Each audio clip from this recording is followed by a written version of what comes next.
Let's see what this.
My lovely, lovely imps, how are you doing today? Copioid crisis, put the screw in the tuna, witch night, melody, Ollie. Sardonic plague, capo, or cozy, dank, cat lord, fell the formless, witch light, night melody. What the hell happened here? There we go, sorry about that. Thick boy, Mika Meow, Joey Ravioli, Sprodman, Somniostatic, Castrix, Pink, Flore, Box Daily, Killjoy 40K, Gayfesh, Furcifer, Plush, Unicycle, Boar Buddy, Diamond King, Eddie, Kian, Uncle Gumball, Sardonic Plague, Electo, Punky Gal 90, Neb, Daniel Wells, Lillian, Seth Cardilla, Daniel, wait, I already said Daniel Wells, Jules Rodriguez, let me pause this, Neb, Alt Femboy, 124 Mega Man, Sunny Joe, Hydra Cool, Adriana, Riri, Reroll, Kilo Milo, oh my god, I'm messing up so much tonight, Scott K, Olifab, Silver Graceling, Sage, Mesmerized, 2-Bit Dork, Avis, Ty Marinia, Dank Catlord, Susie Clem says BLM, Eddie, Asha, Zero, Asher. Welcome, my lovely, lovely imps. If you are here, press me that freaking bajikin like button. I forgot it's the beginning of the stream, so I don't want to say any big bad words. Don't want to say any bad words at the beginning of the stream. It'll make it, well, actually, this part never gets edited into video, so I can say whatever the fuck I want. Fuck you, you dumb cunts. There you go. There we go. We have a treat for you tonight, my lovely imps. Tonight is going to be very fun. You see, for some reason, we've been getting a glut of truly maddening content lately, and I have been informed today that not only do I have another content creator mad at me, but I have a Minecraft YouTuber mad at me. And when I say Minecraft YouTuber, I mean, that's the only thing that they really do of quality. I believe technically they consider themselves to be a commentary YouTuber, which we're gonna talk about that, but nonetheless, they play Minecraft and they rant very, very pathetically. Now, I have not seen this video.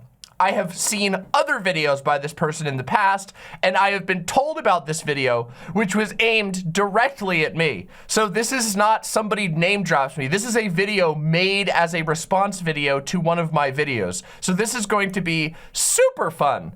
This is gonna be super fucking interesting, okay? Yeah. So, Tofurkey Tom, actually it's not Turkey Tom. I don't want to spoil anything. They are a channel with about 300,000 subscribers, but apparently they found one of my videos, so triggering that they had a proper meltdown over it, or so I've been told. So I think we should be in. I think we should be in for some fun, okay? Oh, okay, cool. All right, I got you now. Rai. So, is it Xanderhall? Well, listen, I got a bone to pick with that Xanderhall fella. Let me tell you what, that pig puncher guy, whoever that guy is, I got my eyes on that guy. Anyway, yeah, Xander, who Megalol? Yeah, Xan, you're next, buddy. You're next, bucko. Anyway, is it Dave melting down over actual Jake levels? It's, from what I've heard, again, I haven't watched the video myself. I've only been heavily assured that yes, it is indeed interesting. Louis Boy with the COP 4,000. Thank you so very, very much. Very glad to be back. Vacation was draining as fuck. Isn't that weird? It's weird. Sometimes you are more tired after a vacation than when you go on a vacation. See, like if you watch movies and stuff, they tell you that you go on vacation to relax, but you don't. You go on vacation to explore a new place. I don't know why people can like say that vacations are relaxing. They're not. They're not supposed to be relaxing. They're supposed to be inspiring. You're supposed to go to a new place and you're supposed to experience new things, and it gives you a fresh look on life so you can return back to the everyday and with a spring in your step, with some gumption and whatever. Yeah. It doesn't really refresh much, but yeah. The only relaxing vacation is a staycation. Yeah, but that's something totally different. A staycation is a different thing altogether, is it not? Yeah. I mean, that's not me saying vacations are bad. Vacations are very good. I love going on vacation. It's one of the things that I live for. Before I became a streamer, one of my biggest aspirations was to travel a lot. But as you know, once you become a streamer, you are surgically attached to your chair, and you're not allowed to leave. They will kill you if you leave. So,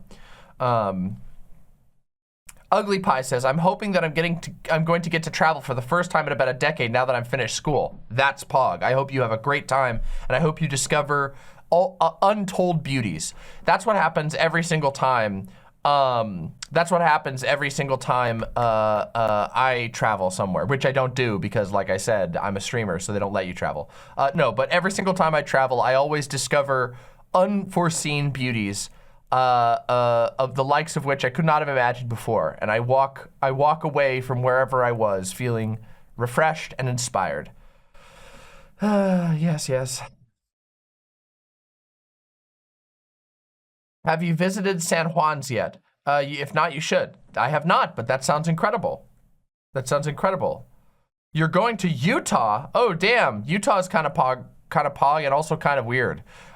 I have good memories of Utah because I went there to meet one of my partners many years ago, and I've been there many times since. Utah is a strange place, but there's a lot of beauty in Utah. There's a lot of cool shit in Utah. Yeah.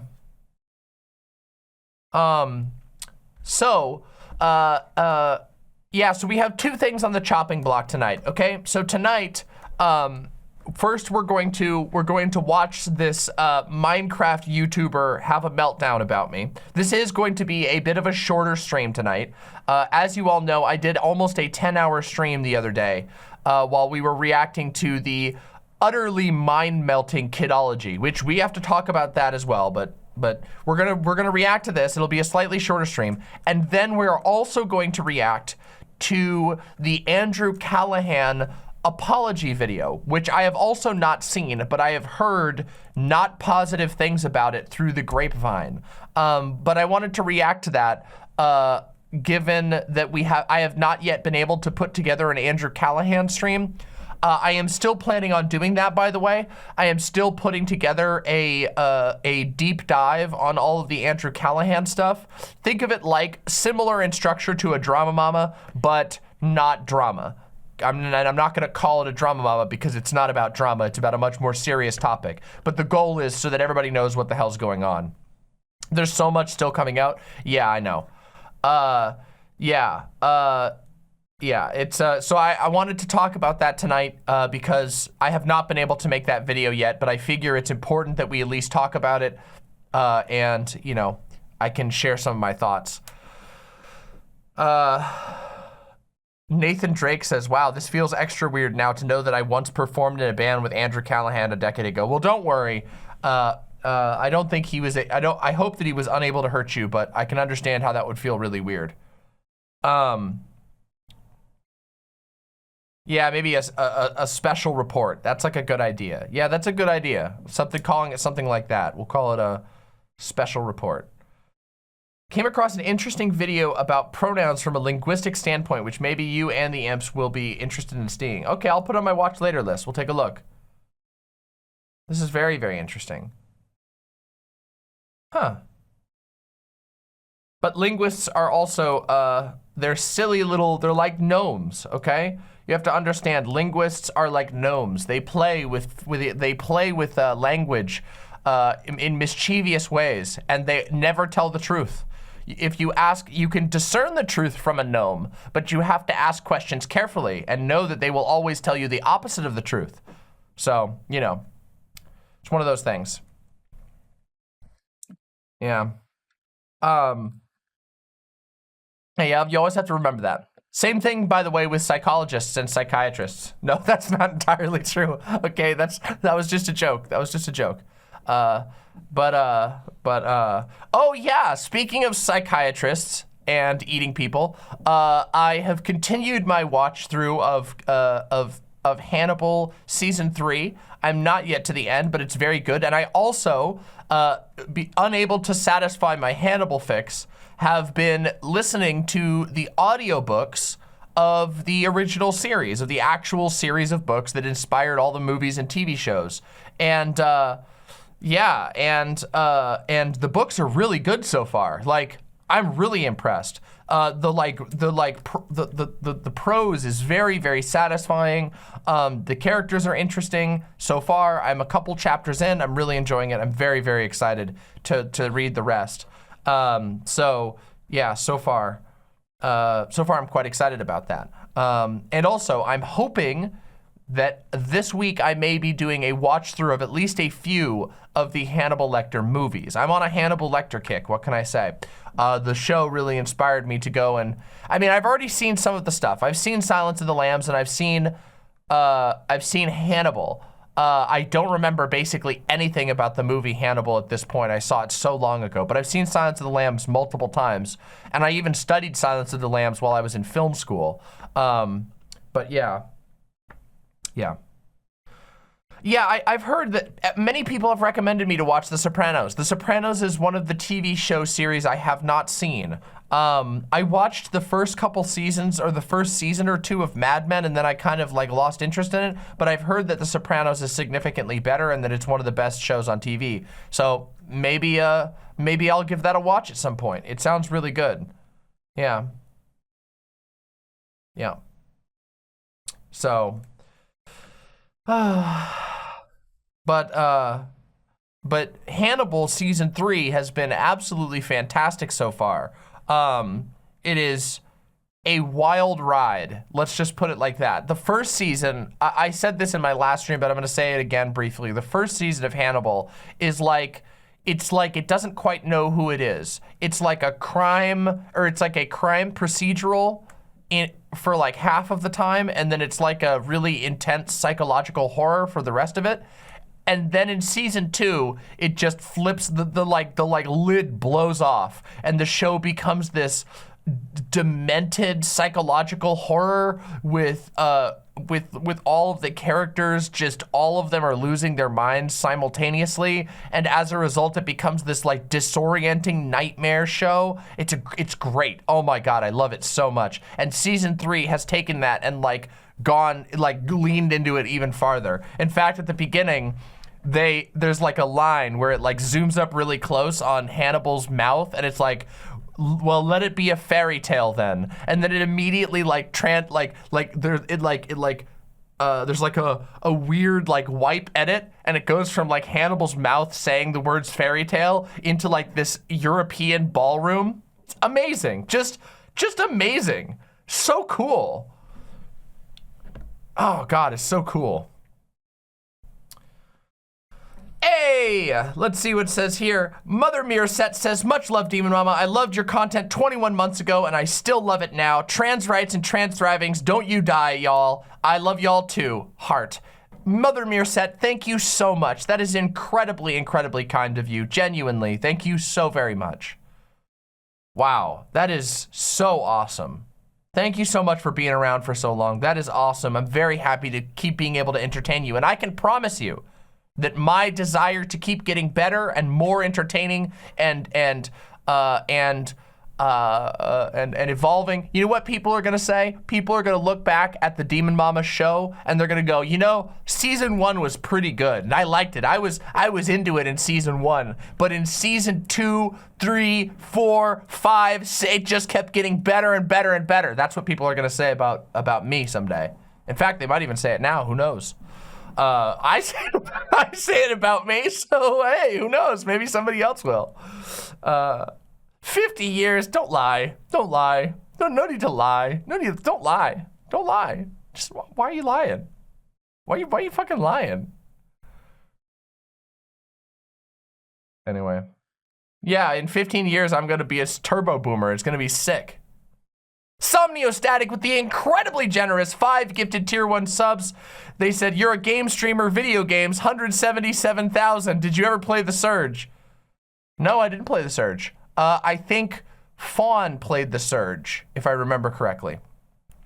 Kika182 says, hey, would you please reach out to this channel called Happy Healthy Vegan? I would love to hear you guys have a discussion about veganism. The channel acknowledges the evils of meat tax subsidies and lobbying. That sounds pretty sick, Kika. I can't make any promises about content, but I will keep that in mind. And if they seem interested, you can always have them send me an email. I am very forgetful, but I will do my best. And Kika, thank you very, very much for supporting the show. Seriously.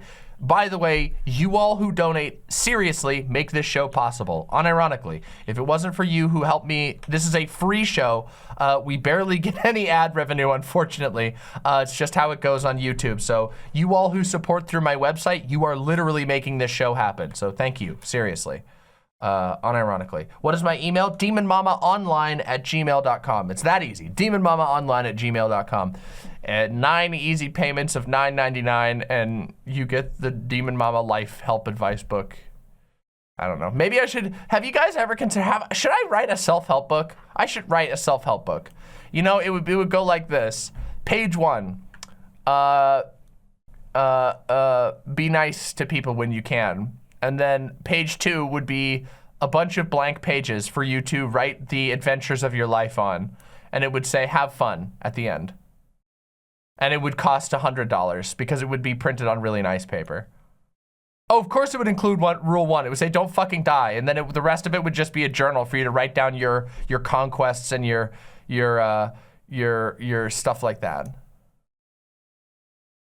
Yeah, and then I would be like, what's up, everybody? Demon Mama here today, here to tell you how to live a happier, healthier life. And then I would just turn the camera off, and it would just be a black screen, and then it would just say, give me money. I would buy a Demon Mama themed journal. Yeah, I know you would. That's why I might make one someday. And it won't be self-help either. I was just kidding about all that stuff.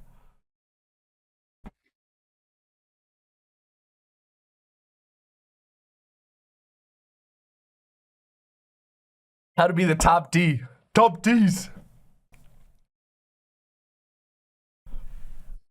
Listen, I'm a journaler. I have like journals. I have a stack of journals over here. I'm a journaler. I've always been a journaler. I fall out of habit every once in a while when I feel like I'm too busy or whatever, but I journal a lot. I've always been a journaler. T. Why does he talk like that? Why does Andrew Tate talk like that? Now that Andrew Tate is in prison, I think it's fair that we make fun of the way that he talks. Right? What are Demon Mama's 12 rules for life? There's only one rule. I watched Annihilation the other night. I loved it, and now I know the context of the sound effects on your soundboard. Yeah, it's so good. It's such a good movie. What a fucking fantastic movie. Also, why? What's going on? There's something wrong. Oh no. Oh no, what happened? My soundboard has been completely deleted.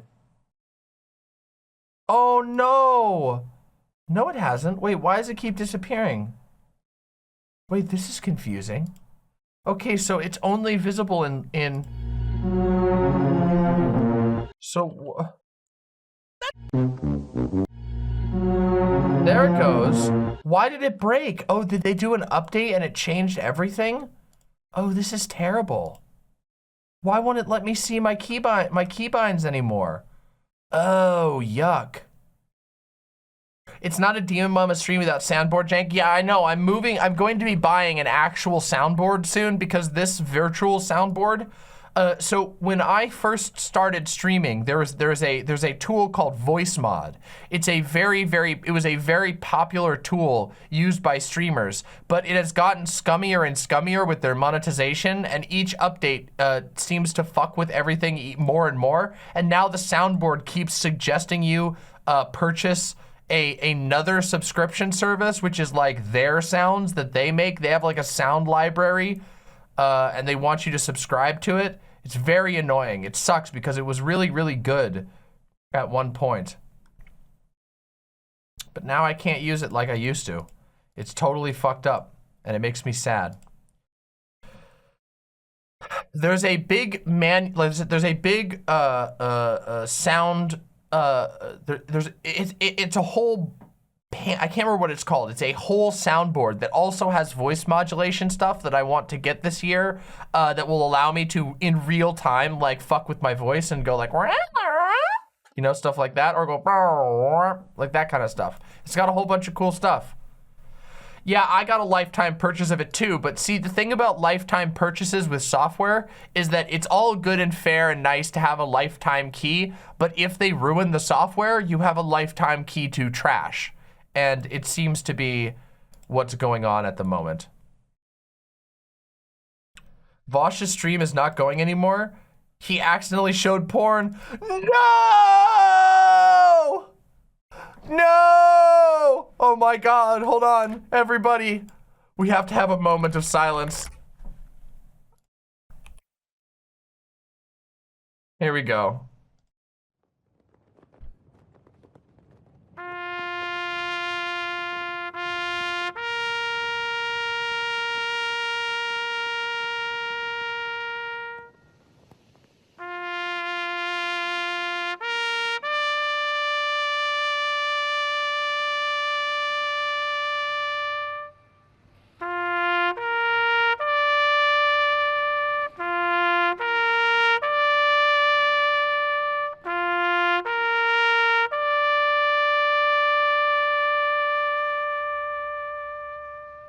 Okay. All right, that's enough. That's a long enough moment of mourning. Also, I need to turn off the clocks. We need to get rid of the clocks. I'm so sorry, clocks. It's time. It's time for you to go. It's time to put out Old Yeller.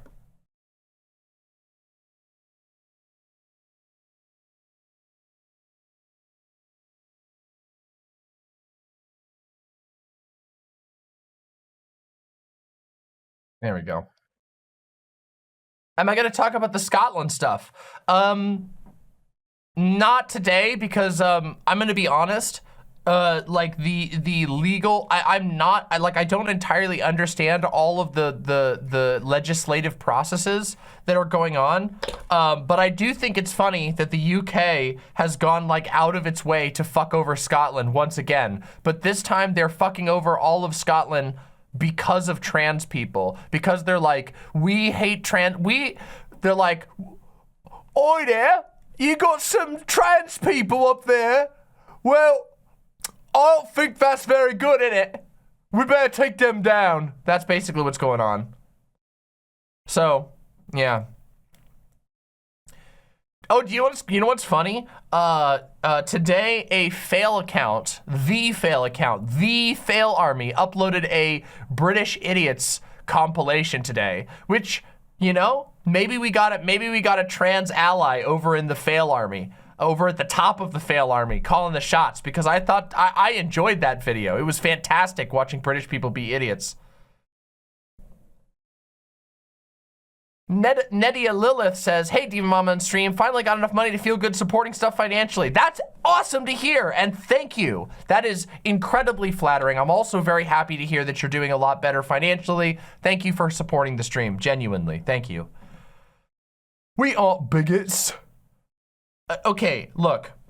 What the fuck is wrong with British people's names? I'm sorry, I know there are British people in my audience, and I know some of you probably have totally normal names, but why do they have, it's not just British people either, but it's specifically British TERFs. What is it about British TERFs that they're all named like Binky Boppersmith and shit like that? I'm just like, how is that possible? Like, how do you end up with a name like, remember there was a real one. This is a real one. Sarah Dittum.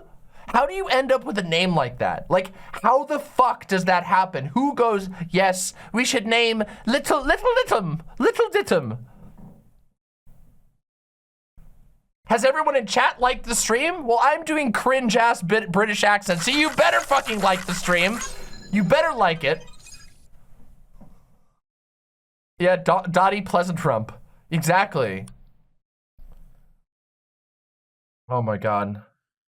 It's a backwards curse for colonialism. I feel like there's many of those.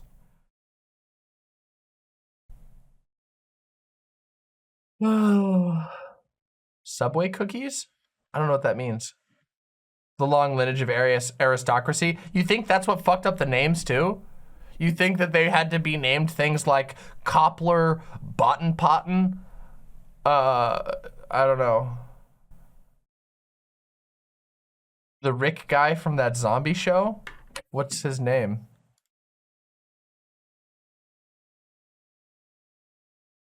The actor? I think his name is pretty normal. Isn't it like Andrew Lincoln? Or something? Or is that somebody else?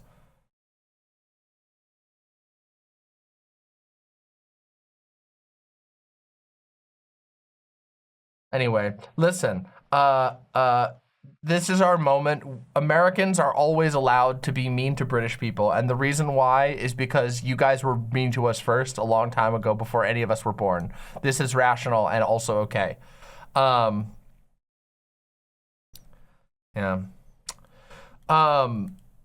But anyway, yeah. So as I understand it, basically the current ruling party of Britain, of Great Britain, is super pissed off at Scotland again, and they're pissed off at Scotland because Scotland was like, hey, it's pretty shitty the way that England especially is treating trans people, and we want to change that. And so Scotland, isn't it wild? Isn't it fucking wild that Scotland has basically been held hostage by England for so long that like the only reason that Scotland hasn't left England is because England has basically hooked them up to their body via like tubes? Like England has literally like knocked out Scotland and then put a bunch of like catheters and shit inside of Scotland that are like lined with hooks so that Scotland can't take them out without dying. And this entire time has been able to hold that entire country hostage, even though Scottish people fucking despise people from the England. It's horrible. Darth Vegan says, hey, please reach out to Happy Healthy Vegan. Write it down so you remember. They are waiting to hear from you. You guys are my favorite YouTubers, and I would love to hear you guys have a discussion about your takes on most vegans. All right, I'll write it down. All right, hold on. Book got so damaged. Fuck. My book got so damaged. It's okay. This notebook got really damaged. It's all right, though. Healthy, happy vegan. Or happy, healthy vegan.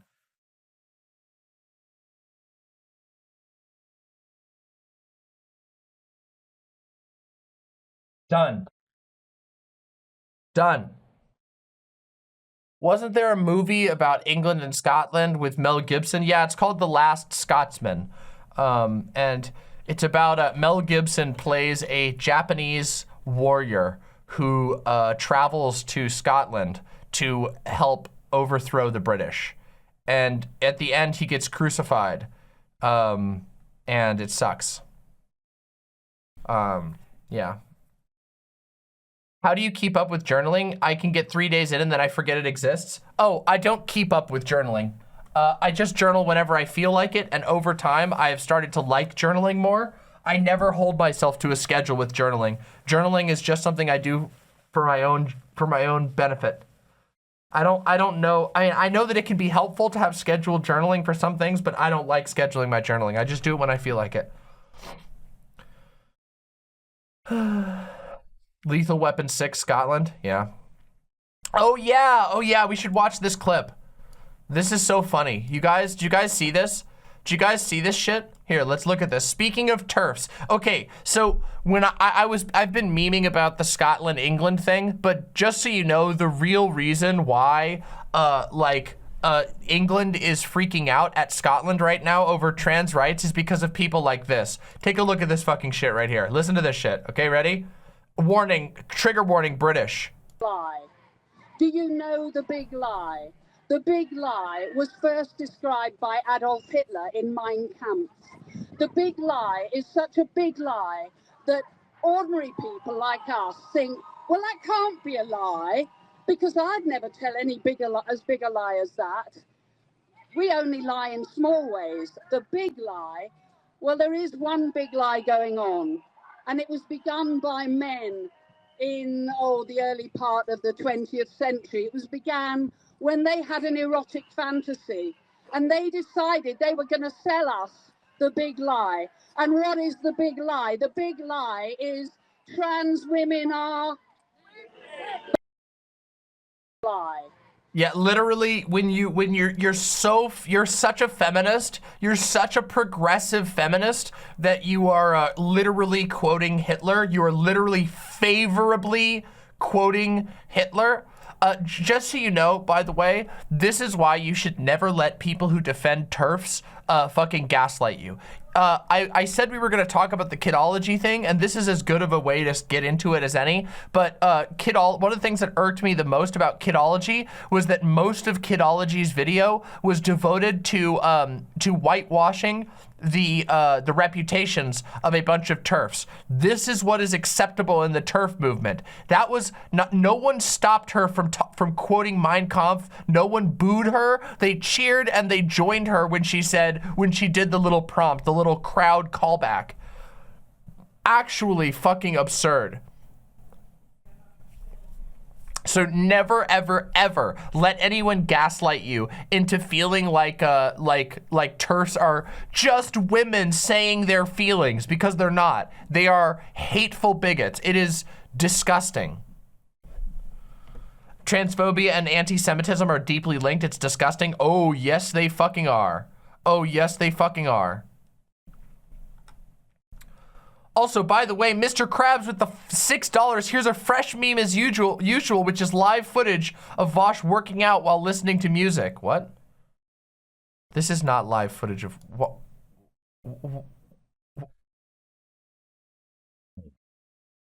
Why was this made? Who made this? What do you think he's listening to? Probably death metal or hard rock. It's time to face your fears when your time has come and gone. I'll be the one to carry on, and you get through. Will the whole world know your name when we dance for What?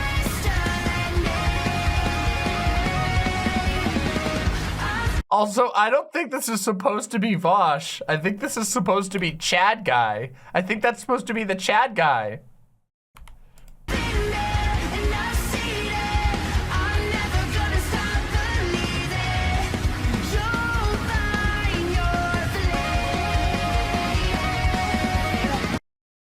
Louis Boy says, Demon Mama, why do we always end up looking at Sonic memes? The answer is simple. Because the world is a strange and beautiful place. That's why we end up looking at Sonic memes. So, you know, yeah. It's just how it goes. Everything about Demon Mama is cringe. Oh yeah? Oh yeah? You want to talk about it? You want to tell me about it? Tell me what you think is cringe about me. Come on, tell me. I'm super interested. I'm super interested. Ooh. Come on, tell me. Come on. Come on, bitch. Speak up. You want to get in the Discord? We can have a talk about it. Do you want to have a talk about it? That would be super, super good. Why don't we have a little therapy session? They never do. It's not even worth it. It's not even worth asking. These people are to a fucking man. Oh, wait a second. Wait a second. Hold on a second. Wait a second. Angry Vicky says, Demon Mama, this is my first time watching your stream. It's super fun so far. Yo, Angry Vicky, everybody give some love to Angry Vicky. Angry Vicky, this is the warm-up segment. For all of you who are on your first time here, I warm up for about, 45 minutes to an hour every stream. Depends on the stream. I let my voice warm up, and then we get into the real content. We do have a lot of fun in the warm-up segment, but the warm-up segment is always very kind of like all over the place, like I'm goofing and gagging and pressing buttons and doing all kinds of silly things. But welcome. Happy to have you here. I'm glad you've been having fun so far.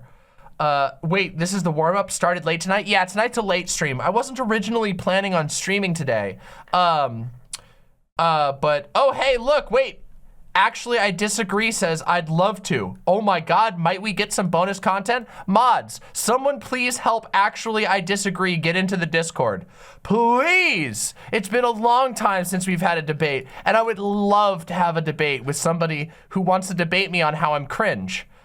This sounds incredible and very enjoyable. So yeah, someone get that person into the, someone help that person get into the Discord. Here. Whoop. The last person I debated was the trust fund kid. Yeah, the Nepo baby. Here you go. There you go, buddy. Go ahead, get in there. I'll even open up the Discord right now. We'll see if anybody gets in. Whoo, boy, this might be interesting.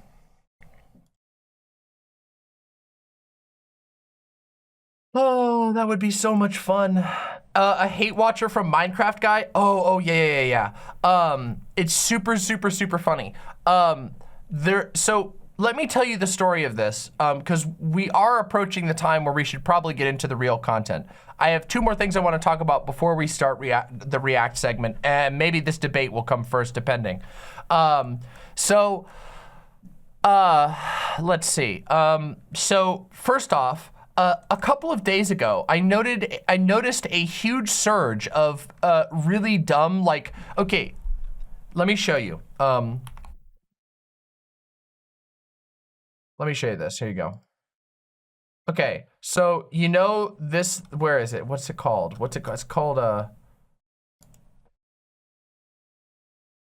it's this one. It's like called like, it's a rage face. It's the lol rage face, you know? Let me see if I can find it for you. Yeah, this one, okay? This is the one. I'm just gonna show you this real quick, okay? So basically a bunch of people who had this in their avatar or were otherwise making this face were appearing in my comments on one particular video. It's an older video of mine. Some of you may remember it. It was from earlier in 2022. It's a video called, Is Autism Gender Valid? Now, is autism gender valid is one of the most like chill and like curiosity inspired videos I've ever made. There is no like it's like a super simple video where I was like, yeah, some people have come up with a term, some autistic people have come up with a term that helps them understand their gender, or at least helps them explain how they interact with their gender, and it seems like a totally valid thing to understand. Now you can go watch that video. It's a super tame video. It's a very chill video where I mostly aim to just explain what it is, because there was a discourse that was going on about it. And it's really not that big of a deal. I actually am quite proud of that video. It's a calm video where I explain and teach you something new that you may not have known. And anyway, I noticed a bunch of people with like rage faces and various other like weird, outdated images in their avatars, and basically popping up and being like, lol, wow, how could you be so stupid? How could you be so dumb? Lol, you are stupid. You are very dumb. I don't agree with you, and that means you're dumb. And like, just, I'm talking like dozens. Like, there's been a lot of these, okay? There's been a lot of new comments on this video. And it actually turns out that it's because of this MineCraft YouTuber, or so it seems. It seems that this MineCraft YouTuber got very angry about my video a couple of days ago, and then since then a bunch of people have been coming and saying literally mentally bankrupt comments on the video. Like when I'm talking, it's not even stuff that I can really be offended about, because it's just people basically doing the text equivalent of posting this face.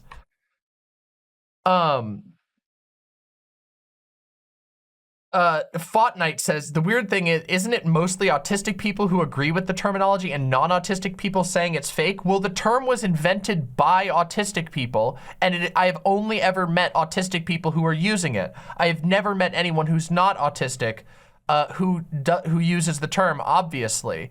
And so it seems very weird to me. Now, we're gonna get into all of this in depth and whatever, but I'm just saying. Oh, actually, I disagree in YouTube chat. Oh, fuck, Demon Mama. Debating you would be a dream come true, but I'm at work, TN.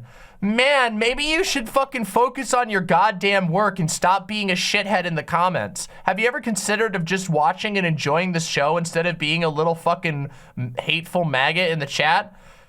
Anyway, we know you don't have a job. You don't have a fucking job. Don't fucking lie. Don't fucking lie.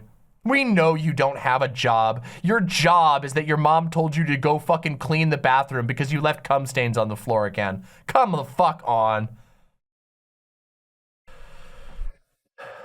Oh my God. Oh, well, all right. It's okay. Let's talk about other things, okay? Because, so I wanted to say, I said that before we watched the MineCraft video, I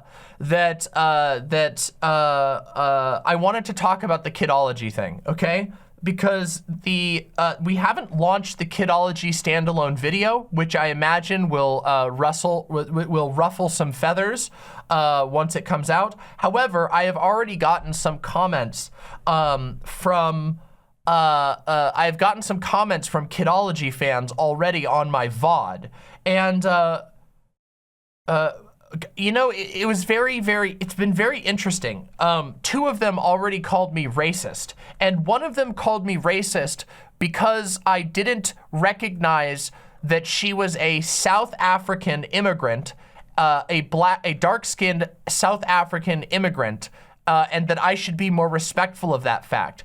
Which is very ironic because her video, she explicitly stated that one of her problems with the left is that they reduce people to their identity groups. Yet her fans are reducing her to an identity group in order to try to claim that I was somehow being racist. It's very interesting. It's super interesting how quickly the tide turns for centrists. Remember how I said that centrists basically think that the political world is a seesaw and you have to just kind of lean back and forth? Well, that's the type of shit that they do. 1 minute, they're telling you that you shouldn't reduce people to identity groups, and then the next minute, that's all that they can do is talk about how they're the identity group and how because you disagreed with them, you must be racist. It's super, super interesting.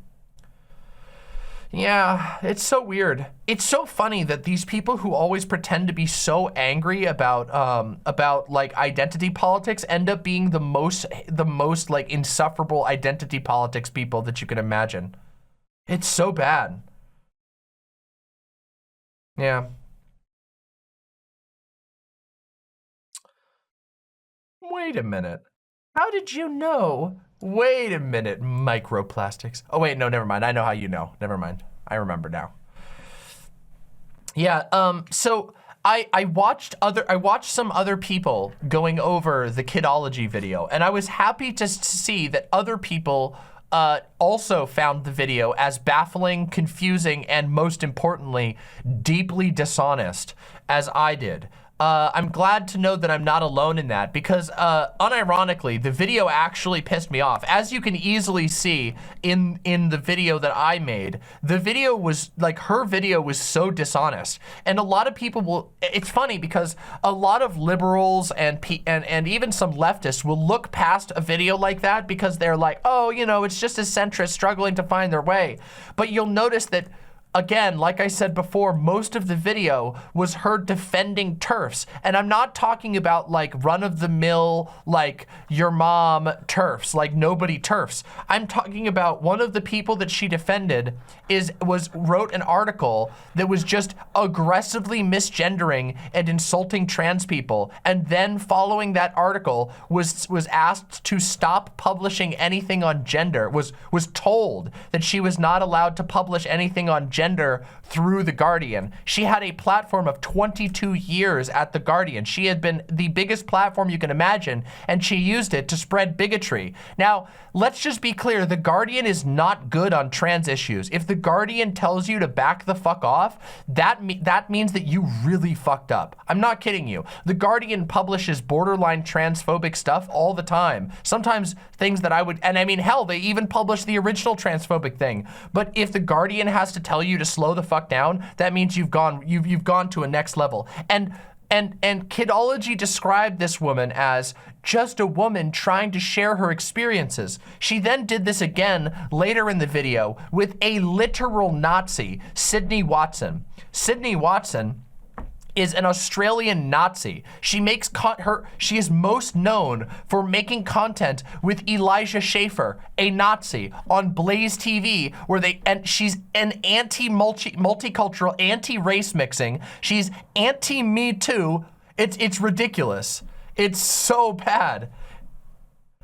Her arguments were not just bad, they were deeply dishonest. This was a crafted like experience of dishonesty. It was gross. So I was glad to see that other people were getting mad at it. It's really fucking bad. Yeah.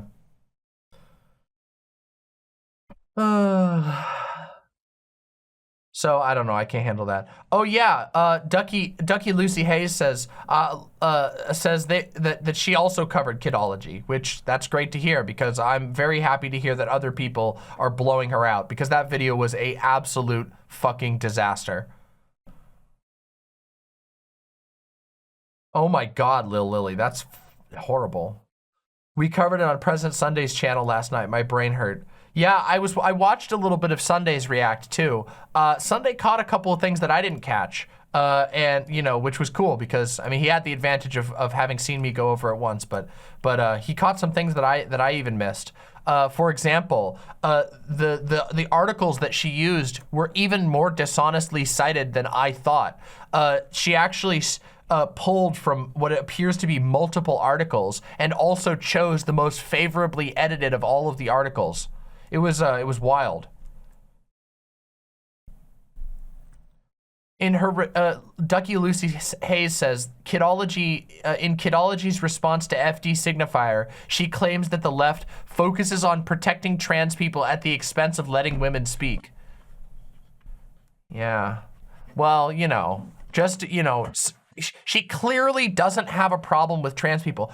Isn't it fucking weird that she brought up the macro versus micro issue like 4 or 5 times and only had literally one single example, and it was trans people? Almost seems like she might have a specific problem, a specific axe to grind with trans people for some reason. Very strange.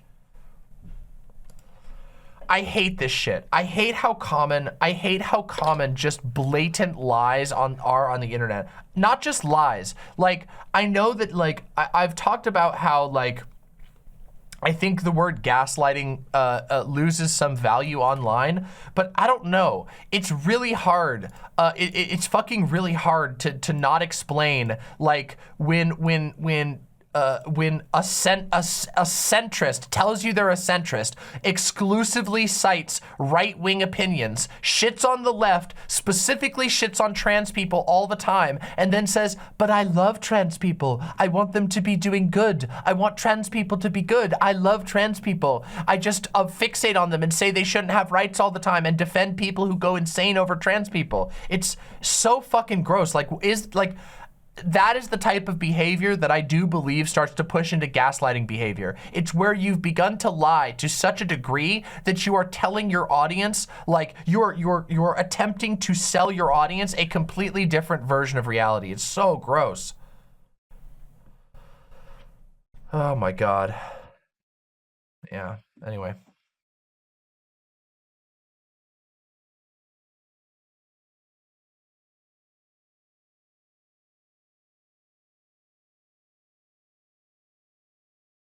Yes, Sophie, that's pretty accurate, but I can tell you, you will enjoy the video. The react to Kidology was a lot of fun. It also gave me a splitting headache, but it was also a lot of fun. So you guys get to enjoy it now. See, this is the service that I provide to you all. I watch terrible things with you, and I have to try and sit through all of the arguments and make sense of them while you guys just get to kind of watch and have a fun time. See, that's the service that I do. It's like that picture with the wolf with all the arrows, you know, the little baby wolf that has one tiny arrow in it, and then the big wolf is like, I'll protect you, and has like 100 arrows. Yeah. Electo says, what do the clocks mean? The clocks. Let me explain the clocks one more time for those who missed it. The clocks are okay, so there is a test for, it is a sort of low-level diagnostic test for dementia. Dementia patients tend to get a symptom which is called spatial neglect. Spatial neglect is when you don't realize, your brain stops being able to realize your brain stops being able to realize like your ability to put things in the right place. And so what they do as a diagnostic test is they have you draw a clock and you go 1, 2, 3, 4, 5, 6, 7, 8. Now, if you normally you can draw a clock and everybody will look at that and they will see a clock that is drawn. It doesn't have to be perfect, but it'll be, you know, generally correct. But here, I'll show you what it looks like if you have dementia. If you have dementia, it looks something like this. Right there, okay? You notice how 1, 2, 3, 4, 6, 5, 8, 6, 10, 7, 11, 12? You notice that? And then the arms are over here. This is because when you have dementia, your brain stops being able to accurately report to you where things are in the world. Prove you don't have dementia right now. Draw a clock. Fine. Fine, okay, all right, guys. I will prove to you I do not have dementia. For fuck's sake, Jesus fucking Christ. You need me to do this? Look, I'll even tear a paper out of my fucking journal for this. I can't believe you guys are making me do this. I know that I don't have dementia. I thought I had dementia at the end of that video, but I know for a fact that I don't fucking have dementia. Okay, here's the piece of paper, all right? Fine, here, oops, wrong button. Here we go, fine, here. It's really that simple, okay? Here. God damn it, you guys are so fucking annoying.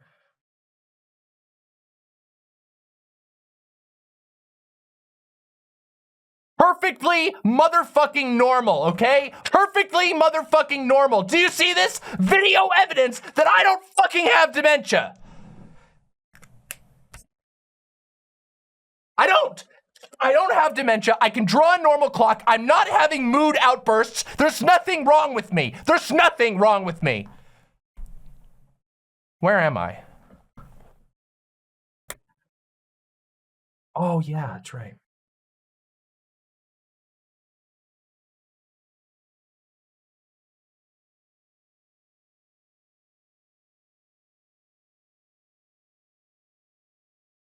Okay, I'm back now. All right. I've cooled down, okay? I've cooled down. I'm ready to forgive you. I'm ready to forgive you. I'm ready to fucking forgive you. All right, everybody. Anyway, that's the clocks, just so you know. There you go. Now you understand.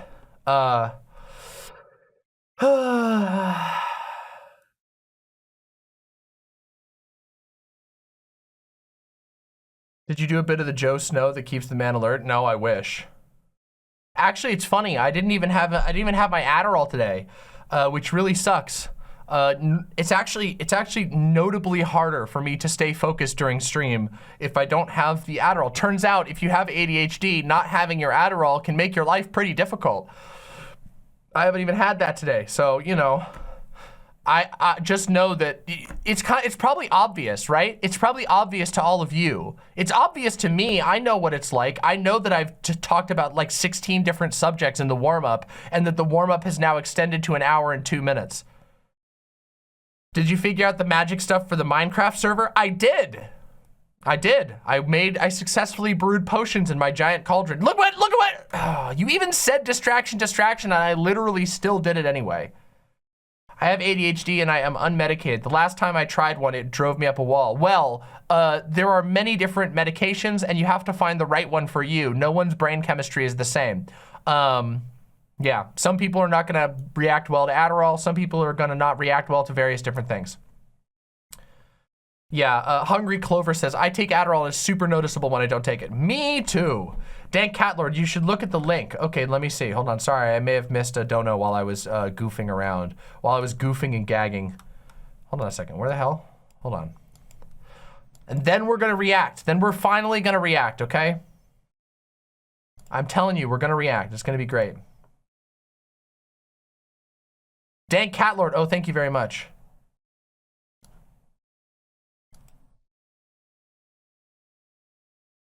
Wait, that's Poggers. Wait, that is Poggers, dang cat lord. Holy shit, thank you so much. That's super Poggers. I can't watch that on stream because that will definitely demonetize my stream. But damn, that's fucking Poggers. Here, I'll just read the title. Self-proclaimed mistress seeks tax-funded sex dungeon from Fort Lauderdale commissioners. Fucking based. Fucking based. Anyway. I do wish you luck. I wish you much luck. I gotta take, it's hot up here. I gotta take off this fucking sweater. That's it, I'm going t-shirty mode.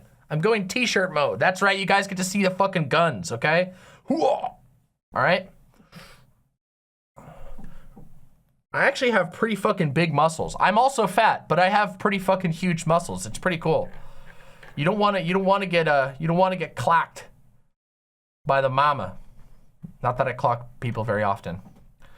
Where did I get this shirt? Etsy, actually. All right, everybody. All right, everybody. It's time. It's time, everybody. If you are here and you've been having a good time so far, make sure you press the like button. And also, if you are a subscriber, or if you're not subscribed, press subscribe. If you are a subscriber, ring the bell. And also, please consider supporting me either through my Patreon, patreon.com/demonmama, or directly through my website, which is superpoggers, demonmama.com/donate, which would be super awesome. Would love to have your support. It would be sick as hell. It's a little funny that all of my claps and snaps are silent. It's funny because that's actually because of the it's because of the sound system, or the sound settings that I have set up. It's actually, I think that one is filtered by the limiter, but yeah. Am I yellow now? No, you're red. You're an even better color, Bill Portley. You're the red color, the highest level. Oh my goodness, Mistress Lynn, congratulations, you can do it.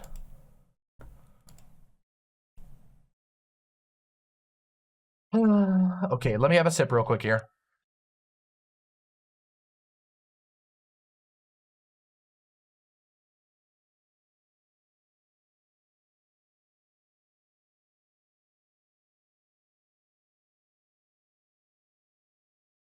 Winhass says, I apologize if it was brought up already, but have you heard about the Guardian's article telling people not to call LGBTQ plus people queer? Yeah, they can stuff it. Like, literally, like, queer was reclaimed in the 90s. There is a Simpsons episode. There is literally a Simpsons, like the pillar of normie society. There is a Simpsons episode that makes a specific joke about the word queer being reclaimed, and that was already successful in the 90s. Nobody uses queer as a slur. It hasn't been used that way. It's been fully reclaimed. And also, by the way, just so you know, that is proof that we can reclaim whatever the fuck we want. Any word that queer people want to reclaim, we can do it. We have that power. Their words cannot hurt us, not truly, not in the long run. They might be able to hurt our feelings. They might be able to make us feel sad. They might be able to reduce our morale temporarily, but they can never defeat us with words alone.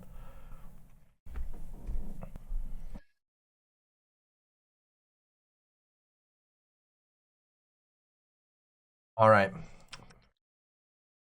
The queer is a slur shit is absolutely a Tumblr op by some shitbag group. True. True.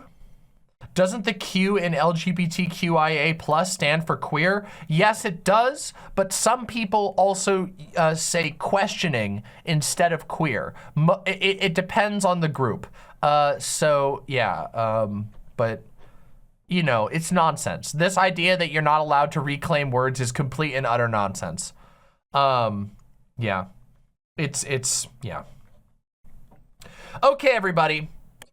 It's time, my lovely, lovely imps. My lovely imps.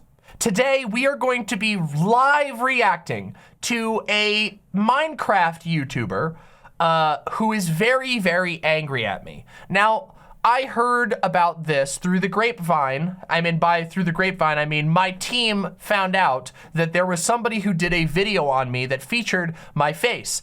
And of course, I had a little bit of a preview of this because a bunch of people were flooding into the comments. A bunch of very angry people were flooding into the comments of one of my older videos. That video is one of the videos I'm most proud of, real quick. I'm gonna show you what it is. Let me just bring it up for you so you can actually see it yourself, okay? Right here, okay? This is the video. Is autism gender valid? By me, Demon Mama. Now, I'm very proud of this video. It's a short little video. It's 10 minutes and 48 seconds long. It is a video in which I discuss the concept of autism gender. And when you hear the term autism gender, if you're sort of an outsider to gender discussions in general, if you don't really keep up with like the front, the sort of like current things that people are talking about. Autism gender is a term that has been bouncing around for a year or two now, and it's maybe even a little longer. It is a very innocuous term, and all that it really means is that there are some people who feel that their experience with autism has affected their life so much that it even determines their interpretation of gender. And I've explained this a few times on stream, and I go fully into depth in the video. So if you want to go watch the video, please, this is a great opportunity to go do so. So I think you'll actually really like the video. It's one of my most chill videos where I'm just sort of indulging people's curiosity and explaining something that you might not know. It's literally just a learning experience. And the term autism gender, like I said, it's very innocuous. The core idea behind it is that, well, gender is heavily tied to expression and performance. I think pretty much any person, even people who have what I would consider to be bad interpretations of gender, would acknowledge that gender is heavily tied to expression and performance. You perform your gender to a certain degree. Well, people who use the term autism gender are basically saying, well, autism affects very deeply my ability to express myself, and it changes the way that I perform my gender. So for some people, not everybody, and nobody is forcing anybody to take on the term autism gender, it's a self-label for a reason. Some people find it useful to use this term to explain to others what they mean. And as you can understand, it can very easily open a conversation. Hell, right now, if you just look over in my chat, there are a bunch of people talking about it just from me bringing it up to, in the preamble to this video. Anyway, yeah, so somebody got super fucking mad about my video on autism gender. And we're going to react to that today because I have been told that it is a very, very, very funny react. So, let's do it. Let's do it right now. So there's me. Hey, look, that's my face. Woohoo! Damn, look at my eyes are pretty. I got pretty eyes, don't I? Huh? Look, they even show you my split tongue. It's a little pixely, but hey. Anyway, this is a channel called A Cheeto. Okay, so A Cheeto is, I think, a self-described commentary channel. Yeah, here you go. Commentary channel with a whole lot of swag. Here to speak my mind. Now, I don't want to be too mean to the commentary community, but when people say commentary, it's kind of like describing yourself as an entrepreneur when you don't have a job and live in your mom's basement, but you sometimes think about businesses that you might like to run. You see, everybody does commentary on YouTube. That is like, there's very few things on YouTube besides like music videos and like literal movies that don't provide some level of commentary. So saying you're a commentary channel is it's a strange thing. If you encounter it in the wild, you might not know what it means. But let me tell you what it actually means. The commentary community is a drama community.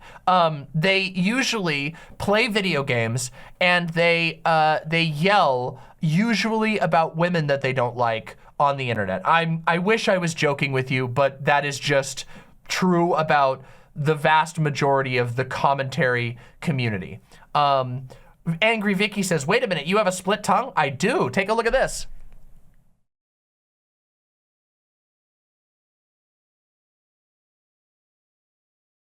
See? Pretty cool, huh? Yes, Witch Night Melody says, isn't this basically what Leafy is Here did? Yes, this is exactly what Leafy is Here did. Leafy is Here is like the sort of, he's the commentary YouTuber. Leafy is Here was a purposeless loser, a completely embarrassing chinless fuck who did nothing but harass people. His entire community was devoted mostly to harassing a handful of content creators online. He was genuinely obsessed with a handful of female streamers, and he would just make video after video after video calling them dumb, stupid sluts.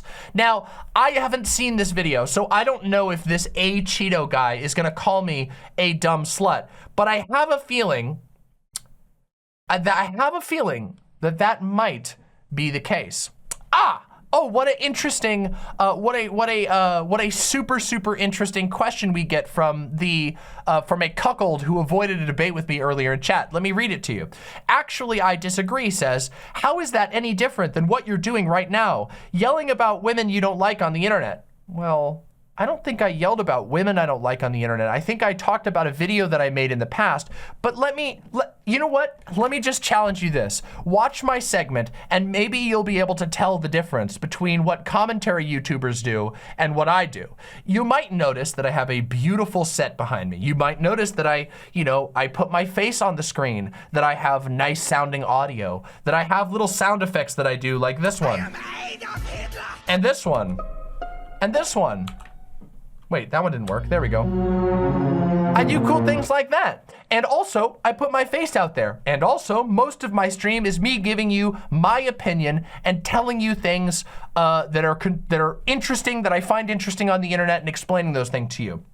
And you're gonna see, I'm gonna let Cheeto speak for himself here in just a few minutes, and then we're gonna see if you guys can tell the difference between the things that I do and the things that a commentary channel does.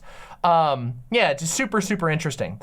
Now, Cheeto is a pretty big channel, 319,000 subscribers. So this is a pretty good channel. Now, if we go through here, we see every single video, with very few exceptions, is this guy playing Minecraft. There we go, Minecraft, that's from 11 days ago. Here's him playing Minecraft again. Here's him, it looks like he's playing Halo here maybe, or maybe he's watching somebody else playing Halo. Here's him responding to somebody else.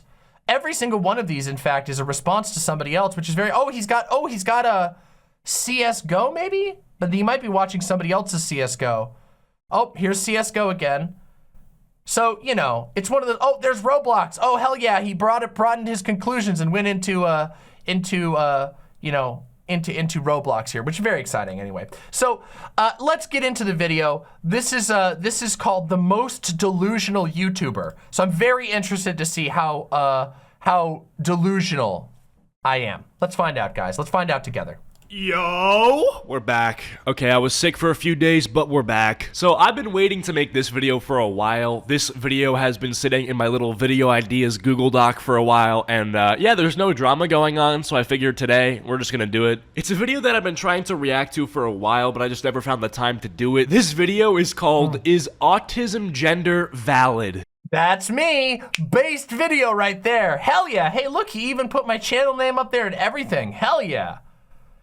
But yeah, yeah, so let's find out. Oh yeah, something I wonder, I don't want to be cruel in advance, but I noticed this guy has no face cam on. Do you think, should we do a gamble? Do we want to do a quick gamble to see if he's going to try and make fun of my appearance while he doesn't use face cam? Cause because I have a sneaking suspicion that he might do that. Now, I'm reminding you, I have not seen this video. I do not know anything about the contents of this video, except that somebody else told me that it's cringe. So, I guess we'll wait and find out. Let's continue. What? Autism gender. Bro, autism gender, that's a real thing. Like, somebody really came up with that. This is why I listen to funk music in the gym, okay? Like, I will never be among the swine that come up with terms like autism gender, okay? But you know what, guys? Listen, maybe I'm just being close-minded, which is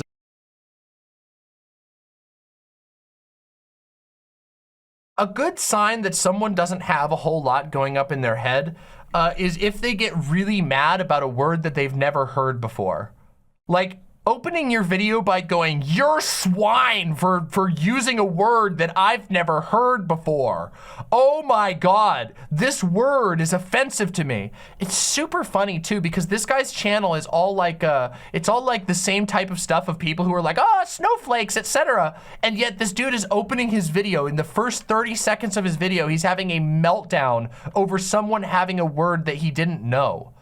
You know, it's funny. I don't want to get too off the cuff already, but you know how conservatives like to talk about newspeak in 1984, and conservatives will be like, "Yeah, in 1984, there's a language called newspeak. They invented new words." And then you actually read the book and you realize that newspeak is literally the opposite. Newspeak was about simplifying language so that you couldn't explain things, complex things easily. Everything is good, double plus good, double plus good, or anything like that. Everything is super simple. It's a regimented language. That's what newspeak is. Newspeak was getting rid of words. It was preventing people from coming up with new words. That's the energy I get from this, is somebody going, "A word I have never heard before? What is this? George Orwell 1984? Let's continue. Let's fucking continue. obviously not good, so I should try to hear this person out. Guys, let's figure out if autism gender is valid. But before we do, leave a like on this video or else you will get hiccups in the next 5 seconds, and subscribe as well. Thank you. Let's get into it. I don't even know what else. I don't even have anything else to talk about. Isn't that how they all start? Like, oh, yeah, I have nothing going on in my life. I have nothing to talk about. What should we talk about? Oh! What was the context of that? What? I was probably reacting to something else. the fucking what? Yeah, wait a minute. Hold on a second. Guys, hold on. Let's just go back here real quick. Hold on. Let's just jump back. We're currently at 1 minute and 8 seconds. Let's go back to the beginning of his video. Oh, we're back. Okay, I was sick for a few days, but we're back. So I've been waiting to make this video for a while. This video has been sitting in my little video ideas Google Doc for a while, and yeah, there's no drama going on, so I figured today we're just gonna do it. Could you ask for a more obvious example of projection than you can possibly imagine? He took a random contextless part of my video. I don't even know what that was. I think I was responding to a comment, not talking about the video itself. But this guy literally in context opens his video by saying he's got nothing going on. Oh, I love this shit. I love it when hamster-brained idiots try to react to my videos and they get mad by the time my video starts because my video topic offends them, because they're such a snowflake that they can't even think about an idea they've never thought about before. Let's continue. What should we talk about? Oh, autism gender. What do you think? Oh, that's a good question. What do you think of autism gender as Vosh encountered? That's a great topic. What do you think of autism gender as Vosh encountered on that panel? Ah, well, that's a really good one. Autigender, or autism gender, as some people say. I think it's fine. I think it's fine.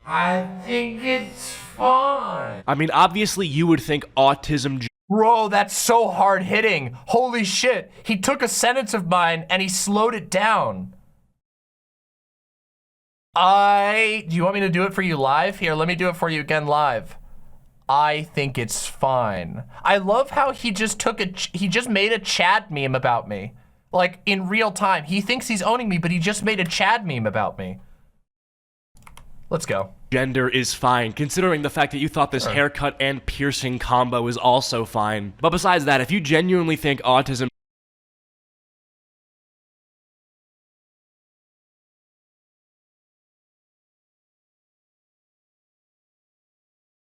Post face. Post face, bro. Post face. It's so funny every single time. No face cam. Do you guys want to check his channel real quick and see if we can find a single video that he's done with face cam? Let's take a look. Let's see if we can find a single video this guy's done with face cam. No face cam. No face cam. No face cam. No face cam. No face cam. Oh, that's Dream. He's got Dream's face on there. Looks like he's probably making fun of Dream. No face cam. Let's go back a ways. Is there a face cam in the past? No face cam here. No face cam. We got 1 minute and 42 seconds into the video before this guy, the only thing he could do was say that my haircut was bad, which I think my haircut was fucking great. In fact, I mean, I don't know, man. You want to compare how much pussy we get? It'd be great. Let's do that. Why don't you first off post face, then you can tell me how much pussy you get and we'll compare, okay, bro? Let's continue. Gender is like a real thing, then you have to not think gender means anything or autism means anything. Like, gender relates to anything on the male-female spectrum, as they would say, right? So where does autism fit on that spectrum? It doesn't, so therefore it doesn't. Wow, bro. Some hard-hitting intelligence going on here. So this guy's idea of gender is that if it fits on a male-female spectrum, but also, like, even let's say that his interpretation is correct. How are you supposed to determine what exists between male and female? Even if we take his argument at face value, who gets to decide what's between male and female? Who's to say that a certain interpretation of your gender that is influenced by autism, exactly like I say in my video, maybe, you know what? Maybe he should have watched the video in full. Maybe he should have, like, you know, taken some time to actually listen to what was being said in the video. He might have walked away feeling a little bit smarter. But who's to say that somebody who feels like their gender is influenced by their experience with autism doesn't fit somewhere on his supposed male to female spectrum? Wait, is this kid a fetus? Wait, is there a picture of him? Oh, wait a second. Uh-oh. Oh no, even on his Wikipedia page, he has an anime pic crew. Oh no, anime pic crew. Woo-hoo-hoo! I love it. I love it. Dude, it's so funny. People who are literally cataclysmically afraid of their own appearance, people who make their living online, be talking on video, but deliberately avoid showing themselves, then talk mad shit about other people's appearance. I have no fucking reservations about my appearance. I think that I look fucking good, you know? Incredible. Again, post face, bro. Let's go. Doesn't work. It makes sense. Basically, for those who don't know what that is, for those who don't know what, like, autigender is, it's a very niche gender identity. And the basic idea behind it is that autism, the idea is that somebody who's autigender, basically they say that, like, their experience with autism has affected so much of their life that they don't feel that they can true. That they Thanks, fit. Hey, thanks, me. See that little imp on the screen? That imp is telling you to like the video and make sure that you subscribe and ring the bell. What a helpful little imp. It would be indeed based and Chad-pilled for you to subscribe. In fact, here's a challenge, because inevitably I know that Cheetos fans are gonna watch this. You all deserve better. I'm serious. You deserve a more fun, more interesting, more educational, more enlightening stream, and you can find it right here. So subscribe to Demon Mama and get the hell out of this guy's loser community, because this sucks. In any sort of gender binary because of their experience with autism. Okay, so you're describing a person who's so autistic that they're not even aware of the fact that they're either male or female, and yeah, that's a real thing. No, that is not true at all. That is literally not what I said. How This is one of those examples where somebody just self-reports really hard. I said very explicitly that it's somebody who look, I mean, do you want me just to replay the clip again? We can just do this right here. We can play it right here. Listen. They say that like their experience with autism has affected so much of their life that they don't feel that they can that they fit in any sort of gender binary because of their experience with autism. Okay. It's literally the opposite of what he says. I said it's somebody who has come to the conclusion that their feelings on gender don't land them somewhere between that spectrum, not someone who doesn't understand. You see, you notice the extremely sloppy self-report that's going on there? Yeah, you notice that? Okay, so you're describing a person who's so autistic that they're not even aware of the fact that they're either male or female, and yeah, that's a real thing, but it's not a valid gender identity, it's a severe mental disorder. It's almost like disrespectful to assume that, like, you know, some young boy who has autism, who's low functioning, like, you won't even call him a boy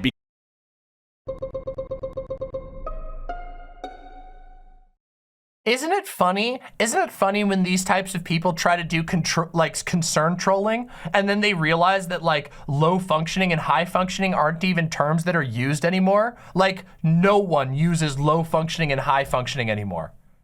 It's fucking wild. But don't worry, he's definitely super concerned about kids with autism. This guy, the no-face YouTube SJW React channel, is totally concerned about autistic people's gender. because he's so autistic. Like, what? Because you're not a boy anymore. You're actually auti-gender, according to this person. It's just so funny to me, man. Like, autism gender... Wait a minute. I explicitly said this is a title that people use for themselves. I never said that anyone else. My video is called "Is Autism Gender Valid?" Not "You are autism gender." God, these people are so stupid. It's like they're so cataclysmically lost that they can't even listen to the words that are going in their ears. They hear my video and it prints out something completely different. Isn't that wild? Would be like an ironic thing that I would say to my friend like 2 or 3 years ago, like, bro, are you autism gender? Like, if he did something stupid. And now there's... How is this, like, how? What do I even need to say to that?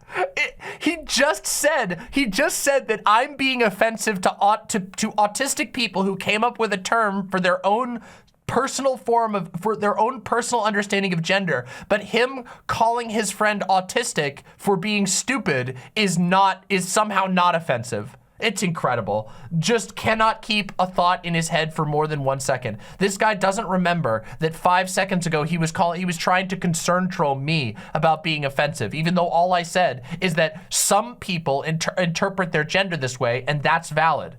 Incredible. There's these, you know, gorgeous queens on the internet talking about... Oh, thank you. Hey, real quick, chat, real quick.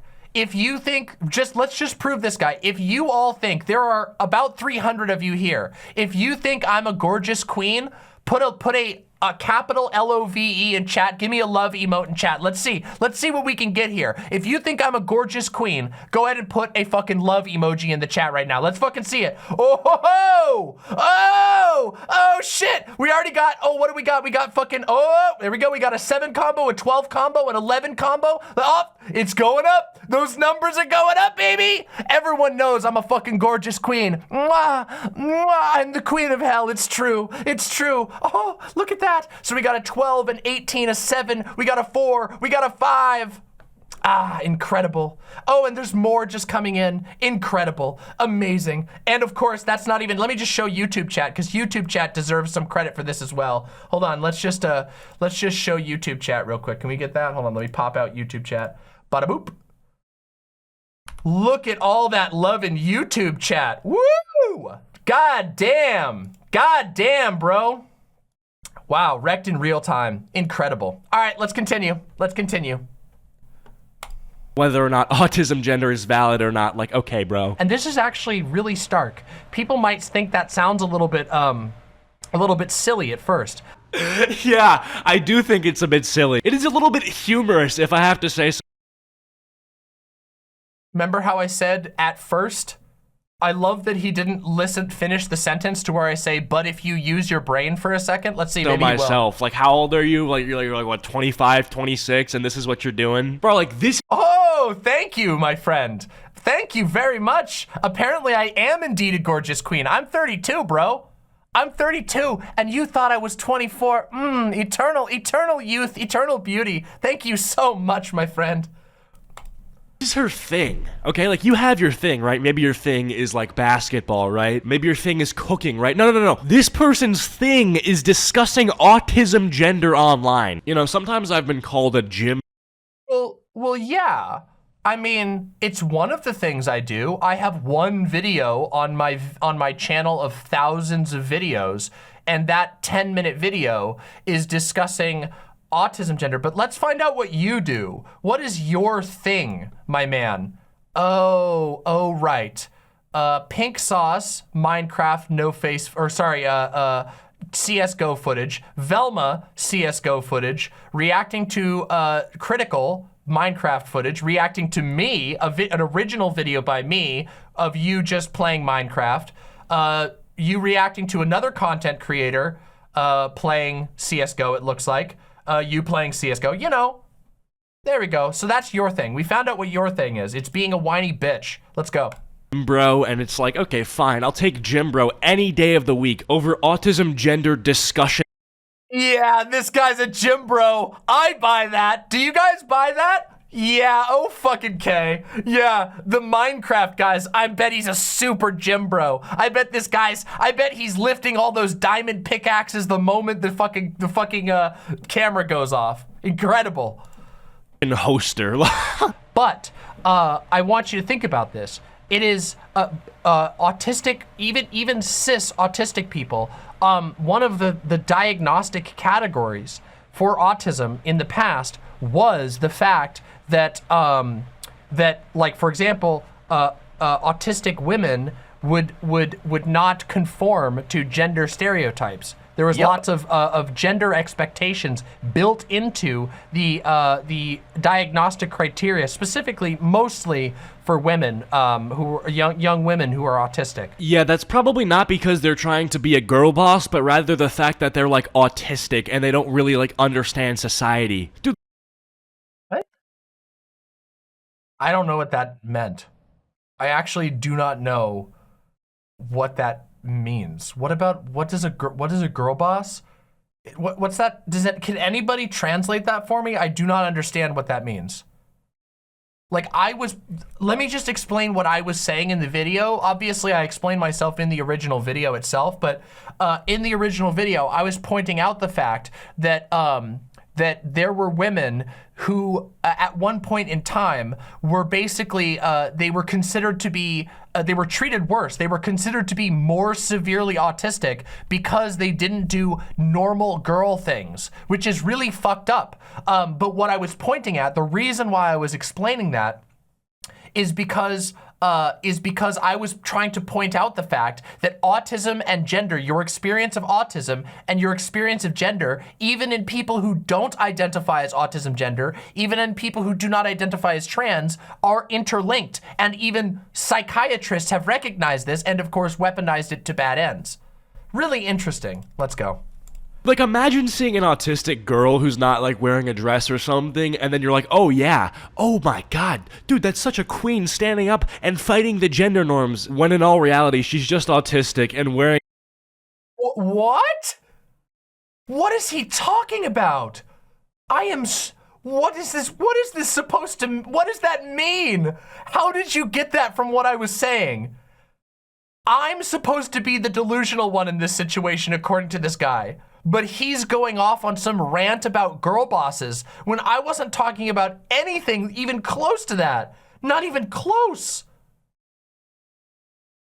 Like, shirts are just more comfortable for her and won't, like, freak her out or something. So it actually also notice the way that this guy talks about autistic people.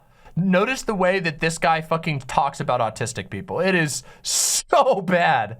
He's just like, he's like, oh my God, let's just go. Actually makes a lot of sense if you think about it. Gender is strongly social. Autism is a a type of neurodivergence that affects socializing a lot. So it makes sense that a lot of people would feel they have a very unique experience with gender. Honestly, it's pretty logical and it makes sense to me. Again, I am a gender ascensionist. Why did she do like a dojo bow after she said that? Again, it's a prayer. A dojo bow? It's a prayer. As in ascending to heaven. Holy shit, these guys literally don't know anything. Oh my God, he thinks it's a dojo bow because his only reference for culture is anime. Oh my fucking God. Oh my God. Oh my fucking God. I am a gender ascensionist. What, is that like a sign of respect in the gender ascensionism community? Like the little bow? You have to show respect to the gender elders and the gender... No, dude, holy shit. Let me help you. Hold on. Hold on, watch this. I'm just gonna go on Google and I'm going to show you. Look, watch. I just searched the word praying on Google, okay? The first result has somebody with their fingers crossed. The literal second result has someone with their fingers like this. I bet this motherfucker has the pray emote in his chat. Holy shit. Oh, fuck. Oh, I love Minecraft man children. They're the most sad and lost specimens on this entire planet. Oh my dear God. Let's continue. Senseis, because of all the work they've put in. So I believe that we should ultimately move above and beyond using gender as a category to categorize people. I don't think it benefits us very much. Okay, that's obviously not true. I mean, like, every time you enter a clothing store, there's two sections, men and women. Anytime you enter a shoe store, there's two sections. Yeah, bro. What? Gender doesn't benefit us? Well, isn't it helpful when I go to Target and there's a men's section? What? Yeah, what? I guess in a society where you have to dress like a man or like a woman, I guess it helps you in Target find the clothes that you've been told you have to wear. What the fuck? Holy shit. Besides men. These guys are, just remember, again, like I said before about TERFs, never let these people gaslight you into thinking they have anything meaningful to say. This guy is as dumb as a fucking bag of rocks. And women. And this isn't for no reason, it's because genetically men and women obviously aren't the same. Like, I feel like by this logic, there would just be one locker room for everybody. 7 gold. Fun fact, men and men aren't the same genetically, nor are women and women. As it turns out, literally every single human being on the planet is different genetically. That's why DNA testing exists. That's what DNA tells us about people. Every human has different DNA. Is this a joke? No, unfortunately, I think this guy is serious. I think he just actually is this stupid. Trains on me, call me Slick Rick. Just made an album 7 days.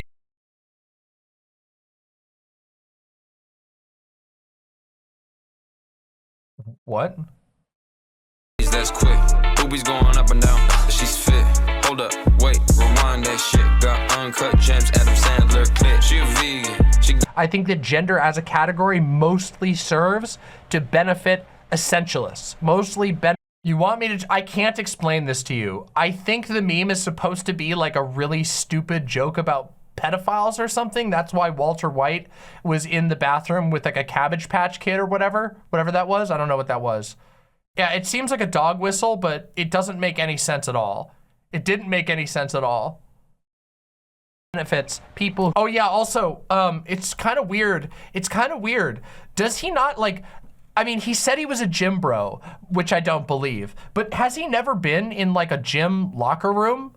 Cause like, in gym locker rooms right now, like, okay, when I was younger and you would go to a pool, like a public pool, you would go into the locker room and there would be young people and old people in the locker room, always. That is every single locker room in the history of the world, like forever.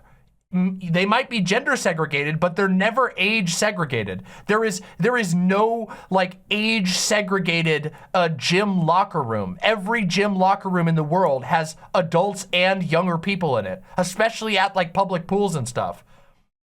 Yeah, people say unfortunately, I've seen a lot of naked old men in my life. Yeah, it's just a common thing that happens when you go to a locker room.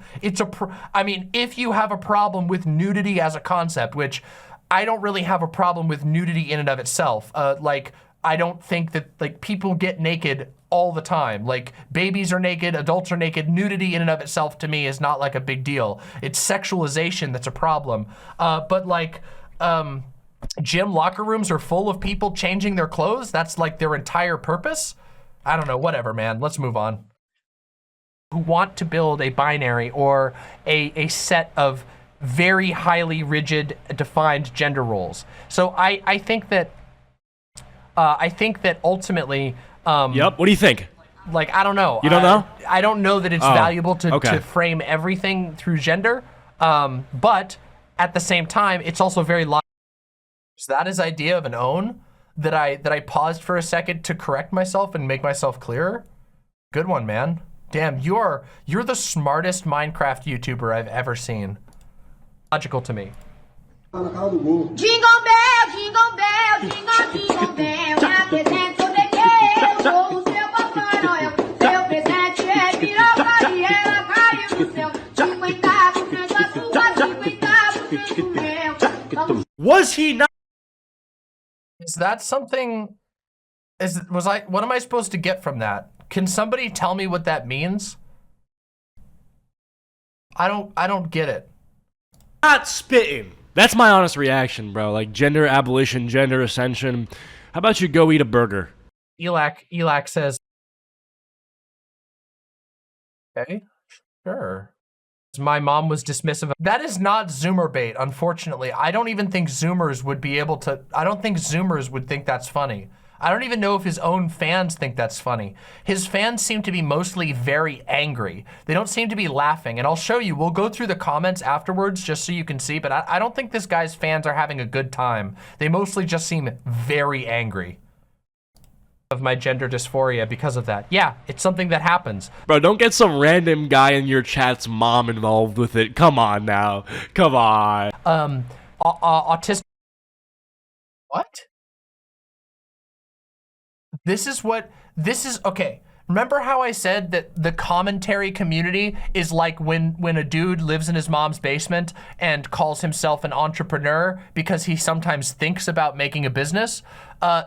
Now do you understand what I'm saying? Now do you understand, like, this guy's the best thing he's got on me is calling me ugly, saying that he disagrees with me in an offended tone, like he sounds very offended, and he's like, I don't like that. And then his third thing is that he's mad that I'm replying to my chat. Okay, sure, man. Autistic people are often like a lot of parents try to pin being trans on being autistic. There's actually way more overlap than you might think. And yeah, it actually makes sense to me a lot. Like the auti-gender concept makes a lot of sense to me.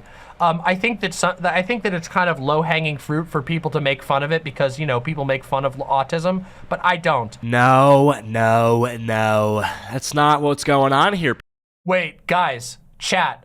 Did this guy not just literally say less than 5 minutes ago in this video, did he not just say that he would have called his friend autism gender if he thought his friend was being stupid? Is that not literally what he said? Holy fucking shit. This guy has worse than goldfish memory. Or maybe very close to. Don't goldfish have a memory of like 5 to 7 minutes? So maybe he does have approximately the same memory as a goldfish. He said he made a joke about autistic people freaking out and shit. He made a joke about how he would call his friend autistic for being stupid. And then when I say that people like to use autism as an insult and make fun of people for having autism, he's like, no, no, I didn't just do that 5 seconds ago. Goldfish can remember things up to 3 months. All right, then he has worse memory than a goldfish. People aren't making fun of autism gender because they're just ableist and they hate autistic people. They're making fun of it because it's a ridiculous idea proposed by people like you. And I didn't propose it. I didn't propose it. In this video, I go to a pre-existing wiki from a couple of years ago. What is he talking about? Just again, this is just a Source is that I made it the fuck up. Yup. I invented all the genders, that's right. First I was Walter White, then I was Hannibal Lecter, and now I am God. I am literally crafting genders in real time. And guess what, bro? You got stupid gender. Let's go. See anything wrong with somebody being autistic? In fact, I quite like autistic people. You know, I'm neurodivergent myself. But yeah, the auti-gender thing makes a lot of sense to me. It made a lot of sense to me when I first encountered it, but it is, as I've thought on it more, it only makes more sense. And the more I hear people talk about it, the more I think it can be valuable. How do we abolish gender over time? By teaching people to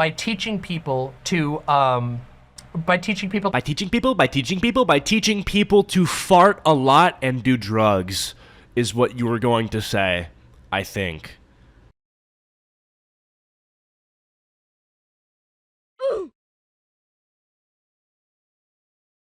Hey, wait. Right.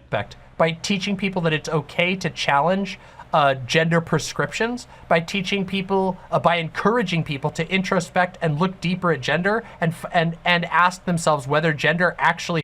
Yeah. Like I said, I told you at the very beginning of this video, I told you that it would become very apparent what the difference between me and a commentary YouTuber is, and has it not been elucidating? Has it not been elucidating to hear this guy literally be like, ha, fart, like interrupting what I'm actually talking about? I'm talking about a actual subject that is valuable to people, something that is interesting and you can learn something from. And this guy goes, you're stupid, fart.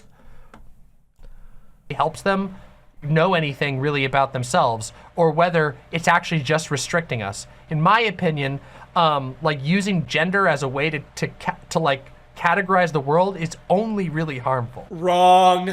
Don't you think if you were right, like the entire world may reflect that and we wouldn't have been using male-female categorizers for like, I don't know, thousands of years? But oh, well, by that logic, then I guess we should all be living in medieval times, right? Because people lived in mud huts and served under kings for like thousands of years, right? Right? I guess we shouldn't have computers because people were just fine without computers, but here you are playing Minecraft nonetheless. Literally one of the dumbest arguments I can possibly imagine. People did it for a while, which means it must be good. Yeah, by his logic, slavery must have been good. What a stupid, like, this is the type of argument that only a genuinely stupid person can make, because anybody else would think about it for 2 seconds and go, actually, that doesn't really make a lot of sense. But he didn't. That's why I say only a genuinely stupid person can make an argument like that. Now let's continue. hey, maybe my take and the entire world we live in is wrong. You know, that's probably the case. Well, it's funny because the entire world that we live in would probably think that you are a loser cuck soy boy because you're a professional Minecraft whiner. Do you think that you're, I wonder if this guy's dad looks on him with pride when he sees him playing Roblox with literal children on the internet for a living. Do you think that like the alpha chads out there would approve of him being a Minecraft whiner? It's interesting. He says the world that we live in and his world that he lives in, but I get the feeling that he's not exactly a specimen of super masculinity, you know? It's kind of weird. It's kind of funny. It would be interesting to see what they would think of his version of masculinity, because I have a feeling they wouldn't think very highly of it, which is odd, because it kind of plays to my point, which is that gender is complete and utter nonsense, usually only used to control people. Let's continue. So you know what? I should just listen more. I should have an open mind. True! No, all jokes fucking true, dude! You should listen more, and you should have a more open mind. You are stupid, and it shows. Woo! Let's go. I hope you guys enjoyed this video. If you did, be sure to leave a like and subscribe if you're new to the channel. Comment That's down Lemonade it? if you made it to the end of the video, and I'll try to heart your comment. Follow my social medias. Links are all down below, and I'll see you guys next time. That's all this guy had? That's it? That's what he's fucking got? He called me ugly, he called me fat, he said he is stupid and doesn't understand it and therefore it must be wrong. And then he said that gender's been around for a long time and that means it must be correct the way that it's made. Fucking pathetic, bro. Anyway, apparently, I've received another clip from this guy. So real quick, let's didn't mean to leak my DMs there of this clip that we're about to watch, but I received a clip about this guy. Let's hear what he has to say. Let's see what this clip's all about. I don't know what the contents of this clip is, but let's find out. 100%. Getting your parents to use your preferred name takes a lot of guts and courage because one, you have to feel brave enough to even tell them that you want to start going by a different name. And two, you have to have the courage to speak up and correct your parent when they don't use your preferred name or they forget. This might be a hot take, but I'm here to speak my mind. The disrespect you may feel for your parents not respecting your new name is probably the same disrespect they feel for you abandoning the name they gave you at birth. Wait a minute, this is like, is this not like literally Leafy's footage? I swear to God, I've watched a video of Leafy going crazy over Pokimane on this exact same level. Is this guy just Leafy, but worse? Sorry, I need to replay the clip because I wasn't listening because I was realizing that he's literally a Leafy clone. I swear to God, I have literally seen a clip of Leafy playing this exact level, doing the exact same thing.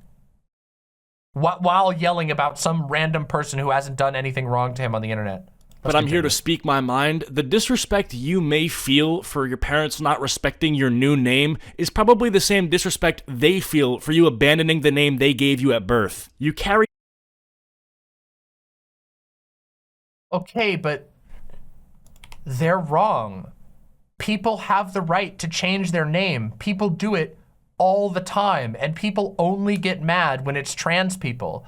People change their name to nicknames. It's literally a meme. Hold on, I'm gonna give you a meme. You guys remember in Finding Nemo when they meet the turtle, and I think his name is Crush, and then they talk to Crush, and they're like, "Yo, Crush," or they're like, "Okay, Mr. Sea Turtle," and he's like, "Mr. Sea Turtle was my father." That's literally the exact same thing. Saying, no, I go by Crush. I'm not Mr. Sea Turtle. I'm Crush. If people get nicknames, people get totally weird nicknames. Like, wait, hold on a second. This guy's online nickname is A Cheeto, and nobody gives a shit that you use an online handle that isn't your real name. People change their names from their birth names all the time because, as it turns out, birth names don't always fit all that well. Sometimes you get named like fucking Wallace or something, and you don't like it as you get older. You're like, I don't want to be Wallace. I want to be known as fucking Cool Nick or something like that. Yeah, as Twos points out, when people get married and change names, is that abandoning the name their parents give them? No, this guy is just fucking stupid, and it's weird that he only cares when it's trans people, and that somehow it's like a great disrespect to your parents because you decide to go by a different name. It happens literally all the time. Their flesh, their blood, their genetics, and you're supposed to carry their name. If you want to use like a different name, well, there it is, by the way. Yeah, there's the kind of giveaway, right? This is somebody who hold on, we talked about this. Remember how I talked about how a lot of like conservative-leaning people literally believe that parents own their children? Their genetics, their flesh, their blood. This guy buys into that idea. He believes that that parents literally own their children. Actually insane. Actually disgusting. Around your friends, your bros, your homies, your dogs. Okay, fine, like, I guess go for it. But around the people that literally fathomed you into existence, like, okay, who cares if they... That's not what fathomed means. It's not what that means. They quote-unquote dead name you. They literally raised you. They gave you the best life they could. I don't think it's a... You don't know that. People have bad parents. You don't know that. You're just making up a person. What if your parents didn't feed you and raise you? What if you're a literal orphan? What if your parents were abusive? What are you fucking talking about, man? This is just demented. Big deal that they use your actual name when referring to you. And yes, I say actual name because the people that create you decide what your name is. Over the past couple of months, I've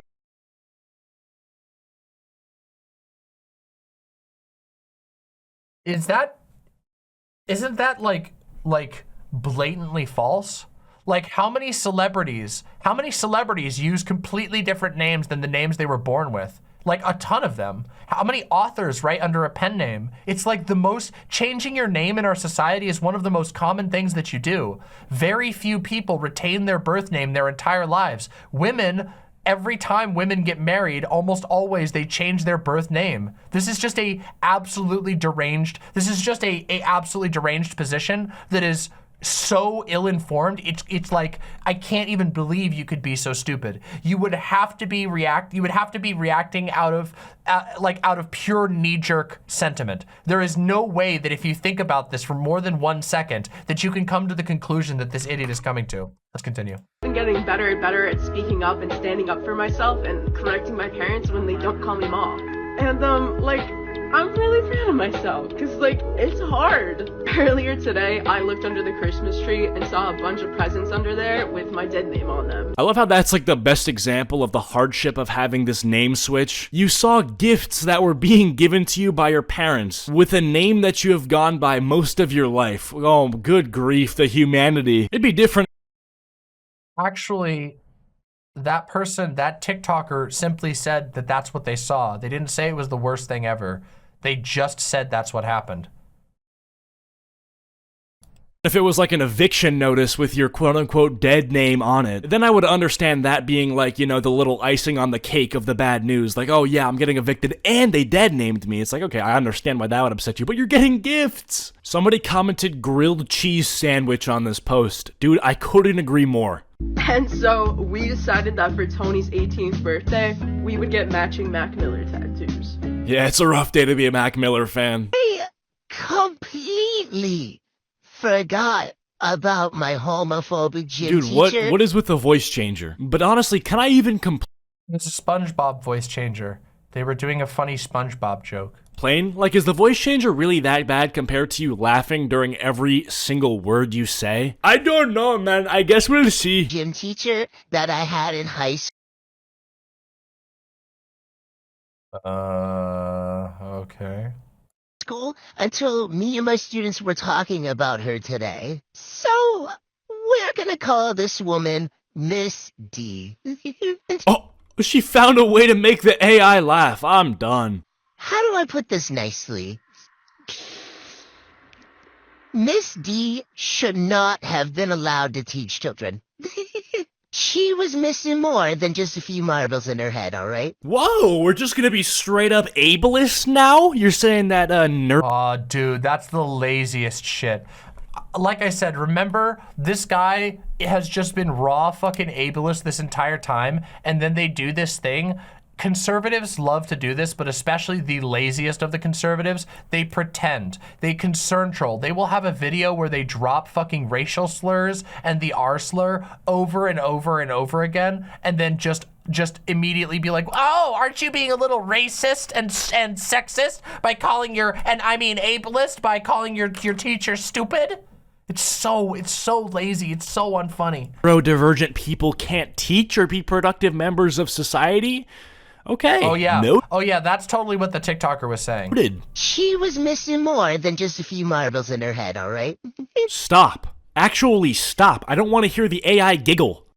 Likewise, bro. All right, I've seen enough of this. So, that concludes the section about a Cheeto, who apparently was so triggered by my really short video explaining what the term autism gender meant, which is like a year old because there was a discourse around it. I guess we've now learned just how strong the mental state of these people are. Oh yeah, there was one other thing I wanted to go through real quick. Hold on, look at this. These are the comments. I want A Cheeto to read the genders wiki and react to them. That would be funny as fuck. Yeah, I'm sure you'd have a great time. In my opinion, gender just seems ableist in and of itself. I'm on the autism spectrum, and I think all these weird genders that are apparently made by for people like me are ridiculous. Anyway, glad you're feeling better. Well, the good news is you don't have to use it. Literally, no one has to. It's a term that some people came up to describe themselves. Followed up by, of course, as somebody who is actually autistic, I officially state on behalf of all autists that we do not wish to be gendered as autigender. Look at that. Isn't that has got to be, that is some cataclysmic, like, cognitive dissonance right there. I am stating on behalf of all autistic people that we don't want to be gendered that way. Well, good news is nobody was gendering you that way. No one was gendering anyone else but themselves that way, and we explicitly talk about that in the video, which you didn't watch because you wanted to hear this guy make a single hamburger and a single fart joke. Just because I don't have girly traits doesn't mean I'm autigender. I'm just a weird girl. Well, it doesn't mean that you're smart either. As someone who has autism, it's been very bothersome as of recently that people are treating something like a mental illness with something quirky or a gender and whatnot. It rubs me the wrong way that some people see a learning disability as something to use for attention, and most likely they don't even have autism. So that one's just pulling shit out of their ass. That is literally nothing that was talked about in my video, so I don't know how to respond to that because it's just literally not addressing anything there. The various identities of what is under the non-binary umbrella will never cease to confuse me more every day. It's okay. It's okay. You can just bury your head in the sand. You're doing it currently. They really just described a typical, I don't know what that is. A wise man once said when he got asked what does he think about the other pronouns, he said mental illness. Oh, nice. We got some raw transphobia. Yeah. I miss when dudes like this could just say they're gay and call it a day. Well, I do say that I'm gay all the time. And also that I'm trans, and also that autism gender is valid because it is. So there you go. There you go. There's just an idea of the type of people that watch these videos. Anyway, this has been us observing. This is the type of response, the type of bold intellectual frontiersmanship that we get to enjoy on this channel. We get to see people really going places that no one else has gone, like listening to me say something informative and going, I can't believe she would say that. Oh my God, you're fat. Incredible. Also, oh wait, somebody says this guy has a face reveal. All right, let's see. Let's do it. Let's see this guy's face reveal.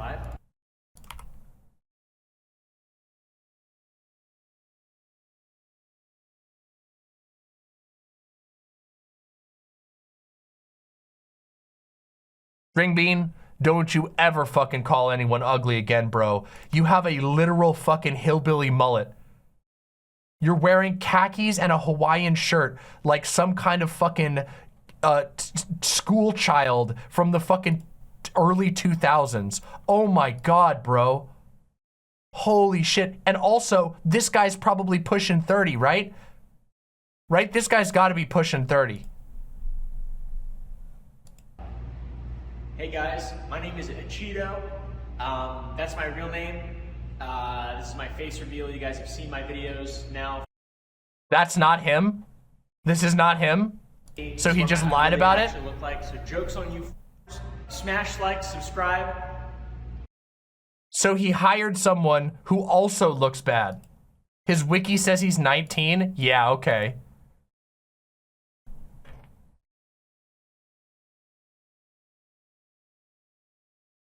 So wait, hold on, let me get this straight. This motherfucker literally was so scared to show what he looks like that he had somebody else who also looks fucking weird go up in front instead of him.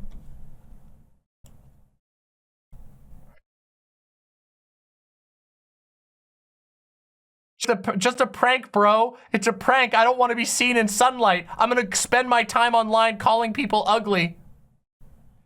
That guy was the hot guy in their Minecraft group. Yeah. Well, here's the deal.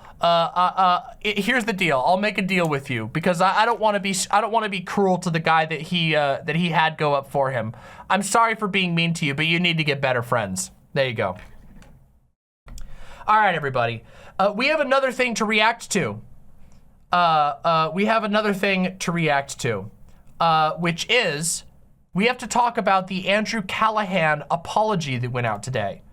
So real quick, let me get some fucking juice in me. Let me get some fucking drink in me. And then we got to react to something else.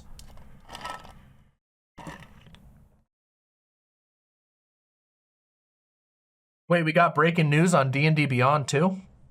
All right, that's interesting.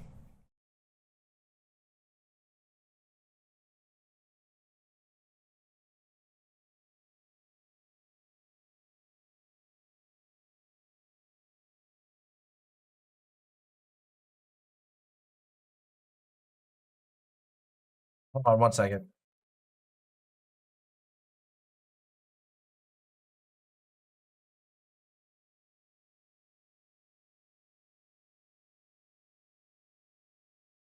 All right, let's see what we got here.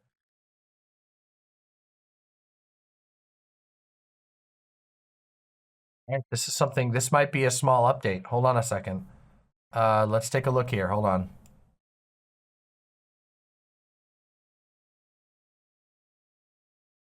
Okay, wait, this is just somebody saying they've got something to say.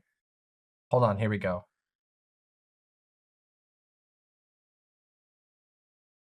Okay, here we go. So this is the original one. If Wizards tried to squeeze more money from you with these D&D Beyond changes, how would you feel? $30 a month per player, deauthorized OGL 1.0, homebrew banned at base tiers, stripped down gameplay for AI DMs. Reportedly, D&D Beyond, or D&D Be Gone, that was the protest one, cost Wizards of the Coast over 40,000 subscriptions. Keep it going. And then we get this right here. I can confirm these changes are what Wizards Digital Game VP Chris Cow has planned for the future of D&D. The 30 per month is for the highest tier and includes monthly content drops. Their dream is to have everyone paying $30 per month just to play Dungeons and Dragons. Haas is correct on everything, confirmed by my Wizards of the Coast sources. Just finished the script to my Wizards expose to be released this Wednesday. This is bigger even than the OGL.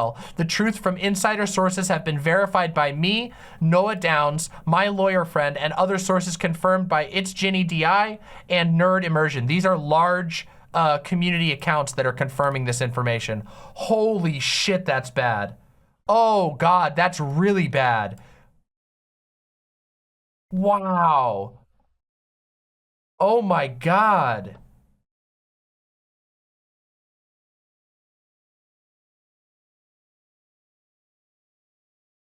Cancel that Beyond account. Everybody, seriously. They've already lost 40,000 subscriptions to D&D Beyond. The only way that anything good is gonna come out of this is if people stop paying for D&D Beyond. There has to be an impact to them. They are literally trying to screw everyone over. They're removing homebrew tools. That's ridiculous. Homebrew is the heart and the blood, heart, and soul of fucking Dungeons and Dragons, and they're trying to remove homebrew tools from D&D Beyond. Oh my God. That is so bad. We'll do an update, Silent. It's okay. We'll keep the video as it is. I'll do another one later this week. Or I guess we can. Yeah, Danny, if it's no big deal. Yeah.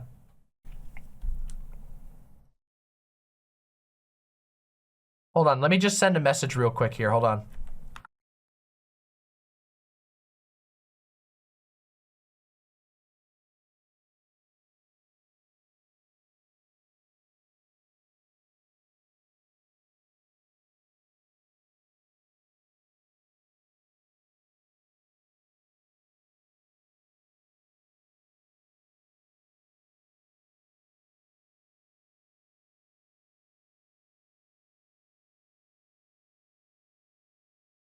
Okay. All right, everybody. All right, everybody. Okay, it's not a big deal. All right, that sounds great. Sick, because that's going out tomorrow. So just make sure that we talk to Cherry about it so that Cherry knows. Okay, everybody, yeah, this is terrible. Capitalism marches to kill the arts again. It really is a soul-sucking machine. That is so terrible. What a terrible move is that, like, you try to screw over all of your players, then you decide we're gonna wait for like a month, and then we're gonna screw them over even harder. Can we get the tweet links? Yeah, here's the tweet links. Here you go. Here's the link to the tweet. There you go. Boom. Here's the first one, and here's the second one. There you go. Bam. If you all want those tweets. I don't even play D&D right now, and this whole thing has got me heated. Nobody has the money for this, and they're doing this when people need it more than ever because of the pandemic. So I guess at best that means no access to homebrew tools and compendium on the free levels. Yeah, that's what it sounds like. It sounds like the free or discount or low levels of D&D Beyond don't allow you to have access to the most foundational tools, that they're trying to get you to go higher and higher. Holy shit. That is so bad. All right, everybody. All right, so we got another thing we got to do now. Okay. My lovely, lovely imps, there has been an ongoing, let's just say debacle. Let's just say a scandal that has been going on in leftist spaces. And when I say leftist spaces, I mean the broad left. Like liberals and everybody have been paying attention to this particular scandal. The scandal I am talking about, of course, is the string of severe sexual assault allegations that have been pointed directly at the political content creator by the name of Andrew Callahan. Now, you might have known Andrew Callahan for his association with the show All Gas No Breaks, which then became Channel 5 News, and he now has a new HBO show, just got a deal with HBO for a show to sort of take Channel 5, the show that he does, which is sort of this like man on the street type interview show that specifically focuses on politics, and try and take it to the next level. Now, he has been hit with an absolute wave of allegations, and currently I am preparing a larger video where we are going to go through and get all of the receipts in one place so that people can sort of make, understand the situation and come to their own conclusions about the situation after seeing all of the evidence in one place.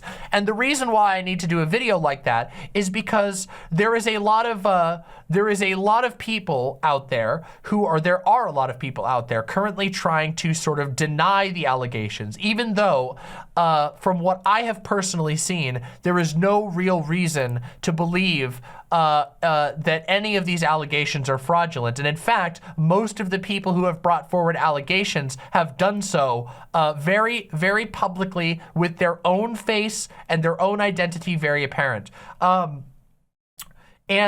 So today, we are going to be taking a look. This is just a standalone react because Andrew Callahan posted an apology video today. I have not seen the apology video yet, but this is the video that we are going to be reacting to right now. Oh, I should change that title. That is not the correct title. Sorry about that. Andrew Callahan, for all of his alleged misdeeds, is not a Minecraft man-child. That was the last person that we were interacting with.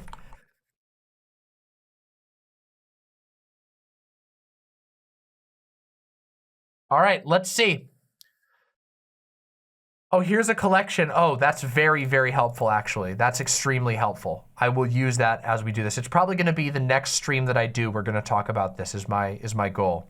Anyway, right now we are going to listen to his apology. Of course, this reaction is going to assume that you are somewhat familiar with what's been going on. I apologize. There is a lot of stuff to go through, so I don't have my full video out on it yet, so you'll just have to bear with me for the time being.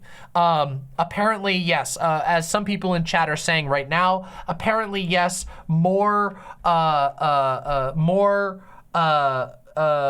accusers have come forward today, credible accusers, people who are willing to go forward and speak on it publicly, which is a great risk, as we all know.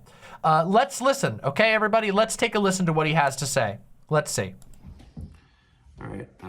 That's him, but this is Andrew Callahan. Just so in case anybody wasn't sure, this is Andrew Callahan. Let's go.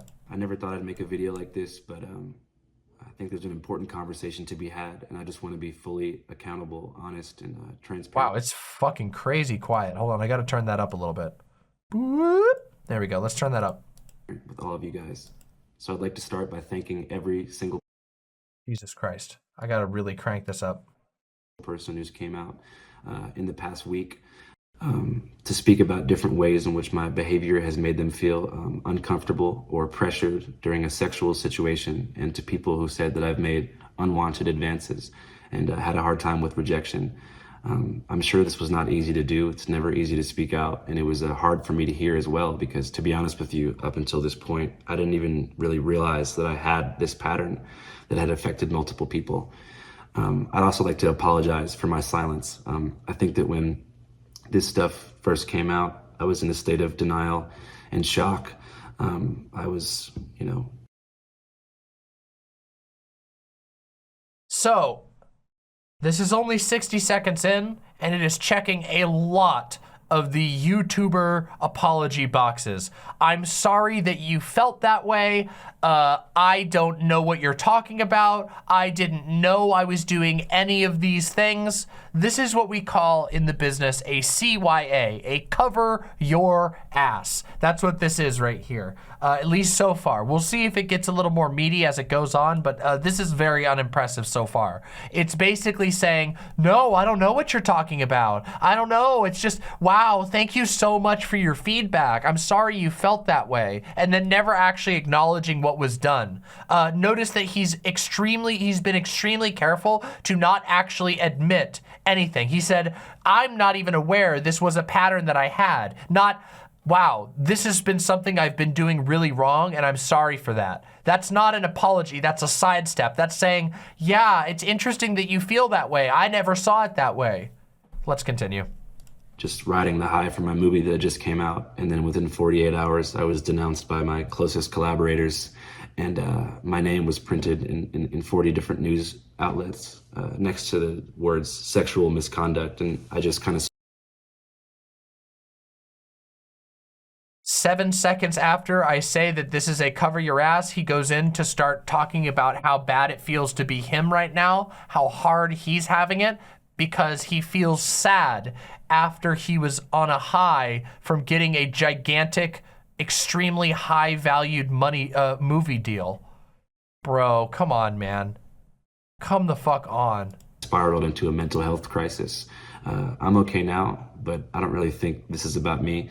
This is about the people that I've affected. So I just want to express my complete sympathy, respect, and support for anyone who I've done wrong.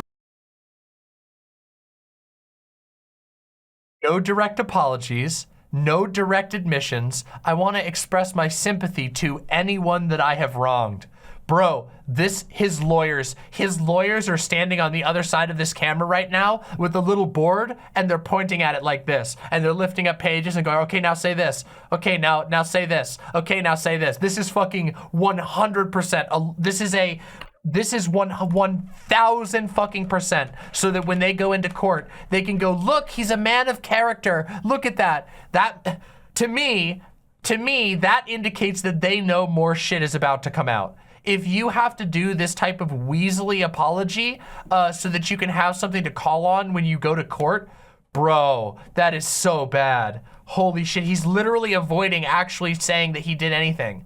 This isn't a fucking, is this even titled an apology? No, it's not. It's called in response. It's not even called an apology. Holy fucking shit, that's slimy. By, and I really want to do better and be fully accountable for everything that I've done. So that being said, I want to make a few things clear. I've always taken no for an answer. As far as consent, I've never overstepped. Dude, what? Bro, come the fuck on.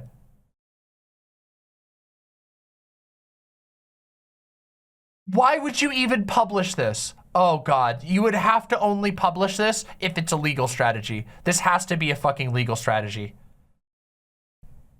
saying I've always taken no for an answer when there's like 15 fucking people that have shown up to say that you don't, when somebody has a detailed story with texts from you that they've proven and validated with journalists that have proven that you did not take no for an answer, that taking no for an answer is the least of your fucking problems, because not only do you not take no for an answer, but allegedly you continue pushing for hours upon hours on end after being told no. Holy shit, that's bad.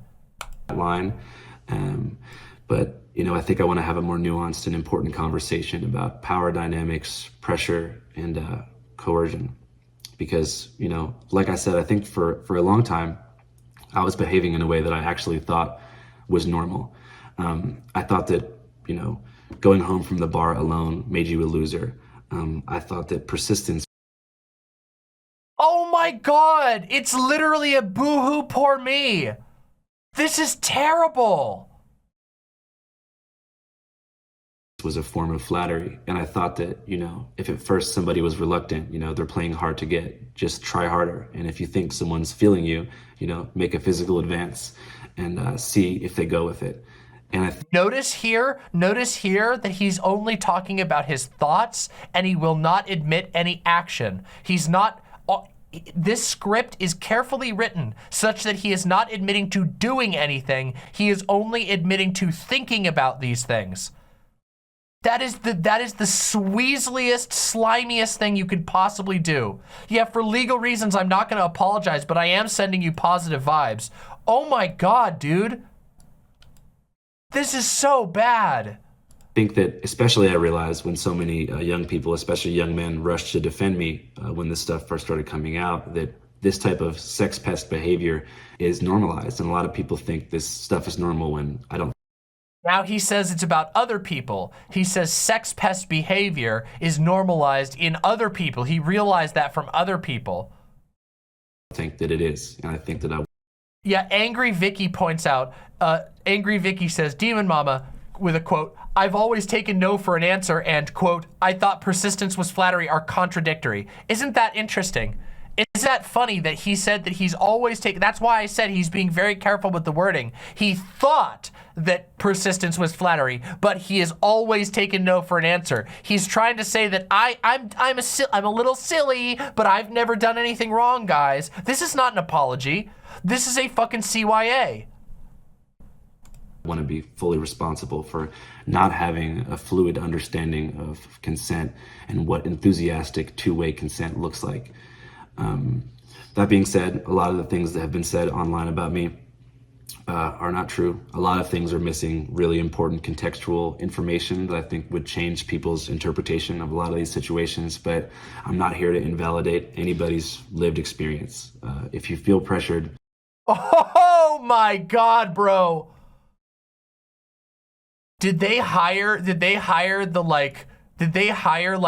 Hillary Clinton fucking like PR team for this? I'm not here to invalidate anyone's lived experiences, but you're lying about me completely. You're totally making things up about me. I'm not validating your lived experience. You're just crazy, you know? That's your lived experience, is being crazy and not telling the truth. I'm not gonna invalidate that, but you're a liar. Jesus fucking Christ. You know, that's just what it is. I hope that young people and young men in particular can use my mistakes to learn and move through life with a better understanding of consent. As far as what I have planned, I'm not really sure what comes next. I mean, obviously, you know, reporting is my one true love, and I'm 25 years old and I have my whole life ahead of me, but I really think that I need to do some serious work. Whole life ahead of him. Oh my God. That's a line that they literally make fun of in Better Call Saul. He's got his whole life ahead of him. That's the line that Saul tries to use to get the guys who fuck the dead body off. You know, in the beginning of Better Call Saul, where there's the like necrophiliac gang and they fuck the dead body, and they're like, they have their whole lives ahead of them. They shouldn't be punished for this one mistake. It's literally a joke. Oh my God, man. On myself and figure myself out. So I'm going to start therapy sessions pretty much immediately. Also, not to blame alcohol, but I truly believe that alcohol was a contributing factor to my poor decision making. And I think that alcohol in general has had a devastating impact on my life. So I think I'm going to make the decision to join the 12-step program for Alcoholics Anonymous. And during this journey into sobriety, I want to take a serious step back from public life. And like I said, figure myself out.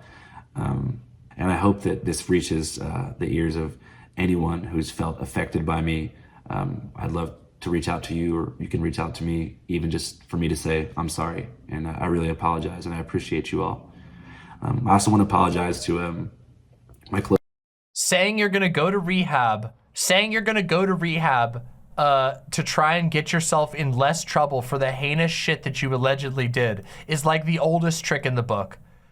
You got your whole life ahead of you. You're gonna go to a nice, proper Christian rehab thing. You're gonna get therapy, bro. Damn, it's so cool. You're thinking about all these things that are gonna take care of you and help you get better. What about your fucking alleged victims, bro? What about your credible alleged victims? This is supposed to be like a response/apology video. This is fucking trash. This is literally pathetic. Closest collaborators, you know, my friends, my family, and people who will have to wear this stain on their career forever. You guys don't deserve this, and I love you guys.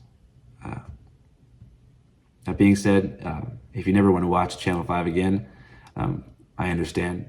I hope you remember the missions of radical empathy and media literacy that we have. Dude, were you practicing radical empathy? Were you practicing radical empathy when you fucking bludgeoned, allegedly, when you allegedly fucking pushed your way into women's pants so hard by cornering them in their own apartment, knowing that you couldn't go, that they couldn't make you leave, and you kept asking them over and over again for hours while trying to get them to drink more and more? Were you practicing radical empathy then, or do you just want to be the beneficiary of radical empathy over those people who've accused you? What trash. What absolute fucking trash. This is a trash response. This is not, by the way, this is not the type of response that you would make if you were fucking innocent. Not that I'm saying that it proves that he's guilty, because obviously it doesn't. That's for the courts to decide. That's for people to decide on their own whether they think he's innocent or guilty or not. But to me, if you don't think you did anything wrong, you don't release an apology video. You don't do an apology video where you pretend, where you make a fake, misleading mea culpa. This is manipulative. This is fucking manipulative as fuck. Try to put into the world through our coverage. All right, that's all I want to say. Oh, dude. That's fucking terrible, bro. This 100% did make me seriously reflect on some of my more questionable behavior in the past. It hurts to think I may have hurt or traumatized someone in the past. I hope more guys seriously look at this and go for it, being smart about their actions. Wow, dude, that's so cool, man. That's so cool that it took somebody getting publicly exposed for fucking sexual assault for you to go, wow, have I sexually assaulted people a whole bunch of times? Man, congratulations, bro. Hope the people you hurt are doing okay.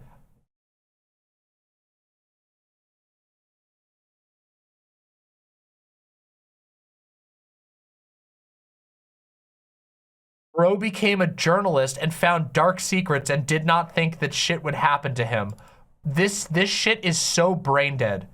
The people who are saying that he got by the Matrix, and by the way, there are a lot of people saying that they think he got by the Matrix, basically.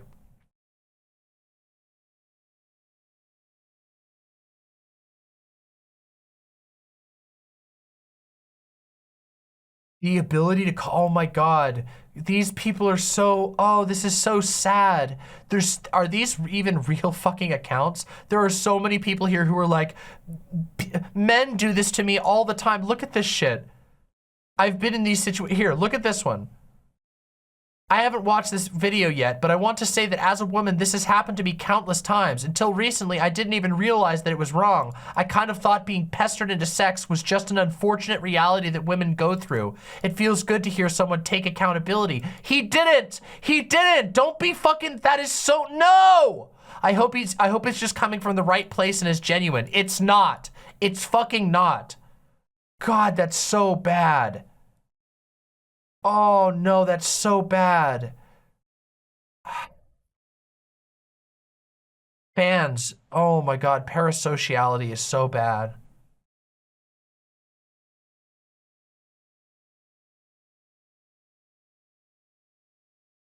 Not up to, thankfully, here's somebody here. It's not up to us to forgive. It's up to the women that he wronged. True!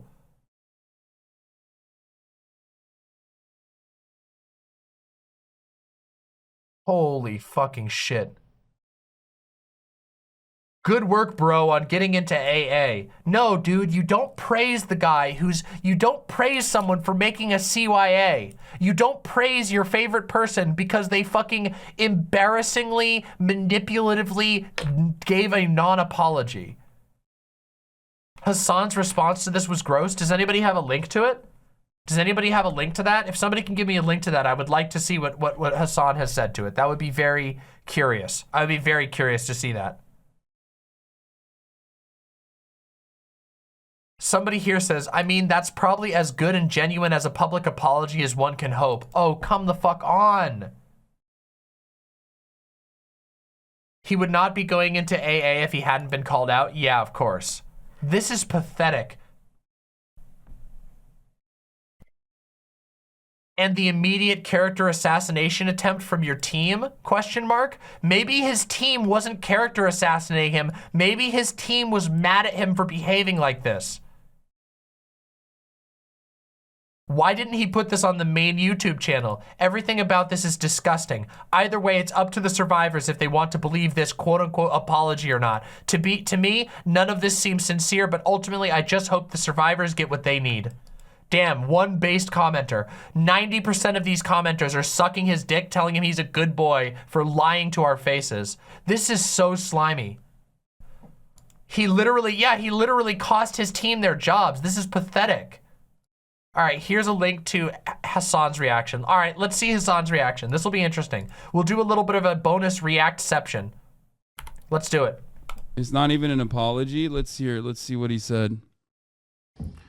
All right, I never thought I'd make a video like this, but I think there's an important conversation to be had, and I just want to be fully God, it's so fucking quiet. If I turn it up, Hassan's gonna blow out my ears. accountable, honest, and transparent with all of you guys. So I'd like to start by thanking every single person who's came out in the past week to speak about different ways in which my behavior has made them feel uncomfortable or pressured during a situation, and to people who said that I've made unwanted advances and had a hard time with rejection. I'm sure this was not easy to do. It's never easy to speak out, and it was hard for me to hear as well, because to be honest with you, up until this point, I didn't even really realize that I had this pattern that had affected multiple people. I'd also like to apologize for my silence. I think that when this stuff first came out, I was in a state of denial and shock. I was, just riding the high from my movie that just came out, and then within 48 hours, I was denounced by my closest collaborators, and my name was printed in 40 different news outlets next to the words conduct, and I just kind of spiraled into a mental health crisis. I'm okay now, but I don't really think this is about me. This is about the people that I've affected. So I just want to express my complete kind of watching this. I'm guessing that Hassan's reaction is later. I've done wrong by, and I really want to do better and be fully accountable for everything that I've done. So that being said, I want to make a few things clear. I've always taken no for an answer. As far as consent, I've never overstepped that line. But I think I want to have a more nuanced and important conversation about power dynamics, pressure, and coercion. Because, like I said, I think for a long time, I was behaving in a way that I actually thought was normal. I thought that, going home from the bar alone made you a loser. I thought that persistence was a form of flattery. And I thought that, you know, if at first somebody was reluctant, you know, they're playing hard to get, just try harder. And if you think someone's feeling you, you know, make a physical advance and see if they go with it. And I think that, especially I realized when so many young people, especially young men, rushed to defend me when this stuff first started coming out, that this type of sex pest behavior is normalized. And a lot of people think this stuff is normal when I don't think that it is. And I think that I want to be fully responsible for not having a fluid. This part is actually, people are saying that he's not like taking accountability. I understand where you're coming from with that. But I do think that this part is actually constructive, considering that he also recognizes his behavior was sex pest behavior. No, he didn't. He didn't actually do that. He didn't actually admit that anything that he did was sex pest behavior. You just fell for it. He just said he never wouldn't take no for an answer. And then he says that other people made him realize that sex pest behavior is bad. He never actually admits to it. He won't admit to anything.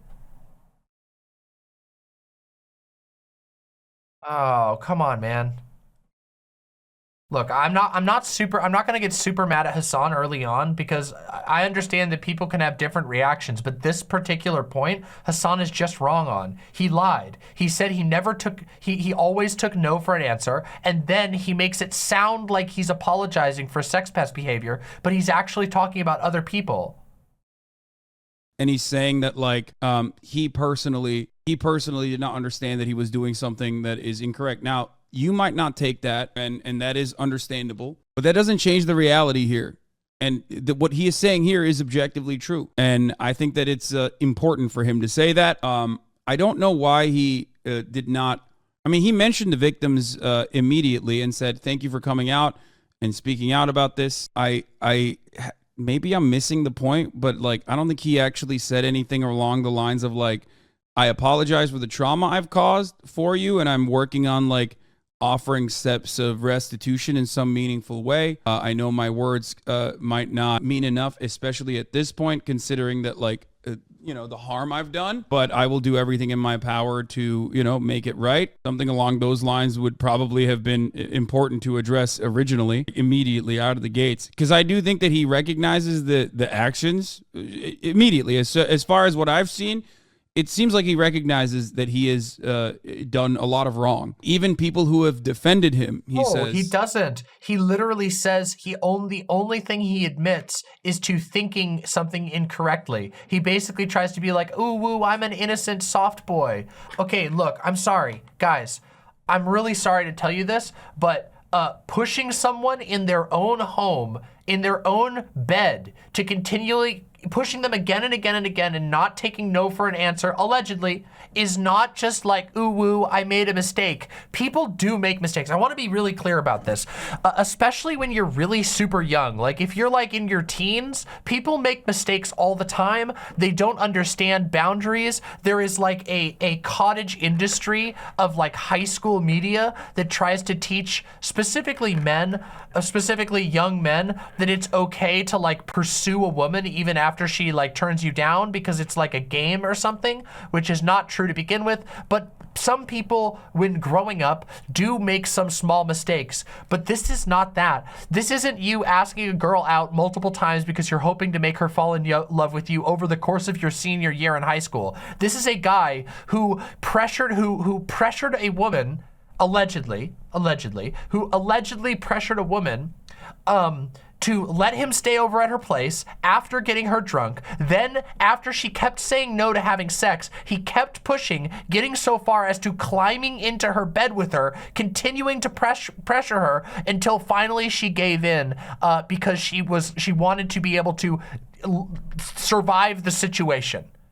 That is not a small mistake. This is not a young man figuring out boundaries. This is not like teenagers, you know, on their first dates making cringy mistakes with each other. This is an adult who is repeatedly, intentionally getting other people drunk, buying drinks specifically for someone else. Not his alcohol problem, him giving someone else alcohol so that he can get in their pants.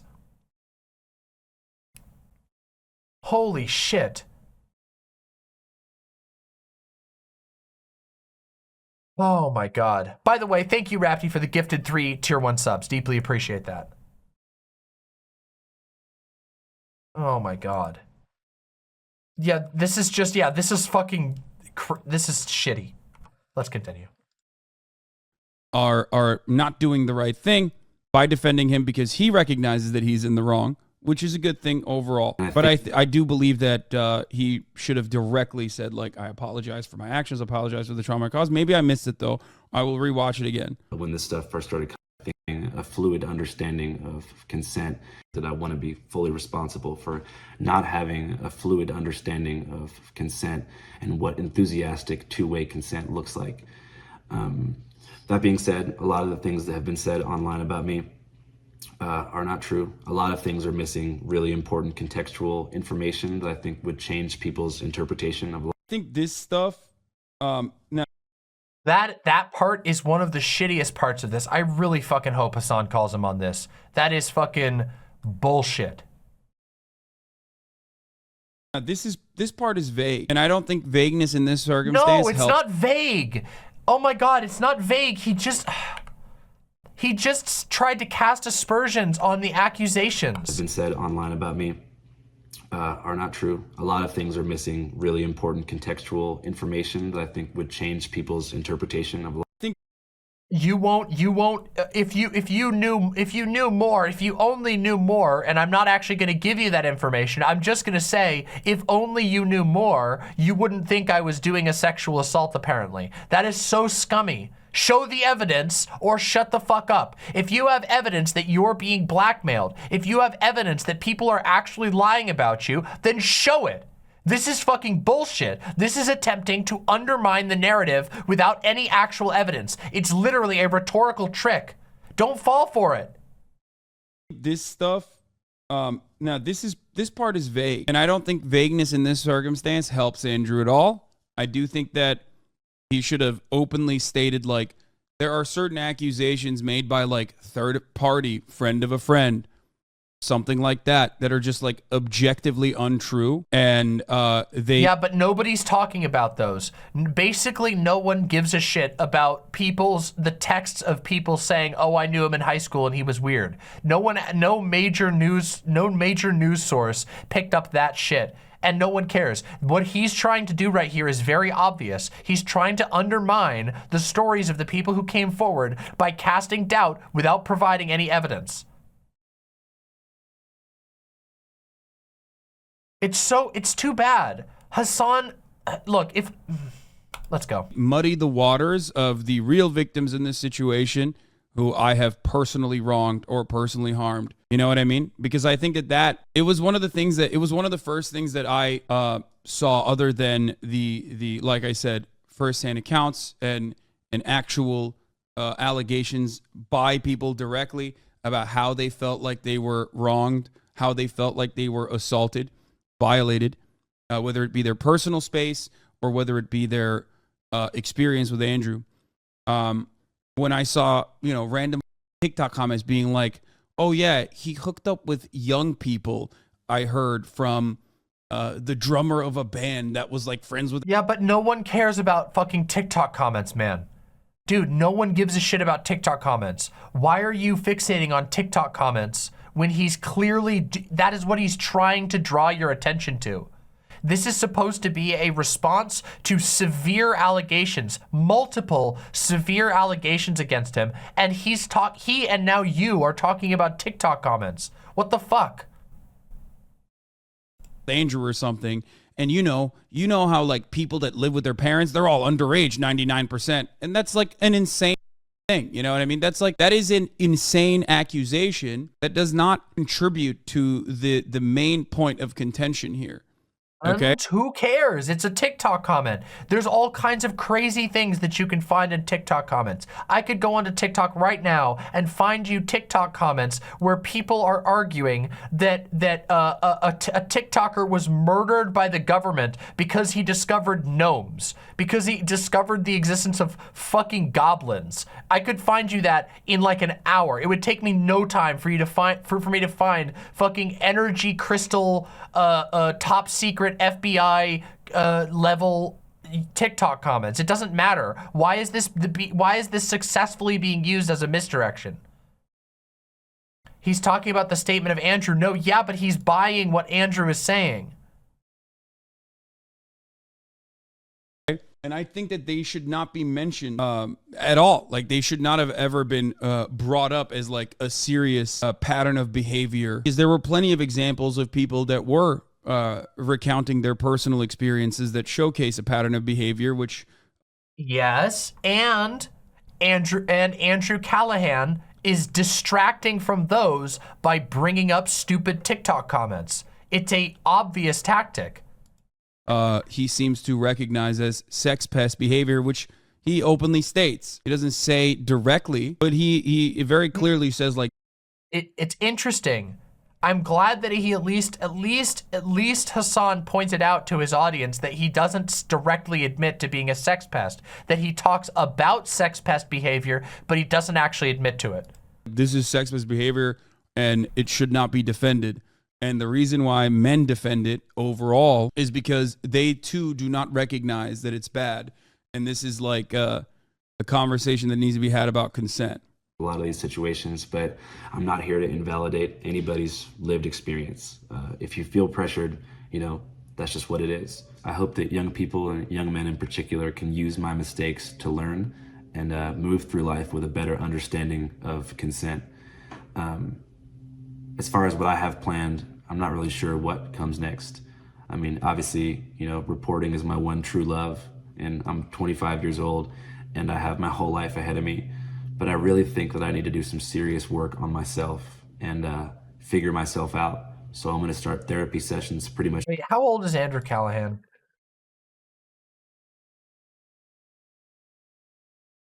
He's 25 years old. He needs to figure himself out at 25, bro. Yeah, it's a little fucking overdue. If finding yourself out means not pressuring tons of, like a whole bunch of women allegedly into sex, yeah, you really need to fucking find yourself out, bro. Immediately. He just said it. Were you not listening? Oh wait, did he say 20? Did he say his age? Oh, sorry, I didn't hear him say his age. Bro, Cheeto's in chat right now. Wait, that's really funny. Man, your video sucked, dude. Do you wanna have a conversation, Cheeto? Sorry, we're in the middle of this, but to be fair, this is the second thing. Do you want to have a conversation, Cheeto? Because that video was fucking terrible, my man. And you should feel ashamed of yourself. Yeah, he's in there. He's got a check and everything. All right. Hey, Cheeto, get in the Discord. Let's have a conversation. Come on, man. Let's do this. Oh, this is going to be really interesting. Come on, Cheeto, get in the Discord. Here you go. Bam, there you go, buddy. Join in. Mods, keep an eye out for Cheeto. You're gonna need to make sure that you do the fucking verifier. Come on, Cheeto, let's do this. I am done listening to the Andrew Callahan thing, so let's do this.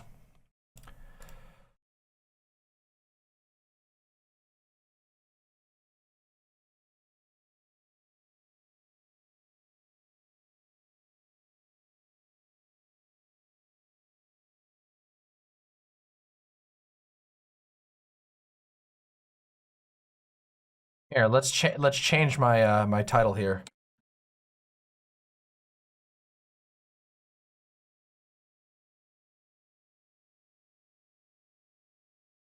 There we go.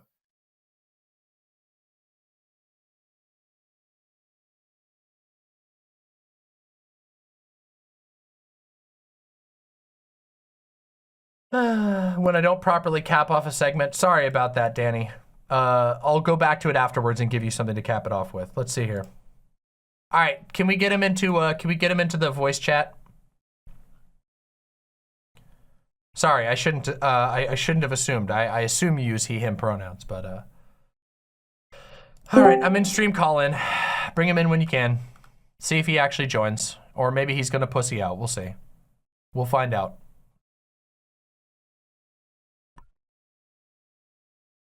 Let's find out if he actually joined the Discord. Ah, he joined. Well, there we go. Make sure you do your verifying stuff. It's not letting you join. I wonder why that is. Here, hold on. Here, there's an easy way I can do this. I'll just send you a friend request, all right? Here.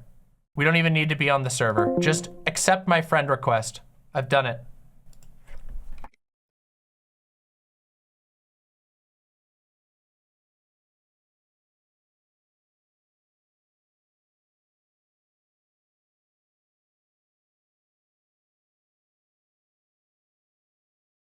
All right, here we go. Hello? Yo, hello. This is a Cheeto, Wait, right? Hold on, it's echoing. Oh shit, you gotta turn off your, gotta turn off the actual. All right. What's up? How's it going? Hey, real quick, what are your pronouns? The he, him. Ah, sick, the classics I see. Breaking out the classics. I'm old school like that. Old school? Wait, so why did you Alright, think well, I hey, was as long as like, you're happy. why'd you think I was like 30? I am 19. I don't know why, nobody believes that. I just, I don't know, maybe it's just, I don't know. I guess it's just, I don't know many 19-year-old YouTubers, I guess. Why did you think I was 25? Is it because my skin is that radiant? Yeah, I guess so. Yeah, damn. So yeah, you had a lot to say about my appearance and not much else, bro. What's that all about? Did you have a problem like engaging with ideas and you just choose to engage on like low-level insults or something? Yeah, so you actually said that I roasted, you said in the stream that I said that you looked fat, which I didn't do. I think you said go get a burger, and I think you said that I looked ugly. Yeah, something along those lines. Yeah, maybe you didn't literally call me fat, but you know, you did basically the same thing. So are you like trying to deny that you were insulting my appearance? Because like, come on, man, it was obvious. Your heart. Well, no, okay. Yeah, listen. If I actually wanted to deny something, I would deny it. But I'm literally saying like, yeah, I roasted the haircut, the piercings, and Yeah. What's wrong with my piercing? Can you explain me? What's wrong with it? On the looks pretty lip. cool to me. Well, it kind of looks like you just got like a fisherman just kind of like got you, you know? Yeah, totally. That's why you put a gem on it, because fishermen love to fish with gems. By the way, do you mind? Do you want to post face? Because I think my audience would absolutely love to see what your face looks like. Since you spent a lot of time like insulting mine. I literally didn't though. Like you're just making that up. I don't know, man. You had a 9-minute video, and like a good solid 1 minute was devoted to. That's like a tenth, more than a tenth of the video, That's just bro. not true. That's just cap. I don't know, man. We all just watched it. Yeah, I did too. Anyway, literally. so what's your so you said I was like what? You said I was like the. Well, yeah, I mean, there's not really much to it. Because you're just lying. Like you're saying I spent most of the video roasting your face. Like that's just not true. I didn't say that you said most of it. Now you're lying. I said you spent a good chunk of it. Okay, a good chunk. Which is accurate. Yeah, it's wrong, funny. So. It's funny how you had to lie about what I said in order to try and make it seem like I was a lying. good chunk. It's still wrong. Yeah, it's all right. We got the clip. We all know. We all watched the video. The video's up on the internet for everyone to see. You guys can go see it. We just watched it right now. Anyway, like I said, post face or shut the fuck up. No, his face reveal was fake. We already saw that because you know the guy who did my face reveal. You know he's actually autistic.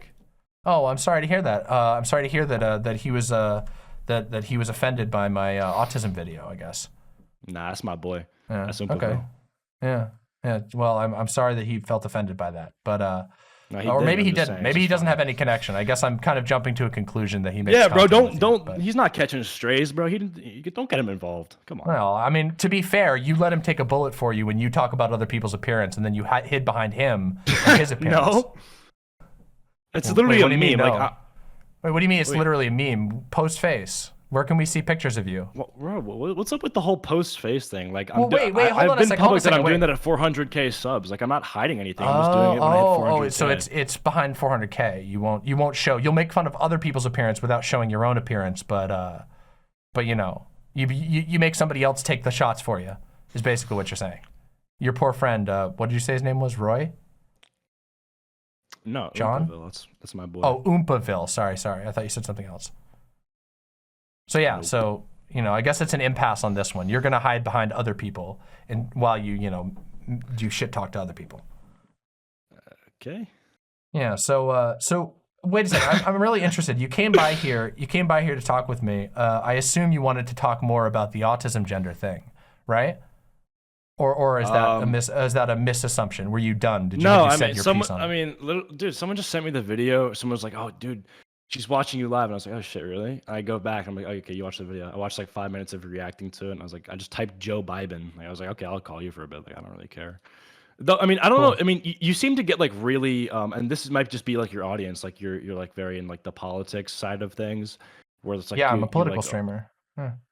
Okay. Well, okay. So yeah, and you were like, that probably makes sense. Like you were like really trying to analyze like all of my videos. Like I made some points, but like I threw in like so many memes. Like I was just like trolling. Like I put in So basically what you're saying is I should have like treated you with soft gloves, because when you make a video saying that I'm like the most cringe person and that my opinion was bad, I just shouldn't. I shouldn't actually think about the words that you say. I should just, you know. No, you should just laugh at the memes that I post when I post memes and roast they weren't funny when I say something cringe.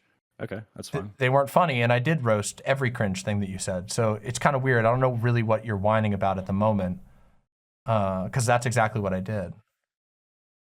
But it sounds like you want me to like ignore the fact that you were wrong about things and that you made bad arguments. Okay, well, one of the arguments that I made, which you like half agreed with, which I thought was funny, which was the fact that I said that gendering things helps us in our society, which like it obviously fucking does. Like, come on now. Oh, I don't think it does. You disagreed with that. Yeah, and then I gave the example of a clothing store, and then you had this terrible response of saying that, oh, society conditioned you into wanting to wear these things, whereas my counter would be, no, society didn't just condition you. Society forces you. Okay, excuse me. I'm trying to actually like get through a sentence. No, I just wanted to make sure you were saying the right thing. No, society wasn't forcing me to do anything. Genetically, I am taller than a lot of my counterparts, mostly female, and I also have wider shoulders, and I have a male build, which makes it so that certain fabrics that are cut a certain way, you know, are more comfortable and stretching there, my man. You're really stretching there. You're saying it's your genetics that makes men's clothing more comfortable to you? Like, the cut of men's clothing has nothing to do with genetics. It has to do with style. There are men who wear tight-fitting clothes all the time. There are men who specifically who go out of their way to buy tailored clothes. When you go to a Walmart and there's a men's section and a women's section, the men's section has boxy T-shirts because that is what is a style that our society tells us is like what men do. They don't want something tailored most of the time. But that's obviously not the case all the time because tailored men's suits are insanely popular. So like, I feel like you're kind of barking up the wrong tree by saying it's your genetics that determines why you bought a Minecraft shirt from the boys department at Walmart. Okay, so I don't even know what you're trying to say at the end of that, but I'm just saying that basically, like, regardless of style, which I would say styling is not necessarily the like the cut, which it can be, but I mean, style can mean anything, right? You can talk about like logos, graphic designs, whatever. I'm saying that yes, there is a certain blueprint that is followed when making men's clothing, and a certain blueprint that's followed when making women's clothing, and that's because of the genetic predispositions that form common male and female body types. It is not because of genetics. And also, when you say there's a blueprint, that is like the biggest simplification I've ever heard. Yes, when you go into a Walmart, almost all of the shirts that you're going to buy in a Walmart are going to be unisex cuts, which means they are not tailored. They are designed for anybody to be able to wear, men, women, anybody in between, even autism gender people. And real. Like, yeah, for real. What's funny about that? No, I mean, you're just being quirky. I found it funny. I don't know. I laugh sometimes. I put in memes. I laugh. I know that's kind of. Oh, no, I was just asking. I was just asking if it was like a nervous laugh or if it was one of those forced laughs that come when you have like, you know, like a encephalitis or something like that. You know, people laugh forcibly. I was wondering if it was, you know, what you thought was funny about that. Oh, okay. So it was just a nervous laugh. You were asking? No, I mean, I directly said, yeah, okay. Dude, you're fucking 32. Like, humor's subjective. People laugh randomly. Okay, like. Oh no, I was just asking. Are you a serious person? Like, do you want to engage the arguments, or are you gonna like try to get me on nervous laughter? Like, what the fuck do you? Like, I was asking why you kind of did like an anime laugh, and so I was wondering if there was something I said that was particularly funny to you, and it was funny because you said even autism gender, and like, yeah. I don't take that very seriously, so I found it funny. So why don't you take it seriously? I mean, you fucking watched my video, like. Yeah, and your argument sucked. Your argument was what I just was talking about, which was that apparently you believe that Walmart tailors shirts to your genetics. Yeah, and you hold like the actually like ridiculous take that like, oh, it's style. Like what? It's what not is ridiculous style. about that? I don't understand what you're trying to say there. You're telling me it's that not you don't. Style. You like, don't. Wait. You're telling me that you don't think. Okay. You're saying that when clothing is designed, that it's not designed primarily for style. Do you think that men? It's designed to do you think fit. that men? What the fuck are you talking about? Do you think that men have always worn like khakis and Hawaiian shirts, or do you think that over time we have developed Okay, you're talking about something styles? different. Oh my god. No, I'm not. Okay. I'm talking about exactly what you're talking about. Yes, you are. It's not my fault that you can't keep up. Don't you dare tell me to settle down, man. You're getting a little carried away, okay? You're talking about khakis. Khakis have nothing. The khakis are like a material. It's a style. It's a color. It's a. Thank you. It goes with that's other what I things just with clothes. said. I literally just said but that it's you about use styles. it as a, You just as a admitted jumping my off point. Okay. You're using it as a jumping off point. That is the biggest cope I've ever heard. Trying to make like fill time by saying la la la la la. Like anybody could do that, man. Come on, you got to do better than this. because come on, you're being, you got to do better than this. You're being silly. You're being quite How silly, am I being okay? silly? You haven't been able to explain. You've just all that you've been able to do is come in here and mad cope. I pointed out that clothing design. You're not even. You are mad coping. It's so crazy. I came in and I said. Okay. No, well, I was trying to finish an argument from before that you never really addressed. You just. Okay. All right, go ahead. You want to make another one? Okay, cool. Yeah. So my argument is that it's not about looks. At the end of the day, when we're talking about clothing, it's like, okay, yeah, that's part of it, but it's also the biggest part of clothing, obviously. And the reason why we have it is because it fits, right? It covers us up. I know you're pro nudity or whatever, but like, I'm not equipped to have that conversation, okay? Are you like anti-nudity? Are you like afraid of naked people? I don't fucking know. Like, I'm just saying in our society, people wear what clothes. Is that? Wait, like, are you gonna contest that? Why do you say stuff like that? If you don't know what that means, why do you say a quip if you don't know what you're actually saying? Like, what were you trying to say there? Are you anti-nudity? You were like, you're pro-nudity, and I'm like, and then I asked you a very simple question: are you like anti-nudity? Because if I'm pro-nudity, what does that mean? Like, do you think? Are you asking me if I think I should like strip in the street? Like I should just like frolic near like an elementary school butt naked? Like, are you asking me if that's my take? Like, what do you? You're the one who told me that I was pro-nudity, and I asked you, what does that mean? Are you anti-nudity? And then you went, and you started scoffing like you were confused. So what did that mean? Okay, all right, so I'll explain it, okay? When I say, okay, so when I say I'm anti-nudity, I mean you really are just like struggling here, aren't you? This is so out of your depth. We're having 50 conversations at once. Like, you don't Why want to don't stay you on just topic make here. Minecraft content? Why don't you just do the Minecraft? Why do you got to try and like You asked me to come on the stream. You called me a pussy if I didn't. I'm like, okay, sure, I'll do it. I don't care. Well, I mean, it's true. You would have been a pussy if you didn't, but you did. So I guess you got that one. You got that point going for you. I'll give you that credit. Oh, gee, thanks. Yeah, you're welcome.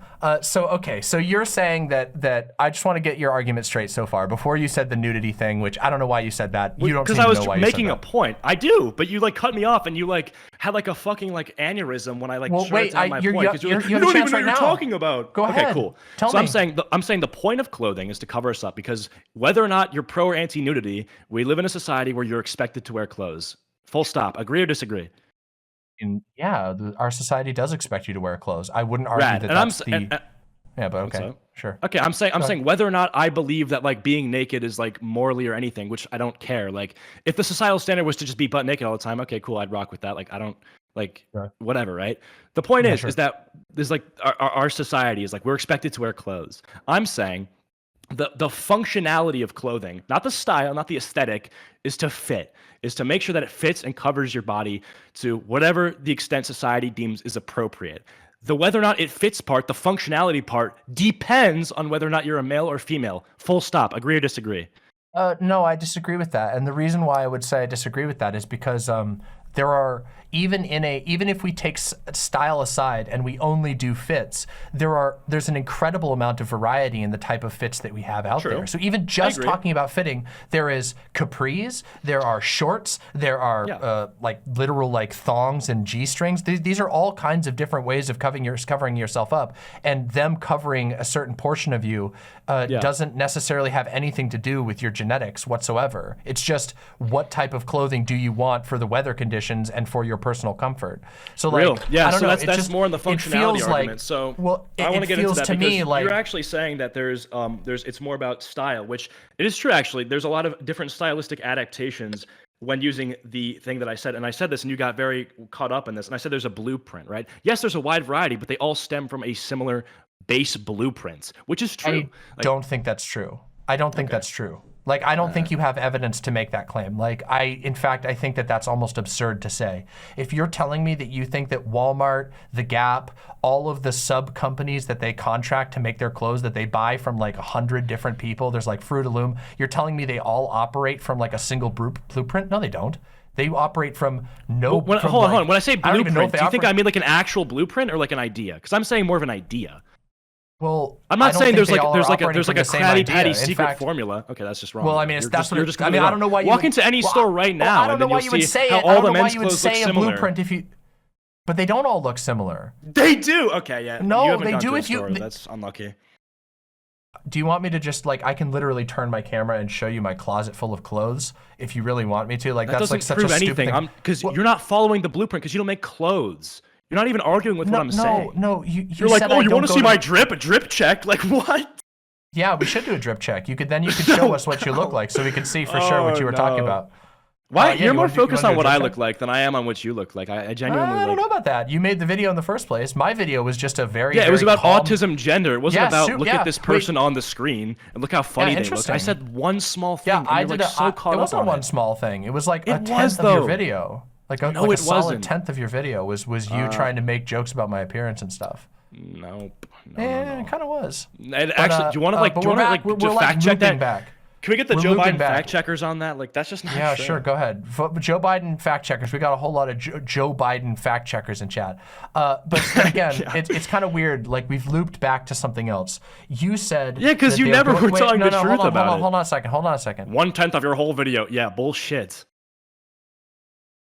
You said just a few seconds ago that you believe that there is a blueprint that operates all clothes. Now, I will say, if you go to a Walmart where the absolute cheapest clothes you can possibly buy are on display, and when I say that, by the way, it's really funny that you would say they operate from a blueprint when if you actually go to the t-shirt departments of the women's t-shirt department and the men's t-shirt department, most of the shirts there will be unisex. That is the type of tailoring. If you know anything about clothes, unisex means the more boxy cut. It's not tighter around the armpits. It's not tighter around the neck. And the reason for that is because it's meant to be able to fit any body type, male, female, in between, anything.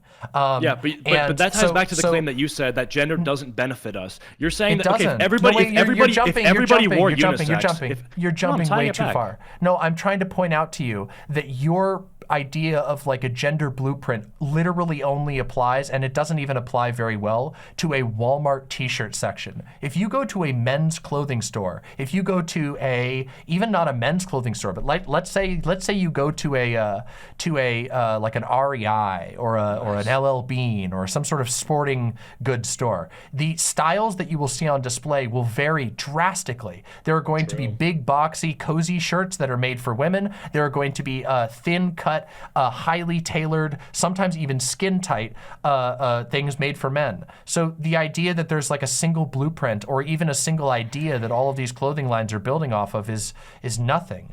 It's not true. Well, it's just you just kind of made the argument it. for me. You kind of made the argument for me. You said that like there's an expectation that you had when walking into a men's clothing store. If there was no expectation of what that would look like, then we'd all just be going to the Walmart unisex section. The reason that gender, in a sense of fashion, benefits us in society. Excuse me. Hold on. The reason why it benefits us in society is because Like you just said, there are different stores that offer different types of expectations in terms of what you're going to get, and a lot of those are gendered. If you walk into a men's clothing store, you're expecting to see you have a rough concept of what you're going to get, whereas if you walk into a women's clothing store like Victoria's Secret, you also have a rough idea of what you're going to get. That's because gender has benefited us in this sense.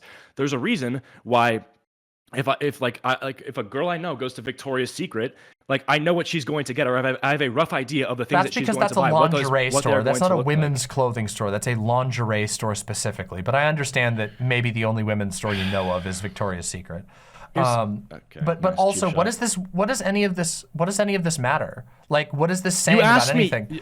You're contesting the point. You are contesting the point. Let me finish what I was saying.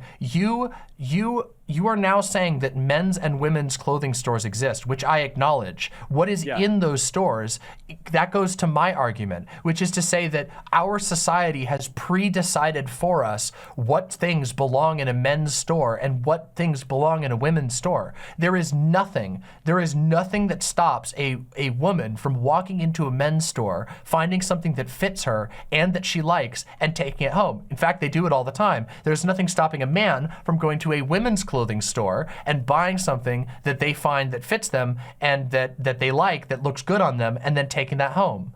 We just for some reason separate these things. And no, it doesn't mean that every store would be.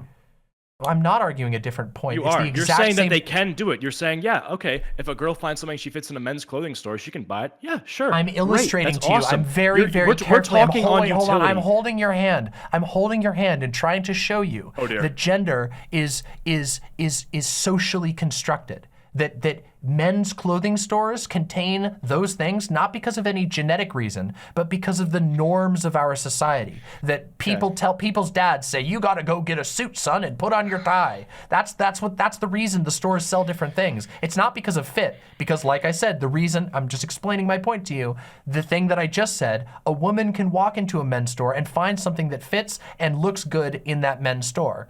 So it's not because of fit. These things exist because of stylistic differences. They exist because of social and cultural differences. Okay, so regardless of whether or not that's what you believe, and I'm not going to win you over on the genetic argument. Okay, you believe it. Great, awesome. You think it's true. But you haven't even presented a single thing other than that. What store? Okay. Have you ever been to a store that checks your genetics before you go in? They don't. No, but we're not talking about that anymore. We're talking about the utility, because that was the argument.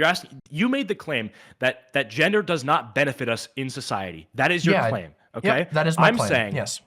I'm saying that it does, because regardless of whether or not you think that you can find these cases of like people, like a girl going into a men's clothing store and finding a t-shirt that she likes and wearing it, awesome, that's great, but that's the exception to the rule. You have to understand, 99% of people don't give a shit about the fact that, like, oh yes, there's men's stores and women's clothes. They just go to that. They go to the one that we're societally constructed to go to, and they shut up and they don't care, and it works. It's awesome. Well, you seem to be the one who. No, wait, hold on a second. You seem to. You're going way off onto something else. There are oh my God, I don't even know. Like, I feel like this is literally like, I don't want to discriminate against you for being 19, but like, if you think that women have like just go to women's stores and never have any issues, you need to like go talk to some women. I didn't say. Okay. It's just like it's literally just not true. You did. You just said that. Oh my God. No, I'm saying they don't have any issues with the fact that they can't find men's clothing there. Like they just, you know what I'm saying? No one goes into a. How would you know that? How would you ever know that? Are you fucking kidding me? You think a girl goes into a women's clothing store and is like, oh, damn, there's no men's clothes there. Are you high? Like, what?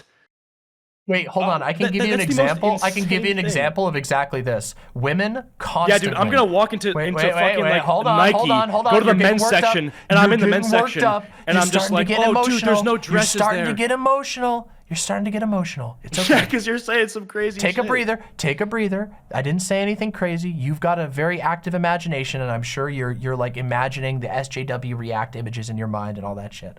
What are you talking about? Women go into women's clothing stores and women's clothing sections all the time, and one of the biggest complaints about women's clothes, and I put giant quotes on that because I think the concept is very silly by and large, is that women's pants do not have any pockets. It's one of the biggest complaints. And in fact, one of the things that happens all the time, if you talk to some women, you will discover that this is true, is that a lot of times women will walk into the Gap, they'll walk over to the men's section, and they'll buy a pair of pants over from the men's section because it has pockets. It's incredibly common, in fact, that women go and wear men's pants because women's pants don't have pockets 90% of the time. It sucks. It's actually super annoying. And you would know this if you just thought for a second, instead of like, you know, jumping to conclusions and saying that like, oh, gender is, you know, the need for pockets or the need for no pockets is written into your genetics. That's absurd. It's just, it's stylistic decisions. Bro, we're not talking about pockets. Like, okay, yeah, they should put pockets on women's pants. Like, wait a second, but that is awesome. Wait, hold on. We are talking about pockets because in our society, for a very stupid reason, pockets are gendered. Women's pants are sold without pockets for most of the time. It's incredibly common for women's pants to have fake or no pockets whatsoever, whereas men's pants always have pockets without question. All men's pants, like jeans, etc., always have pockets. Even dress pants for men will have pockets often. It's very rare that you won't have that. Why is that gendered? Why is pockets gendered? It doesn't even make any sense. Can you even answer that question? Why is that the case? And it's true. If you don't believe me, go to Walmart, check the women's pants and check the pockets, and then go check the men's packs and check the pockets. Okay, you're literally arguing with like an invisible ghost in your bedroom. Like I literally never said that, oh yeah, dude, it sucks that like, or it's so awesome that women can't get pockets on their pants. Like, when did I ever Are say you that? listening? That's not what I said at all. I'm like, you just explain ranted about to me. fucking pockets for 2 minutes. I am explaining a gender difference. A very common, easily verifiable difference. And this is why. And I'm pointing out. No, wait, hold on. Don't do it your yet. idea Wait of a second. gender I want boils to make down sure to you a understand. societally constructed definition, while mine as genetic. And you're right. Genetics does not determine your need for pockets, and that's why, honestly, mine makes more sense. Because if it was about genetics, then yes, all pants would get pockets. You actually can't grasp what I'm saying. Like, I want you to really try as hard as you can. Apply all of your mental power to this real quick. Okay? Tell me why in our society that men's pants have pockets. That pockets have become a gendered trait in our clothing. Why men's pants have pockets and women's pants do not. Explain to me why that exists in a way that aligns with your worldview. Okay, so you're trying to like corner me right now on the I'm not. I'm asking I don't have the esoteric. Oh my dear God. I don't have like the esoteric knowledge on like gender pockets. I don't think you have any knowledge. I'm asking you how that fits into your worldview. The entire conversation too. I haven't. I've literally followed every single line that you've put forward. You said that you believe that male and female clothes stores exist because of genetic reasons. I said that doesn't make. Yes, it is. That is literally what you said. I didn't say the stores exist for genetic reasons. It's the goldfish brain. Holy shit, dude. It's the goldfish brain. You can't remember what you said 5 minutes ago, can you? I literally was going to say it, and then you're like, oh my God, the goldfish brain. He's like the goldfish, guys. Like, no, that's obviously not what's happening. I'm actually going to explain it if you don't talk over me like every 3 seconds, okay? What I'm saying is I didn't say that that's what's been happening, but all right. It's because of genetic reasons. I said the cuts of clothing that fits because of biology. Yes, that's true. Men and women are not the same. Are you contesting that? Men and women aren't the same, but nor are men and men. Nor are women and women. That's true. That's why I had the entire blueprint thing. Yes, they have a but the blueprint thing doesn't make any sense. This is what I'm pointing out. There are all kinds of decisions that are made in men's styles and women's styles that have literally nothing to do with style. Yeah, also, like, as somebody pointed out in chat. No, wait, here, let me give you an example of this real quick. I'm gonna give you a real puzzler, okay? Are you okay with me? I wanna make sure that you're not gonna have like a meltdown. Are you okay with me talking about a girl who has a penis? You okay with that? Bro, what? Just want to make sure you're not going to get. What is going on right now, bro? No, I'm gonna ask you a question real quick. many. Hold on, I'm dead serious. Give me 30 seconds. I have to get a water, bro. This is Please get some water. Yeah, you definitely want to stay hydrated for this. I can tell that it's just keeping up with you. So go ahead.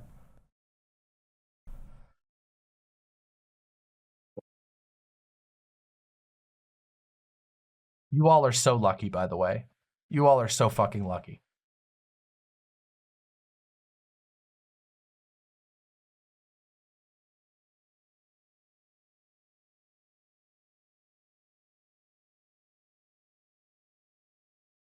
No, AJ. No, AJ. It's all good, AJ. After this long of a debate drought, I owe you? Yeah, nah, I don't owe you shit. It is Arlox.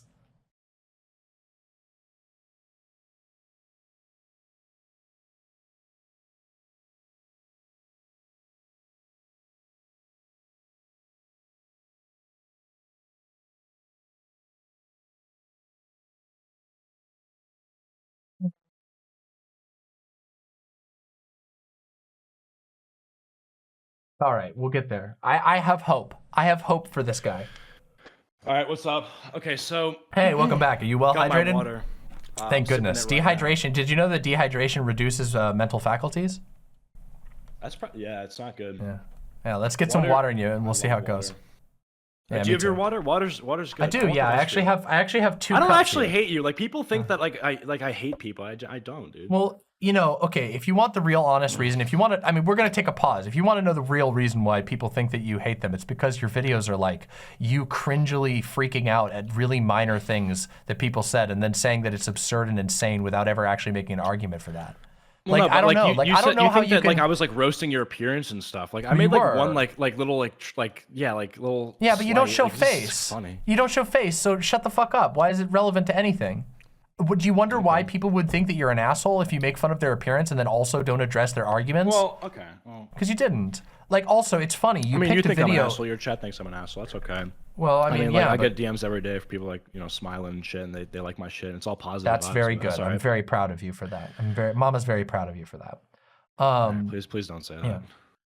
That's my name. You can say whatever I want. Well, your name's Mama? Like, actually? Yeah, my name's Demon Mama, and people call me DM or Mama. Yeah. Wait, your first name is Demon? I wish I had a soundboard right now. I wish I had my soundboard. I wish I could play it. I got you. Bang-a-rang. There you go. There's your sound. That was not the one I would have picked. But all right, fair enough. Yeah, I got you. Don't worry. You like those music stings a little more. All right, listen. People think you're an asshole because you're an asshole in your videos, and your video did not address any of the arguments. It's funny that you picked. It did. We're having a debate right now. Clearly, we're talking about an argument I had in the video. Okay. We're not though, but whatever. Look. Let's just move on to the point. Yeah, let's just agree that we got to go back to the point because I don't think we're ever going to agree on why people might come away with you. You like people thinking that you're an asshole. Okay. Well, you do obviously. That's okay. I mean, I do think you're a bit of an asshole, but like I just said before you came back here, I think there's hope for you. I think there's hope somewhere. I do. Yeah. Here's the thing, because you already like profiled me on my politics. Like people, even Noah did this. You know Noah Samson. So he made this video on me. It was kind of like a hit piece, and it was actually pretty good. Like it was you know he had me on some things, and I actually spoke to him in a call like just completely off cam. And we actually agree on like a lot of issues, like in terms of like politics and stuff. So people always get like this thing where they think I'm like this like right wing adjacent, or like right wing like epically owning like libs all the time, and that's just like I get high off that. It's like no, dude. Like it's literally just like I look at like your channel gives the impression of that. I will say. I literally made a video on Steven Crowder like last week. I think Steven Crowder is like a fucking he's a silly goose. Okay. Yeah, well, I would describe him as something much worse than a silly goose, but sure. I mean, I don't really care. Like, I don't really care how you self-describe. No, I just don't really care how I anybody just wanted to bring that up. self-describes. I know. It doesn't matter. I just wanted to bring that up because earlier in the stream, you were saying like conservatives always do conservatives. I'm just like, okay, you know, like because you've already put me in that box. If it's you, just like just well, it's not about putting you in a box. It's about observing conservative trends. So I talk about politics all the time. I deal with a lot of conservatives and I deal with a lot of conservative arguments. And when you see a certain collection of arguments, you know that those are conservative arguments. And so I don't have any problem saying conservatives make this argument when somebody's making just wrong, literally the. Well, I don't know never mind. is. No, you're right. You're right. Yeah. No, you're saying conservatives make fair enough. Yeah, but I'm not your guy. Like I'm like the boogeyman, bro. Like go after like but nobody said you were the boogeyman. I did like a 30-minute, 40-minute react to your video on me. Fair enough. I didn't see the whole stream. I mean, you've been. So I mean, I could say the same thing to you. I'm not the boogeyman. Why'd you jump on my really chill, like super compassionate autism gender video? You know, I have videos where I'm like a big asshole, right? Like I know I can admit that. Like I fucking roast the shit out of people sometimes. Same. Yeah. So like I don't know what provoked you to no, because it was just bro, I'm sorry, but like autism gender, like come on. Like okay, but wait, can you tell me what can you remember what I said, what I was explaining through autism gender? And I'm sure you'll correct me. I'm saying You said that there are people with autism that their autism affects their life so heavily that it influences their gender identity. Yeah, And and if I can like sort of, that's pretty accurate. There's a couple little things I would add on, which is that I would say is that gender is already something that is highly social. It is gender is something that is very lot of gender. Even people who are conservative, even people who disagree with my interpretation of gender, my overall interpretation of gender, would say that like gender has a lot of performative and you know, true, and one of those things would be giving girls' pants a lack of pockets. I agree. That's bad. Well, that's because these people. But what I'm trying to say is that if gender is something that is highly social, highly performative, and highly like expressive, then it makes perfect sense to me that some people who are autistic would say, oh my God, like my experience with gender just doesn't map with the experience that a lot of people seem to talk about, because autism is a type of neurodivergence that strongly or you know, pretty majorly impacts and affects how you socialize, how you express yourself, all these sorts of things. Like, I don't know how that's a controversial statement. I just think that's pretty blatantly true. And if that's true, then the idea that somebody could basically say, yeah, this man-woman shit doesn't really make a lot of sense to me. I just prefer to use the term autism gender. Like, okay, I don't use that term personally, but I'm sure that I don't see any problem with people using it. And I don't really see what's worthy of mocking it with it either. Okay, so there's what you just said, and then there's the autism gender. So when people hear things, when they hear like something just like autism gender, they're gonna make a lot of assumptions about it, and they're gonna like just hear it, and just hearing that word kind of just like autism gender, right? You just thoroughly explained that yes, autism affects the way that people look at the world. It affects the way, the lens in which they view the world. It affects their gender presentation, maybe, I don't know, right? There's that, which is like, that's that's probably true. Maybe you know, for not for everybody. But the entire point is, it's like, okay, there's that, and then there's just like saying autism gender, which is just like, then it's like, I said this in my video, in order to like, that word kind of assumes that both autism and gender, they kind of lose their meaning, because you're associate, and I said, and you can, okay, well, and the argument that I made in the video is that autism does not fit on the male-female spectrum, which is that the word gender implies usually something sitting within that. Otherwise, you're basically opening it up to be like, and this is going to be like a, like remember when those people were like the attack helicopter thing? Do you remember that thing? Of course. I'm a trans woman. How could I ever forget that shit gets thrown at me literally every single day? It's fucking stupid. But yeah, but also, I agree with you. You have to understand though that there's a big difference. Really quickly? Yeah, sure, go ahead. Okay, yeah. so this is the last point that I'm making, is that it's like, that thing never made sense, because it's just like, it's this plane, right? It doesn't fit in the male-female spectrum. So you're saying like, oh, like attack helicopter gender. It's like stupid, right? Because it doesn't fit on that spectrum. Now you're saying autism gender. It's like, okay, but then you could make the same argument saying like, okay, well, I've been a pilot my whole life, right? So you're saying like, oh, like, has me being a pilot affected the way I look at like the lens in which I view the world? It's like you know what I'm saying? It's like the same line of reasoning. If it specifically affects your gender, I think it would be fine. Like, I don't have a problem with that. If there was a group of people who felt like pilot gender was the way that they understood gender, I would have a similar approach to autism gender. What I'm trying to point out here, and in fact, it's funny because you said that you just said here, like, people react to the word, and that's literally what I was talking about in my video, which you kind of bowled over in your video. There's actually a part where you play a clip of me saying people react poorly to that word, and then you cut it there and then react poorly to the word, and you don't actually listen to me going, but if you think about it for a second, it actually changes that. It actually, you can actually make sense of it. And this is what I'm trying to push back against, which is like the knee-jerk reaction to just hear a word and immediately assume that you think it's funny or stupid. When I'm saying it might not be. People have a very real reason for doing that. But also, I wanted to address one thing that you said, which is this idea of a male-female spectrum. I don't think that exists. And I don't think that science currently believes that it exists either. The male-female spectrum is perhaps something that some people use as a sort of mental model for how gender works, but I just don't think that it's real. I think that most people exist like all over the place. If you were to draw a male-female spectrum, there are so many different types of people and so many different types of expression that you wouldn't be able to fit them on a male-female spectrum. Instead, you'd have people going all in these different directions. And I mean, how do you address people who actively create, like, for example, like androgynous models who intentionally try to agitate people's ability to detect male and female. Like, they're doing that intentionally as an artistic statement. They're saying, like, you can't tell that I'm a male or a female because these things don't make sense. So I don't believe that there's that type of spectrum, and I don't believe that you have to be bound to a male-female spectrum in order to have a good idea.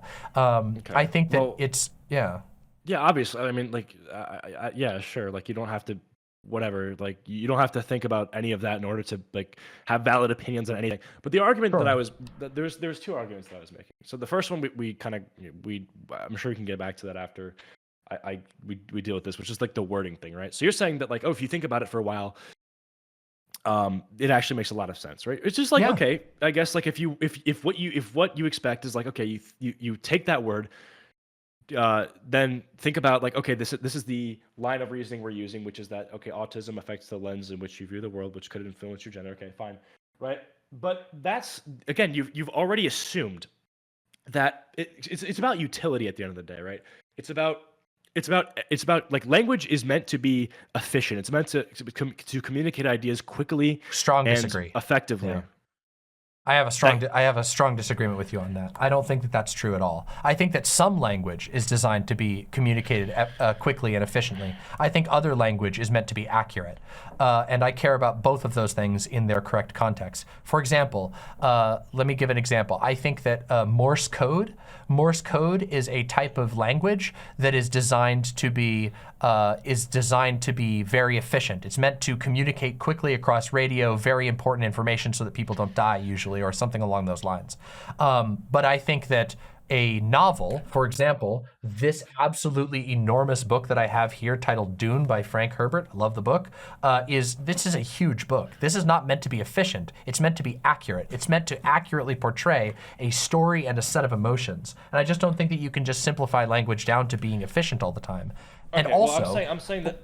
Okay, go ahead. Do you have more to say? Okay, cool. I was going to say, the only other thing I was going to say was just that, that when people have a bad reaction to autism gender, I think it's because they have been primed to believe certain things about autism, and they have been primed to believe certain things about gender, and that they don't actually take the time, like we're doing right now. And you have admitted now in this conversation that actually, once you do think about it, it can make a little bit of sense to you. You've kind of proven my point that like engaging honestly with the idea can actually have a better result than just sort of making fun of it off the surface.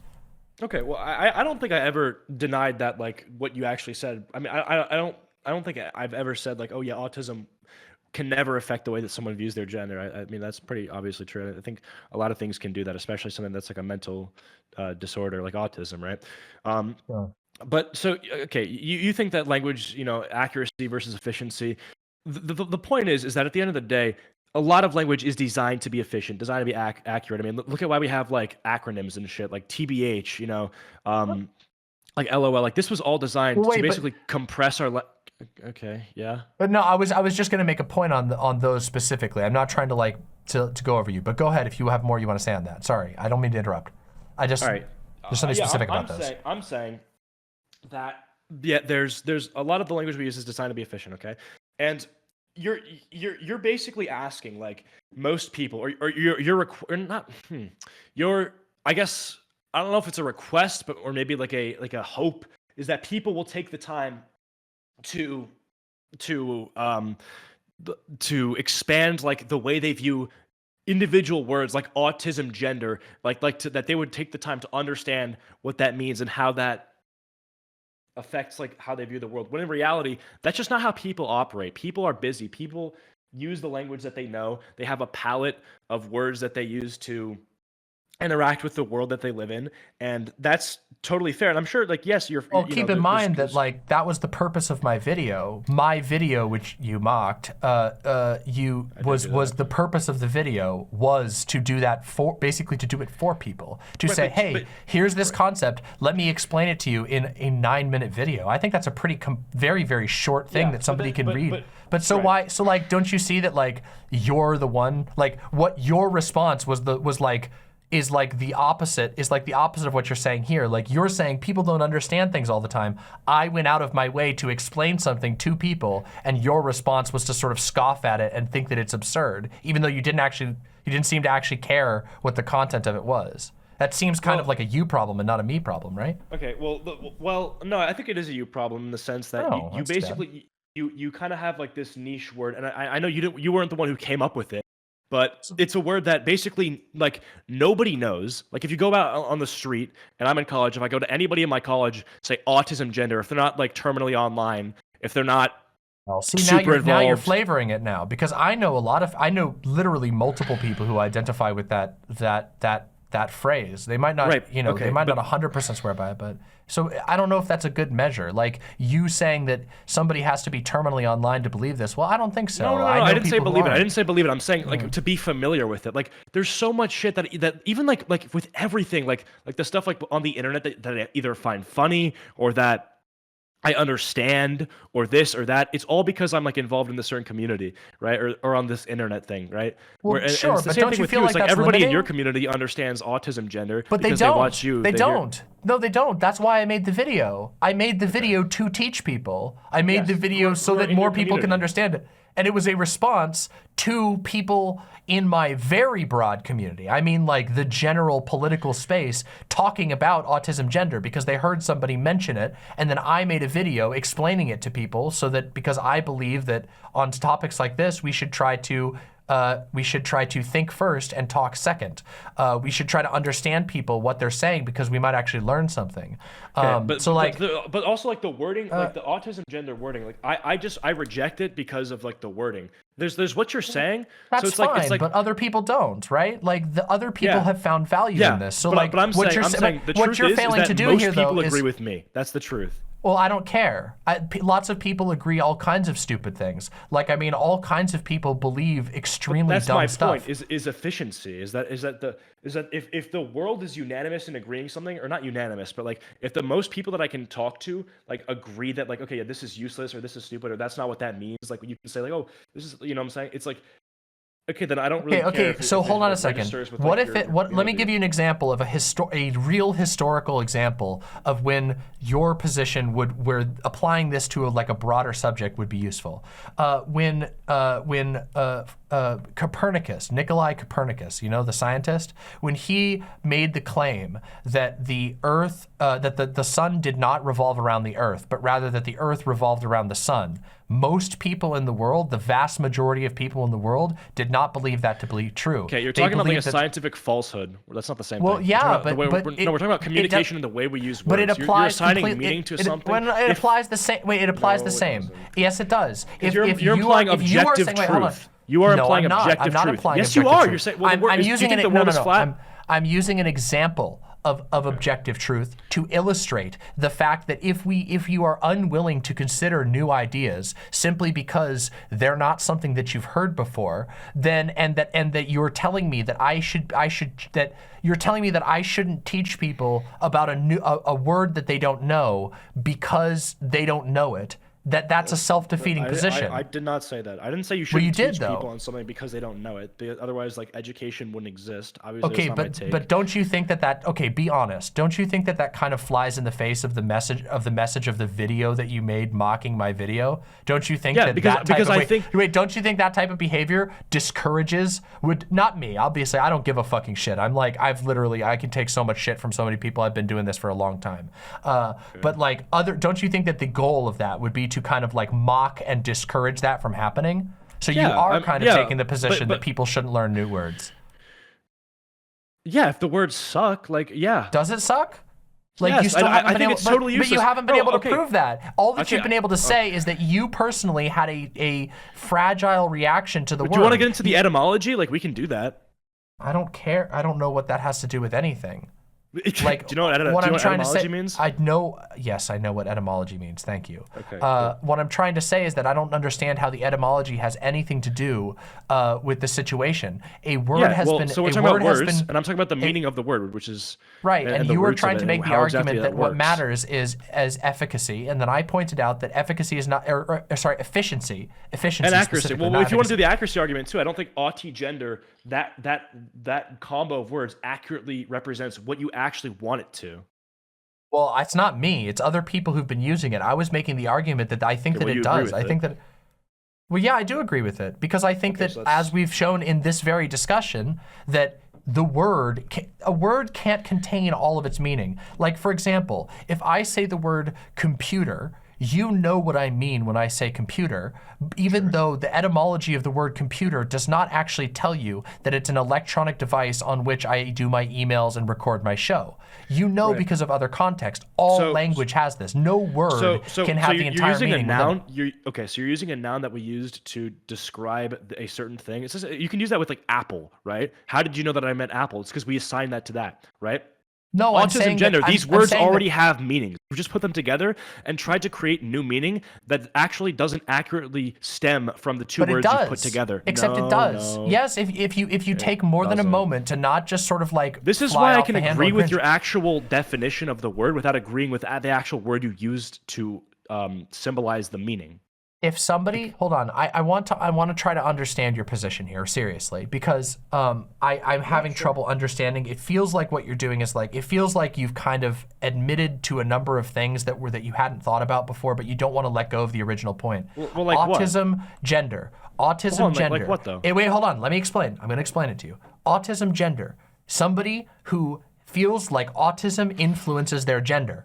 Now, if you see that word, a word cannot contain in itself its own definition. That is not how words work, like at all, ever. Words are always they are symbols that mean something else. But I think that somebody saying that my gender is influenced by autism gender, seems pretty logical to me.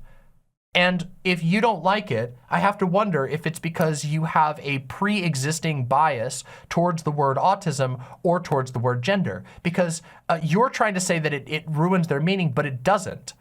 Gender is a very, very complex subject, is a very, very complex thing that is made up of the way you dress, the way you act, your role in society, a whole bunch of things. It's super loaded. Gender is like a crazy loaded word.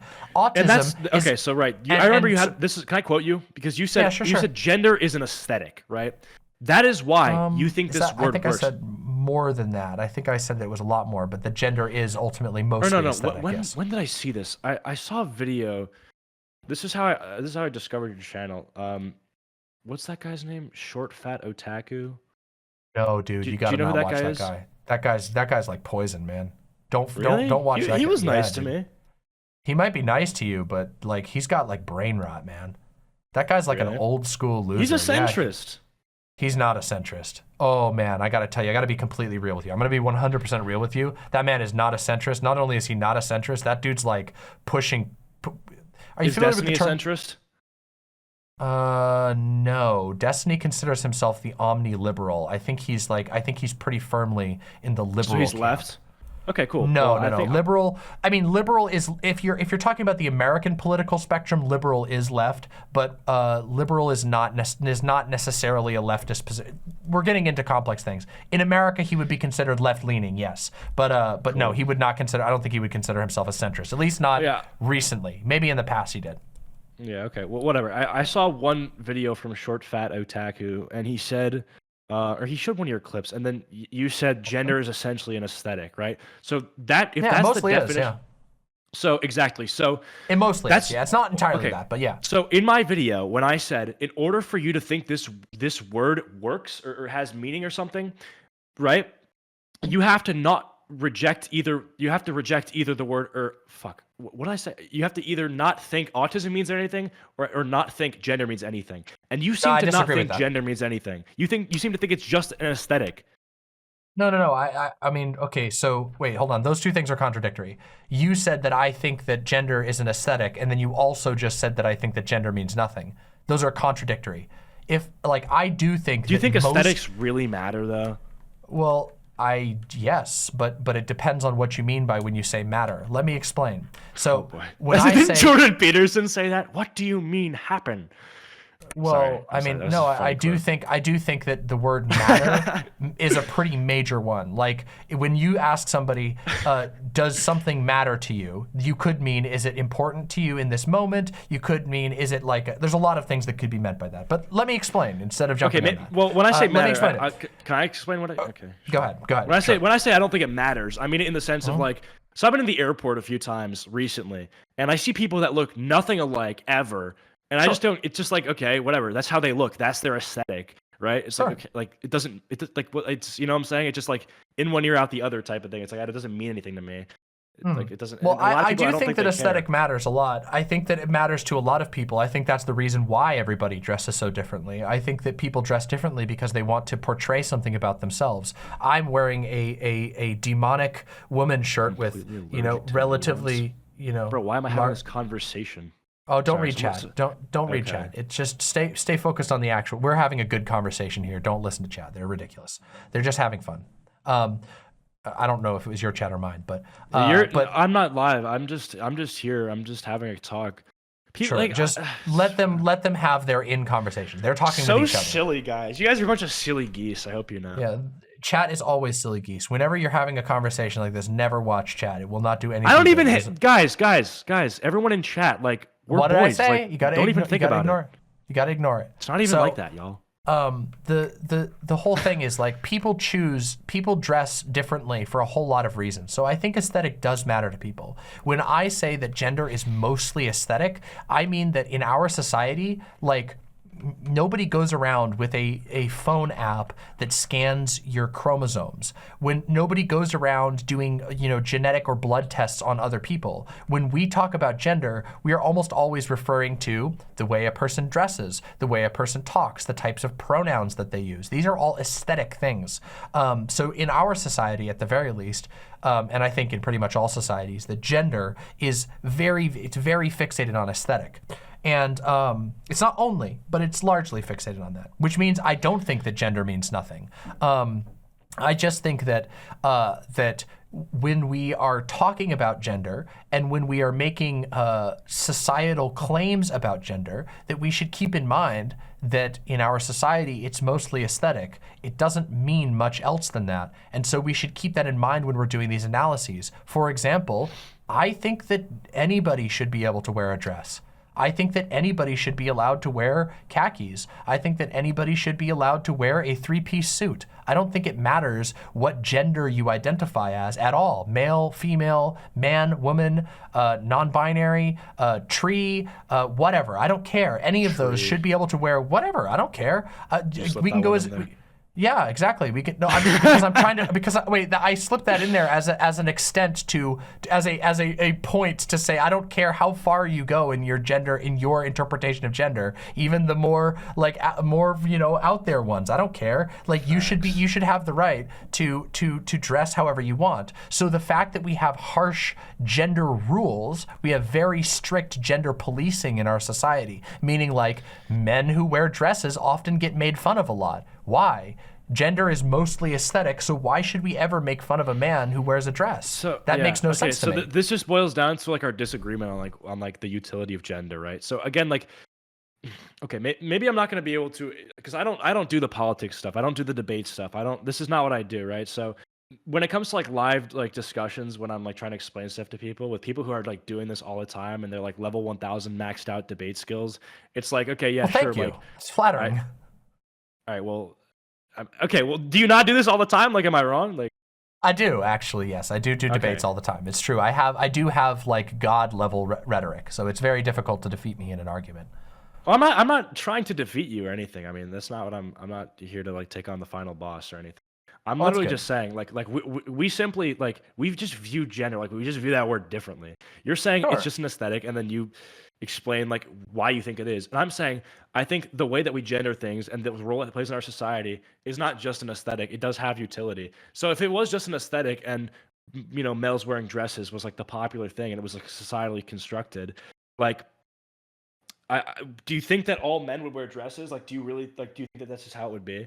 I mean, yeah, I do actually. I do think that, and in fact, if you just go back, if you like, Actually, this can I is ask you a something. better question. Sure, sure, sure. Okay, so don't actually. No, you said don't read chat. Okay, so let me ask you this, right? If it is all on aesthetic, right? So what's stopping us? Do you think from having it be the case, like the norm completely shifts, like all men wearing dresses all the time? Do you think that that really is just society, or do you not think that like the clothing we wear, or like other things, so many other things, actually have like utility and like what they provide for us? Like, I think like, the do you, vast no, majority. Can I just say one more thing? Oh, sorry. I'm saying, I like, thought an that was the end of example your that- question. An example of that would be like, if it was like these quote societal standard, right, where there's like the fashion, there's no gendered fashion, because I agree, like some fashion is gendered when like it shouldn't be. Like if I have a monster truck logo on my T-shirt, like whatever, right? So they're gonna think that like that's for the boys. So Sure. basically, like, okay, if there was no utility, it's like, then why wouldn't everyone, or if it was the trend to do so, why wouldn't everyone wear bras? Why wouldn't everyone wear like thongs and stuff, or like guys too? It's like, well, no. It's like, well, there's no utility for me wearing a bra. There's no utility in me wearing a thong. Okay, so there's a couple of things that have been touched on here, but I can answer all of your questions there. So the first one is, do I think it's large, that it's mostly society? Yes, I do think it's mostly society. I think a lot of men would actually, and I think a lot of men do actually, they keep it on the down low, but a lot of men do actually like engaging in what is typically seen as women's fashion choices. Makeup or nails. I know a lot of cishet dudes, cisgender, not trans, heterosexual dudes who really like the idea of getting nail polish, whether it's colored nail polish or clear nail polish. They like the idea of their nails looking good, and they don't do it because that's not acceptable by society. And when I say it's not acceptable by society, I mean people get bullied really bad about it. And in fact, people will get harassed even in their workplaces. If you're a professional and you show up one day, you're a professional guy, and you show up and you have painted nails with a color on them, some bosses will literally fire you over that. It's very weird. It's very weird. True. But why? There's no real reason for it. There are a lot of men who really like nail polish, and if you ask them in a room where they're anonymous, men will reply very strongly that they're actually into things that they won't admit publicly. So yes, I do think a lot of gender is policed on a societal level. There's no genetic reason for it. And also another thing that would speak to this, I just want to make sure that I'm answering your question fully, because I think this is an important question. If you look historically, if you go back in time and you do some historical research on gender history, you will notice that paintings of like nobles and kings, of the literal people who were on the top of society, the paragons of their society at the time, for better or worse, obviously for worse, but that these paragons would often, high heels were exclusively worn by men originally, because it was seen as a way to make you seem more domineering. You were taller and therefore stronger. You can project your power more. It was high heels were never worn by women until like the late 1800s or 1900s even. So for most of history, men wore high heels. Same thing goes for painted nails too. I don't even care about that. Like, I mean, like. Well, I'm just trying to make a point to answer your question as to whether I think that gender is social or not, because I don't think there's anything like, there's nothing to me that answers that thing. Now, to answer the other thing, like you said about bras, there are some pieces of clothing that do serve a specific physical purpose that can vary. True. Now, which is based on genetics, which like I think you kind of ignored. It's not always based on genetics, because keep in mind that there are men who have tits, like a lot of men who have tits. Not just cis men who have tits, there is a lot of them, but there are also trans men who have tits, and they are men who need a bra. And that is more of a need-based thing. And in fact, you might not know this, but that there are actually gynecomastia is which is cis men like growing breasts basically, or having like whatever.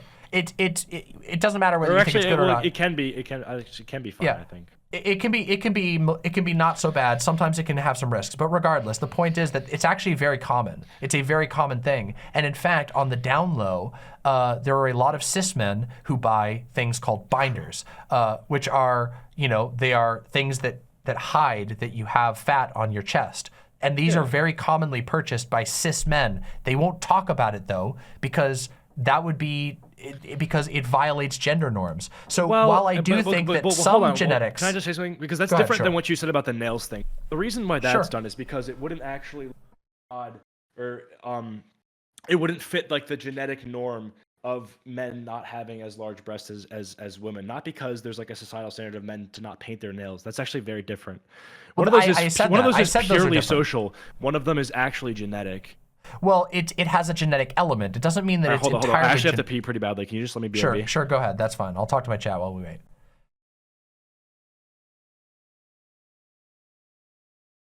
I actually think this conversation has gone surprisingly well. I did not expect this conversation to this conversation to go the way, like to go as positively as it has. I hope that yeah. Hey, microplastics.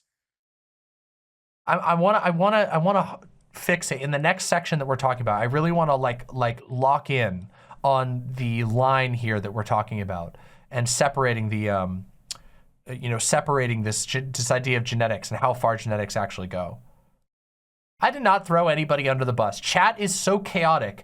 I can only speak of you. I can only speak of chat as a single entity, but you are not a single entity. You are like a flock of starlings, a million different birds, all flying in different directions, but sometimes you fly together in the same way. I was not shitting on you. I was telling the truth, which is if you're in a debate or in an intense conversation, you have to ignore chat, because chat will always be throwing out, somebody in chat is always going to be talking some mad shit or making a dumb joke or saying something that's wrong. You just can't do it. You just have to. Just the way it goes. Yeah. Hello. Welcome back. I hope everything went fine for you. Very well.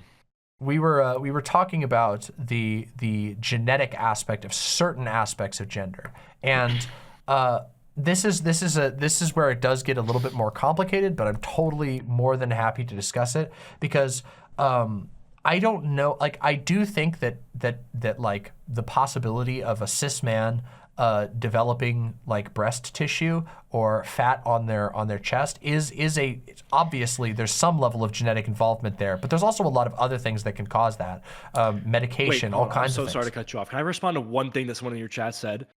If you must. One thing. I'm telling you. Okay. I'm telling you. Okay. Skeptical Panda says, what's the biological reason women can't be topless anyway?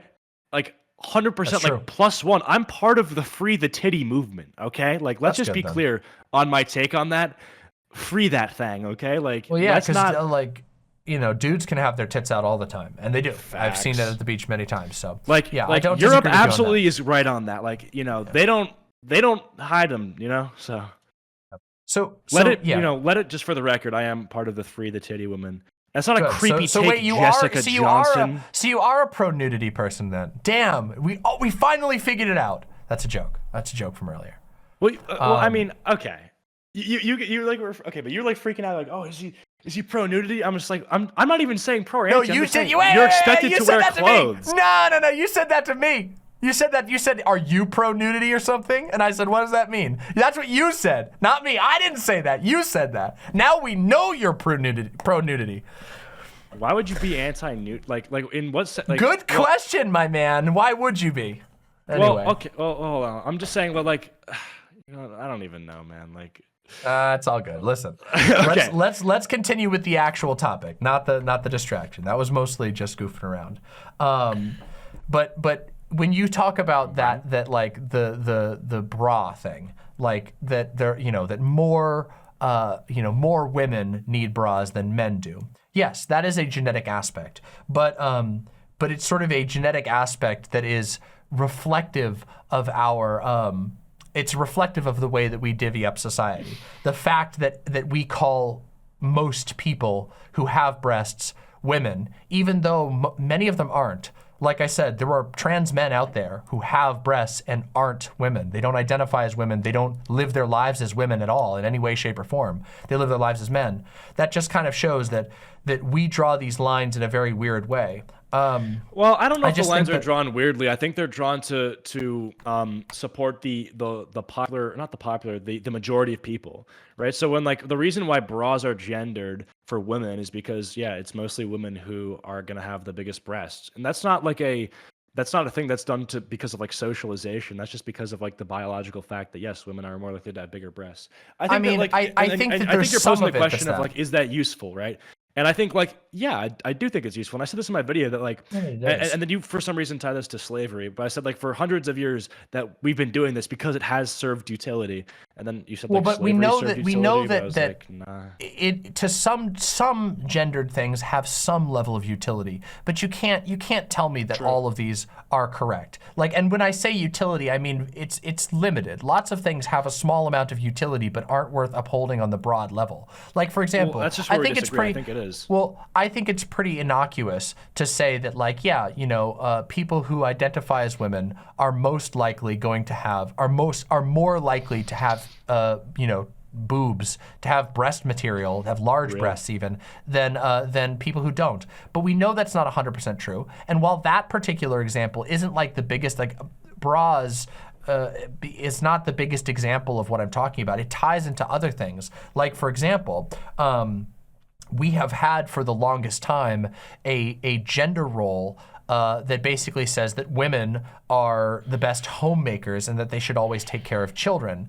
But we know that that is totally, not only is that not true, it's also harmful. And yet we did it for thousands and thousands of years. Just because we do something for thousands of years does not make it correct. And in fact, it can be really bad. That's why I brought up the slavery example, was to draw another thing. Slavery was done for tens of thousands of years. Most of human history has contained slavery, and I would argue that in certain forms, slavery still exists to this day. Not in the same way. It's not chattel slavery, but it's a different form of slavery. Really? And we know that it's still bad. So just because it was done. Probably. Yeah, human trafficking, there's wage slavery, which is basically giving someone a wage that's so low that they can never escape. This happens to a lot of immigrants where they have to make money in order to be sponsored to move somewhere, but they're paid so low that they can never actually save anything, and like literally like $2 a day type pay, which is just impossible. So that's like what I would consider to be wage slavery. It's like you are technically being paid. But anyway, that's aside from the point. What I'm trying to say is that just because something has existed for a long time doesn't necessarily mean it's a good thing. I think it's a bad thing. But the reason I brought that up was because genetics and like, evolution, right? But genetics seem to be lasting like hundreds of years. And the thing about like the clothing thing, that's because of the genetic thing lasting. So social standards are always changing. You agree with that? And, of course. But and slavery was a social standard. It wasn't like a genetic thing. Like well, white people are more. They tried to say it was at the time. Like it like this. No, is no. They literally tried to do that predisposed. I'm saying white people aren't genetically predisposed to like, you know what I'm saying, like to want to own slaves type shit. Well, you know don't I agree with you, but don't tell that to pro-slavery people before the Civil War, because they believed that was the case. They believed that there was a master race and a slave race. I know, but what I'm saying is that like people will make all kinds of arguments, and if we want to come to the truth, and if we want to grow as people, then we should interrogate those. And just because something has worked a certain way doesn't necessarily mean that it's a good thing. Okay, well, the point is, I think that's true about a lot of gender too. There was like lies about biology back then. The point is that I don't think anyone's going to argue, and this is like probably like pretty well researched. I'm going to assume that men and women are different, and that in the but like I said before, men and men are different. If you like the genetic differences between you and your cousin who grew up in but hold on, Florida can I make a point? It's like yes, that's true. There is differences between men and men, obviously, right? But this might be controversial, but like 99% of men have wieners, right? And that's gonna affect that's why like boxers exist, because like they kind of run down your leg, and it's supposed to it's supposed to tame the dog, if you know what I'm saying, right? Yeah, so I mean, but it's like that's why we don't wear thongs, because earlier. thongs, if you wear thongs or if you wear like women's underwear, that guy doesn't really have much room to exist in, so that's kind true. of the point that I'm but making, also keep in mind that like I was going to point out earlier that like there are a lot of trans women out there, women who have penises, and some who don't. Some trans women, get sexual reassignment surgery and no longer have a penis. But there are plenty of women out there who have penises, and it's funny because like it's sort of a known thing that that there are types of underwear that are women's underwear that are designed for cis women. They're called boy shorts, if you've ever heard of them. But they are a type of underwear designed for cis women. They're not designed for trans women, that trans women often wear, specifically for the reason that you mentioned, because both cis women and trans women find it more comfortable. Right, so like what I'm trying to agreeing point with out here is, well, no, I'm not agreeing with you. What I'm trying to say is that the gendered part of our society is very random, and it doesn't actually accurately address our needs, and that we should and if you want to get really complex, and I don't want to go like too far into things here because we've been talking for a while, and I don't want to like go into a whole other thing. But if you look at what the purpose of gender is in our society, most of it is to control people's behavior to behave in a certain way. It's to tell people you need to be in the home doing the child work, you need to be the provider, and some of these are starting to break, not all of them, but some of them are starting to be challenged. But it's key to note that they are being challenged, that people assert them as true. Most of what we experience of gender in our society is people telling you what you can and cannot do, and it's designed to control you in a very specific way. And I don't agree with that. I think that that's a very absurd thing to say that like just because of the genetics you were born with with XX chromosomes, that you are predestined to be like a housemaker or like a housewife. But that is what most of gender is used to do. It's made to sort of make genetic predestiny for people, and I think it's really bullshit. I'm a trans woman. I was born male with XY chromosomes. As far as I know, I've never actually had a genetic test. I could be intersex or something for all I know. But as far as I know, I was born with XY chromosomes. But that was not that I was not happy being told that I'm a man or that I'm a boy. That did not make me happy at all. It doesn't make me happy. And so I challenged the gender perceptions of society and said, why can't I wear the clothes that I want to? Why can't I take the hormones that I want to? Why can't I have the pronouns that fit me better? And the answer was mostly because you can't. There's not a real good reason for it. There's just sort of a knee-jerk, like, that's not how we've always done it. And that's where I start to say that the utility breaks down. Okay, so the utility thing, I'm gonna uphold that, because while you and some other people, or a large amount of people even, they may think that it's like a trap or a prison.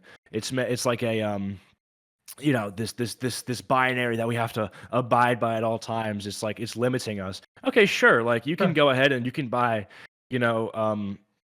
whatever, like men's boxers if like you're a girl and like you've been expected to wear women's underwear. Like no one's saying you can't. I think that we just view it differently. You view it as a sense of like there's like this binary being enforced and they're trying to like suppress us, where I just think it's like most people just find it to be useful. At least that's what I've noticed. I mean, every guy that I've ever this is where I do disagree with you, because like I don't think that like I don't think it's like it's particularly useful. I don't think that like I don't see where the use comes in. Well, no, because like here's the thing. Like first of all, the first thing is there are tons of people who will say something if you do something gender nonconforming.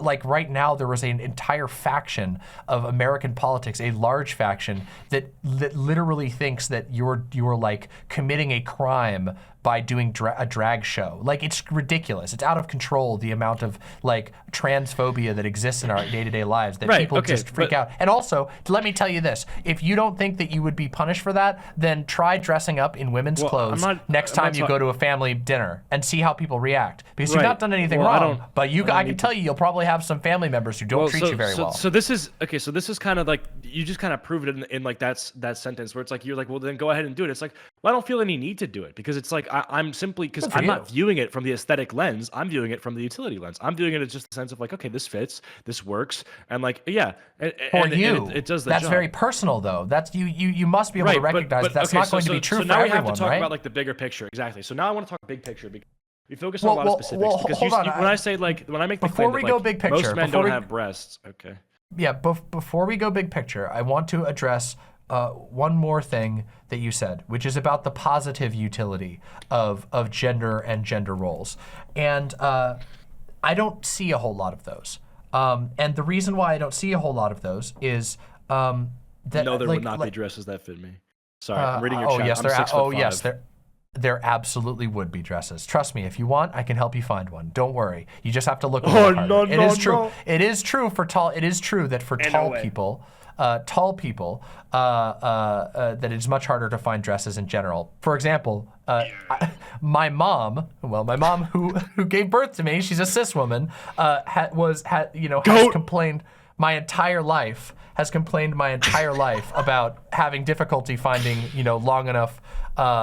long enough pants and dresses because tall women aren't like generally catered to because they're less common. Regardless, True. What I'm trying to say is about the positive aspects of gender is things like can you give me an example of something that you have been that is gendered that has been positive for you, like an example of something that really improved your life as a result of being gendered?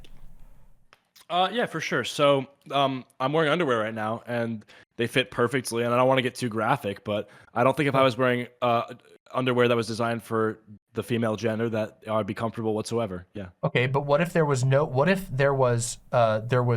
just underwear? You could just say, this is an underwear, and the underwear would be described, instead of being described as men's or women's or male or female, it would just say, this is large in the front. So if you have a large or small, whichever one, package, this is the thing for you. Wouldn't that be a little easier? Because then somebody like me, a trans woman who has a penis, then I would be able to go, hey, I want to buy this too. That's the whole debate, right? Is would it be easier?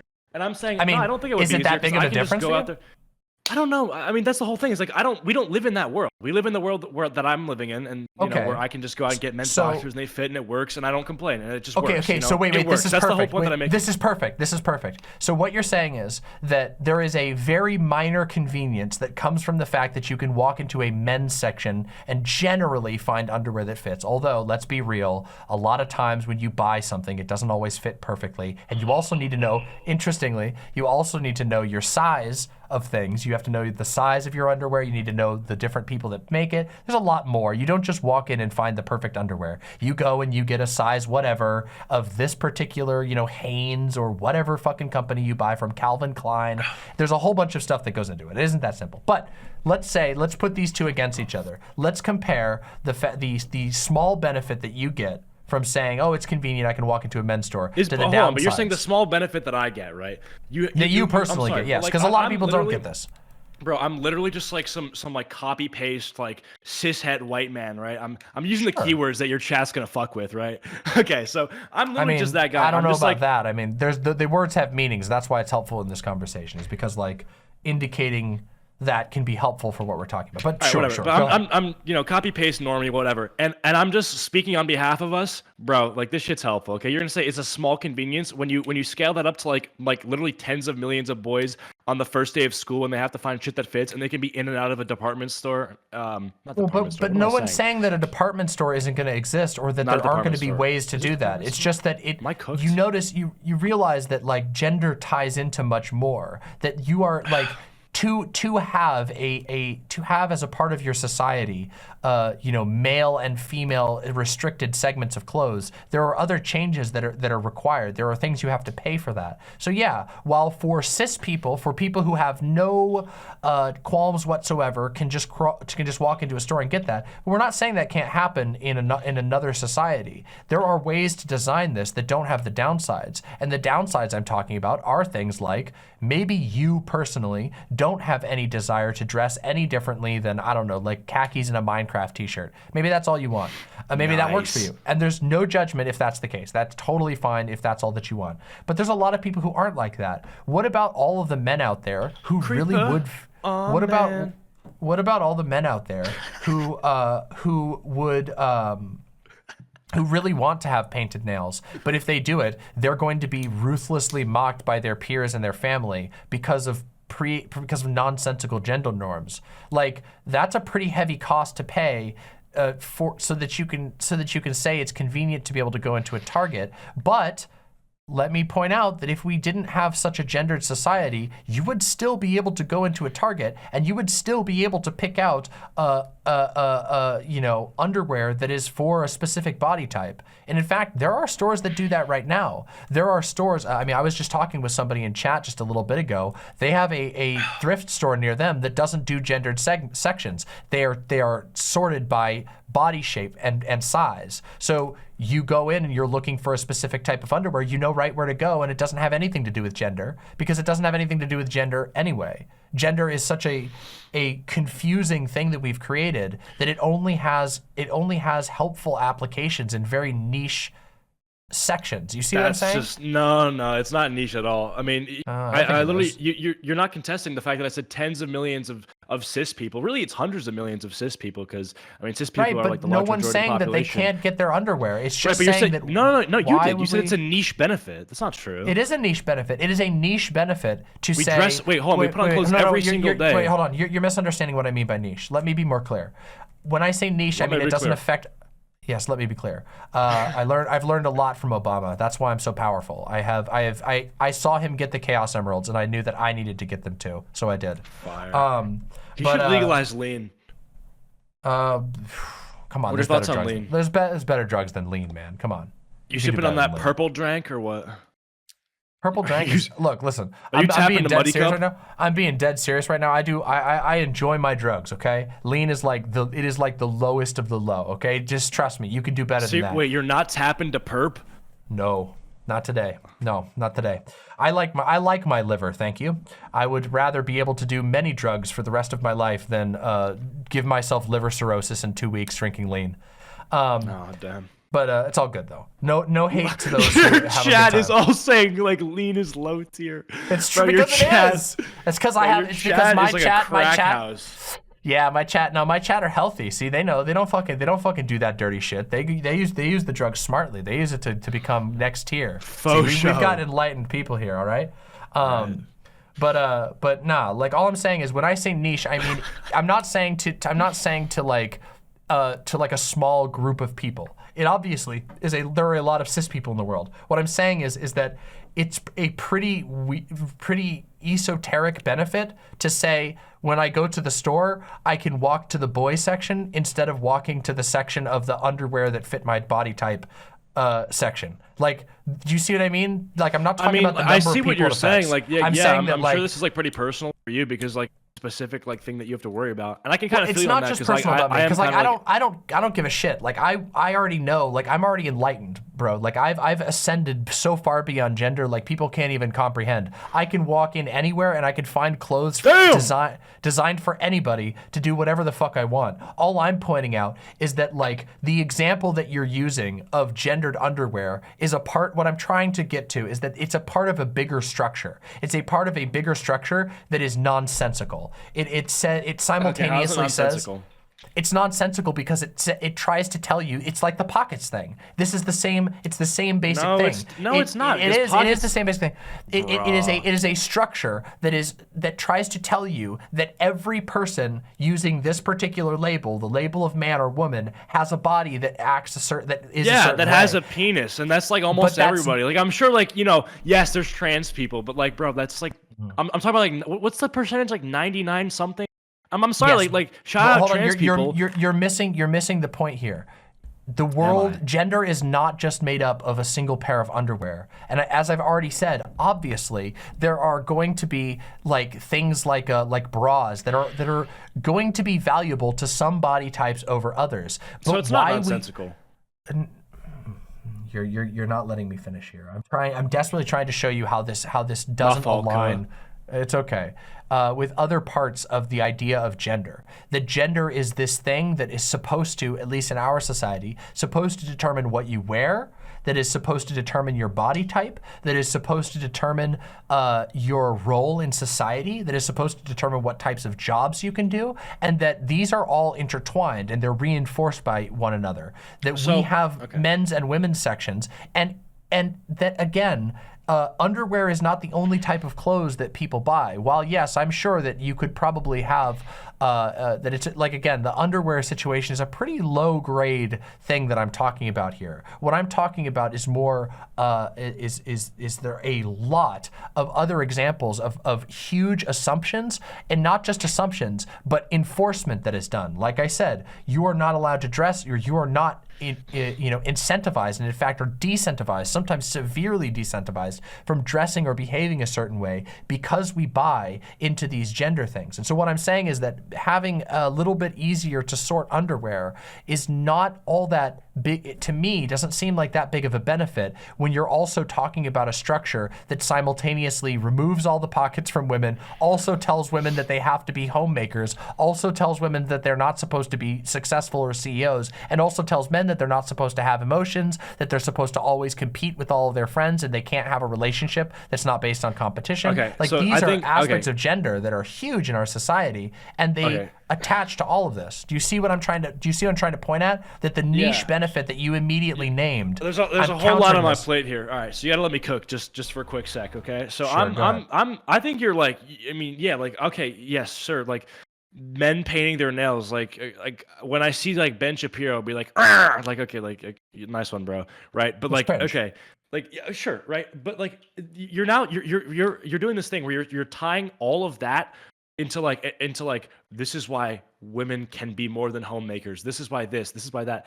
And I'm just like, okay, well, let's take a step back and not do that, because I think they're very different. I'm saying I'm addressing gender in its totality, and and I asked you specifically, what's a benefit? What's like I asked you to volunteer a large benefit for yourself. Like I said, what's a benefit you gain from gender? And the only thing that you brought up really was having a slightly easier time finding underwear. Well, and I point out one thing. that I mean, there's a whole lot more. but what I'm trying to say is that there's men and gender women's is way sports, bigger like- than that. Yeah, but okay, There's a well, lot- let's there's a not. lot, yeah. If you want to get into that, let me tell you, I have a feeling that you probably have some pretty wrong opinions if you think that men and women's. Listen, look, all I'm going to say is that is a way more complicated topic than we can dive into tonight. If you want to come on here sometime and talk about men and women's sports, You just asked me like, how has it helped? I'm saying when I go on the court and it's like I'm playing against all boys, like, yeah, that's just it's more fair. I don't want to be dunking on the girls. Like, that's like, it's not fair. I'm not, like I said, sports, I am not even going to. Well, you asked me, has it helped my life? And I'm telling you, yeah, that sort of all right, you want to talk organization about has helped my sports? life. Okay, look, we'll Well, talk no, I about mean, sports you a asked me little for bit. another First example. of If you all, don't want to talk about it, we don't have to. When you're talking about men and women's sports, that separation is actually. It's not all that helpful as you think it is. In some sports, it's a big difference. In other sports, it's not that big of a difference at all. And when I say that, that's because Well, if that's you obviously adjust, true. and this is, well, yeah, but You that's asked me, and I said of dunking, course. so it's basketball. That's for me. Okay, sure. So I basketball, mean, do you want? that's fine. I don't But want to actually, talk I about don't big know, society actually. shit because, like, it's Well, like, you bro, said you I'm trying to asked bring me attention to that. personally. Yeah, but okay, so for you, you believe a personal benefit is that that you go onto the court and you play with people who are your same build. But you could do that in a world without gender as well, very easily. You just go and you find people who look like your build. It's super easy to do so. Like they're all gonna be guys. Okay, well, you don't know that actually. Some of them could be trans women. Some of them could be trans In women. my who haven't life, done they've all HRT. been guys. Some of them. Well, that's fine. That's correlative. Really, that's what you asked me. That's in the society. I know, but what I'm trying to say is that you would be able to do that in a society without gender. So this isn't a benefit that is exclusively maybe? brought to you by gender. Of course you would. Of course you would be able to go to a court and find But people like, does that who society are similar, have a exist? Like, similar are build. we talking about like imaginary? Are you telling me right now that you don't think that there's any woman that could beat you at basketball? No, of course not. Okay, so then if that's true, then it clearly isn't just gender that you're operating on. You're playing against people who are in your relative skill level. It's the genetic stuff. That's what I'm talking about. Well, genetics doesn't apply that well as you think it does, but in basketball, yeah, it does. I mean, males are like, I don't have the. I mean, listen, again, I'm not the debater, right? So I don't have all the statistics. I don't know where to go for like. Well, we the don't have statistics. to. What I'm trying to point but out, most though, men are taller than women. Can you agree on that? most men are taller than most women, obviously. Yeah. Yes. Okay, but yeah, sure. So that's the point that I'm making. Again, That's influenced by genetics. You don't want it. Well, And most men are stronger than women. It's influenced by two things. It's influenced by. Look, I am a woman. I am legally recognized as a woman, and I am a woman. I identify as a woman. I'm a trans woman. I am taller than most men. I am 6'2". I'm a very tall woman. Okay. My mom was also 6'2", and my mom was cis. So yes, it is true that most men are taller than most women, but that is not a very helpful thing here, because we categorize women and men a certain way anyway. So what I'm saying is, yes, obviously most men that we categorize as men are taller than most women, but you acknowledge that there are some men who are not, that not all men are taller than all women. There are women who are taller than many men, and there are men who are shorter than many women. And so what I'm pointing to is that the problem here is height. Wait, but can I just respond to that really gender. quickly? Gender is an ancillary that we are pasting onto here that doesn't actually have that much to do anything. If when it comes to basketball, you're talking about height, and you're talking about body weight. So, and in fact, it's funny because the Olympic the Olympic community, and also most professional sports organizations in the United States have already advocated to moving away from split gender models for sports and instead focusing more on body size, musculature, weight limits, and heights, because it's just more useful. Because there are some women who are just really strong and really tall, and they blow the shit out of everybody else. And they should probably be at the top tier. Yeah, but for a more fair, we're talking about like average people, I don't know. And what I'm trying to illustrate here is because these are the two that you've brought forward, and I'm trying to point out to you that I hope you can understand what I'm trying to get at, which is the idea that gender here is not what you're pointing at. You're saying that gender might help you, and I'm pointing out that I don't think gender is what's actually helping you here. Honestly, then maybe I shouldn't use the word gender, because if you're gonna think of it as an aesthetic, then I may as well not. Then it's just like sex, because it's sex that what matters most to me in the day-to-day life. Then probably, I guess. Well, right? and I would counter you with this: when was the last time you knew the sex of anybody that you engaged with? Have you ever once actually identified the genetic sex of any person that you Nobody does that. Nobody's like cock inspection. Wait, what? Exactly. But because not even a cock inspection would be accurate. And the reason why is because we acknowledge blood prick, Yeah, exactly. It's ridiculous. Nobody uses sex in their lives. And the same thing almost universally applies to gender as well. Gender, this is sort of the end result of the long conversation we've had. Now we're just being kind of silly now. No, we're not being silly. You've never verified that they're actually a biological... Hold on a second. You came on here to discuss with me all of my ideas in this video, and we have gone down a very long path, and I don't think this is silly. I think we're getting to the actual heart of the issue. We've addressed a lot of different things, but yeah, we are getting to the big, veiny cock meat of the issue. That's what we're at right now. That's where we're at. Are you a vegan? I'm actually curious. I am an aspiring vegan. I would love to be vegan, but I am not quite yet. My household isn't vegan, so I sometimes eat meat. Oh, nice. Okay, cool. Yeah. Anyway, that aside, what I'm trying to point out here is that neither gender nor sex is a particularly useful social category for most of the things that we use it for.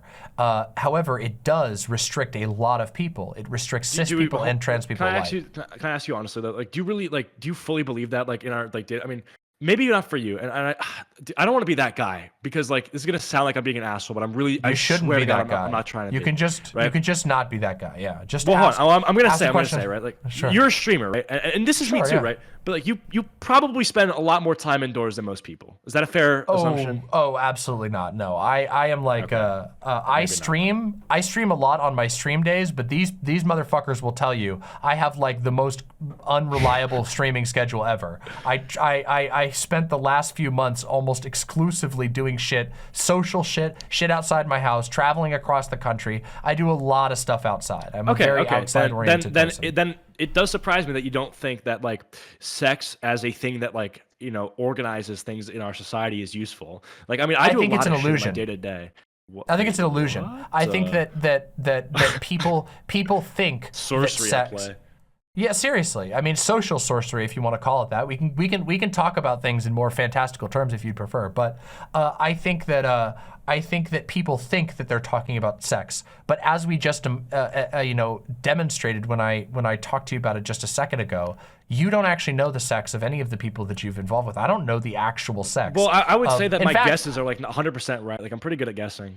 Maybe, but you don't know, and I'd say nobody most knows. people are good at And so, like I said, you're operating on an illusion. For all you know, I don't know if you've ever had a girlfriend or whatever, or if you do, I don't know. Maybe. I'm not trying to burn you or anything. I'm just saying. You don't know. That was the other thing. You called me like an incel cuck. It's like I've been talking to this girl for like a few months. What? Oh, I mean, that was just me getting a little bit back at you for being an asshole. So I never called you an incel cuck. What are you sorry talking if that hurt about? your feelings. Oh, come on, shut the fuck up. Don't be a bitch. You were shit talking. You got shit talked back. Just because I got you with a few good zingers doesn't mean that you can whine about it now when you fired the first shot. You fired the first shots at my nice little video. So don't even try. Fucking own it, man. Come on. Don't be a bitch. God damn. That's how I feel. Anyway, listen.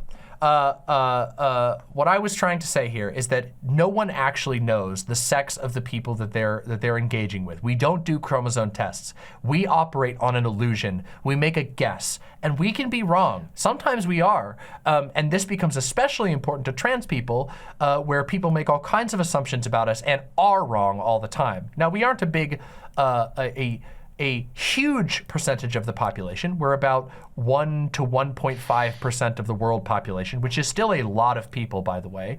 1/100th of the entire world is a lot of people. True. So that is a lot of people. Well, and, you think it's an illusion? Like I just don't know if that's like okay. So you said well, like you admitted it's an illusion. Your point. You admitted that's true. Well, you don't know the sex of any of the people you engage with. You could guess, but you don't know.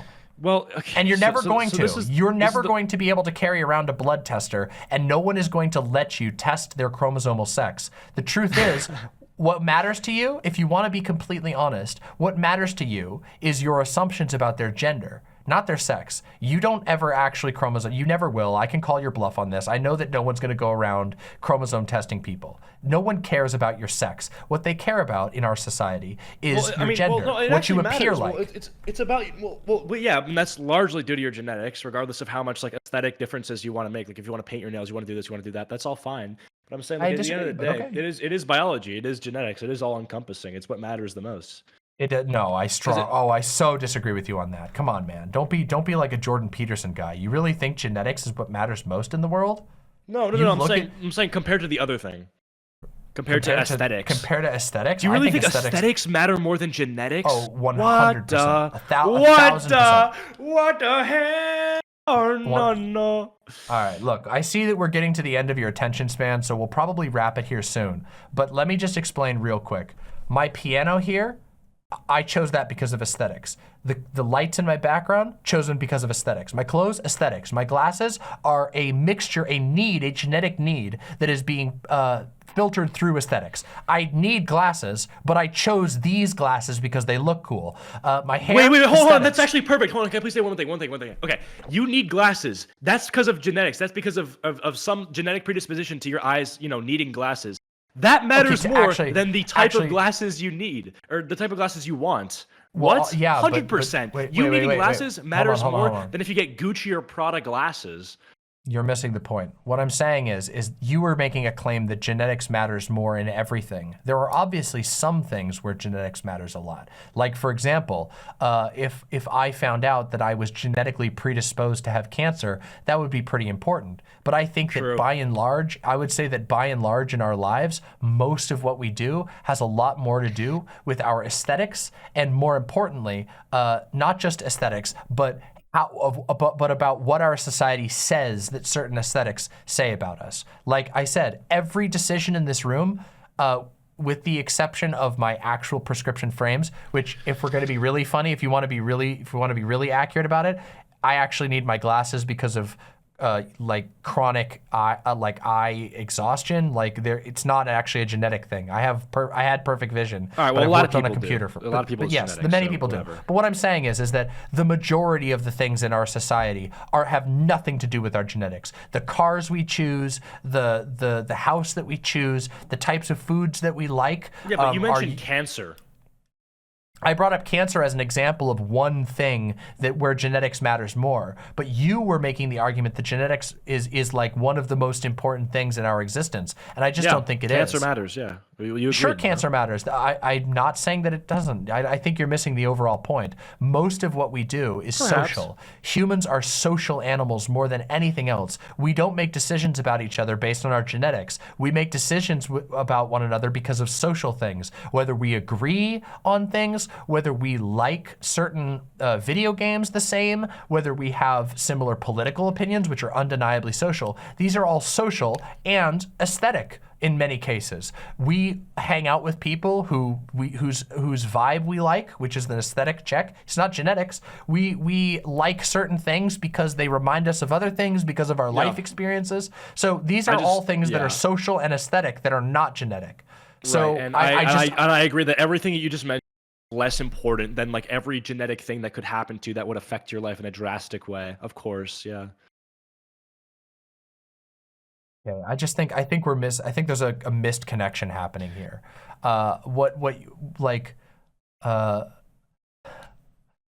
Okay, not everyone is going to genetically get cancer. Let's take two people, right? Okay, let's pretend we're going to do a thought experiment here. You have one guy. You have what's that? Sure. All right, we're gonna do Jeff and Susie. How about that? Jeff and Susie. All right, Jeff and Susie. There you go. So Jeff and Susie, both of them do not have genetic predisposition towards cancer, Alzheimer's, or anything like that. Their life is not going to be, in our thought experiment, we can agree that their life is not going to be thrown off the edge because of genetic decisions. Instead, the direction of their life is going to have to do with their choices, the things that they enjoy, the music that they indulge in, the food that they like, the people that they hang out with, social things, right? You can, like, I'm not arguing, this is where I think the misconnection was. Like, I'm not arguing that genetics can't have a big impact on your life or that it doesn't.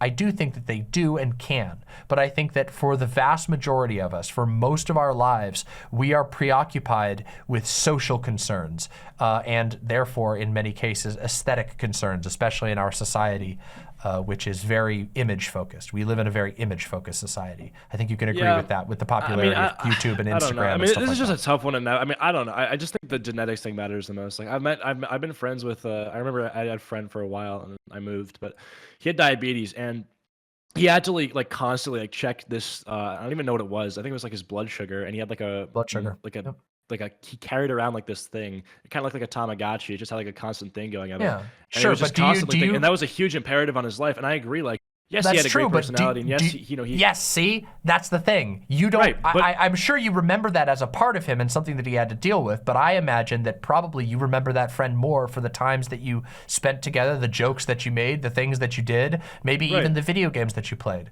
So those social aspects almost always win out for us. That's like how humans more or less are. We are super social animals. So what I'm trying to say is all of this, like I said, we're starting to get to the point where we probably should call it quits for the night. I gotta fucking wrap this stream here soon because I gotta eat some dinner. But I hope you can understand what I'm trying to point out here at the very least, even if you don't 100% agree. I mean, I can go for another 30 minutes if you want. But 30 minutes? Okay. I don't want to take too much of your time. Well, but we'll do like another 10. All right, cool. Okay. So, okay, sure. I don't think you disagree that genetics are important. Whatever. Okay, so I want to.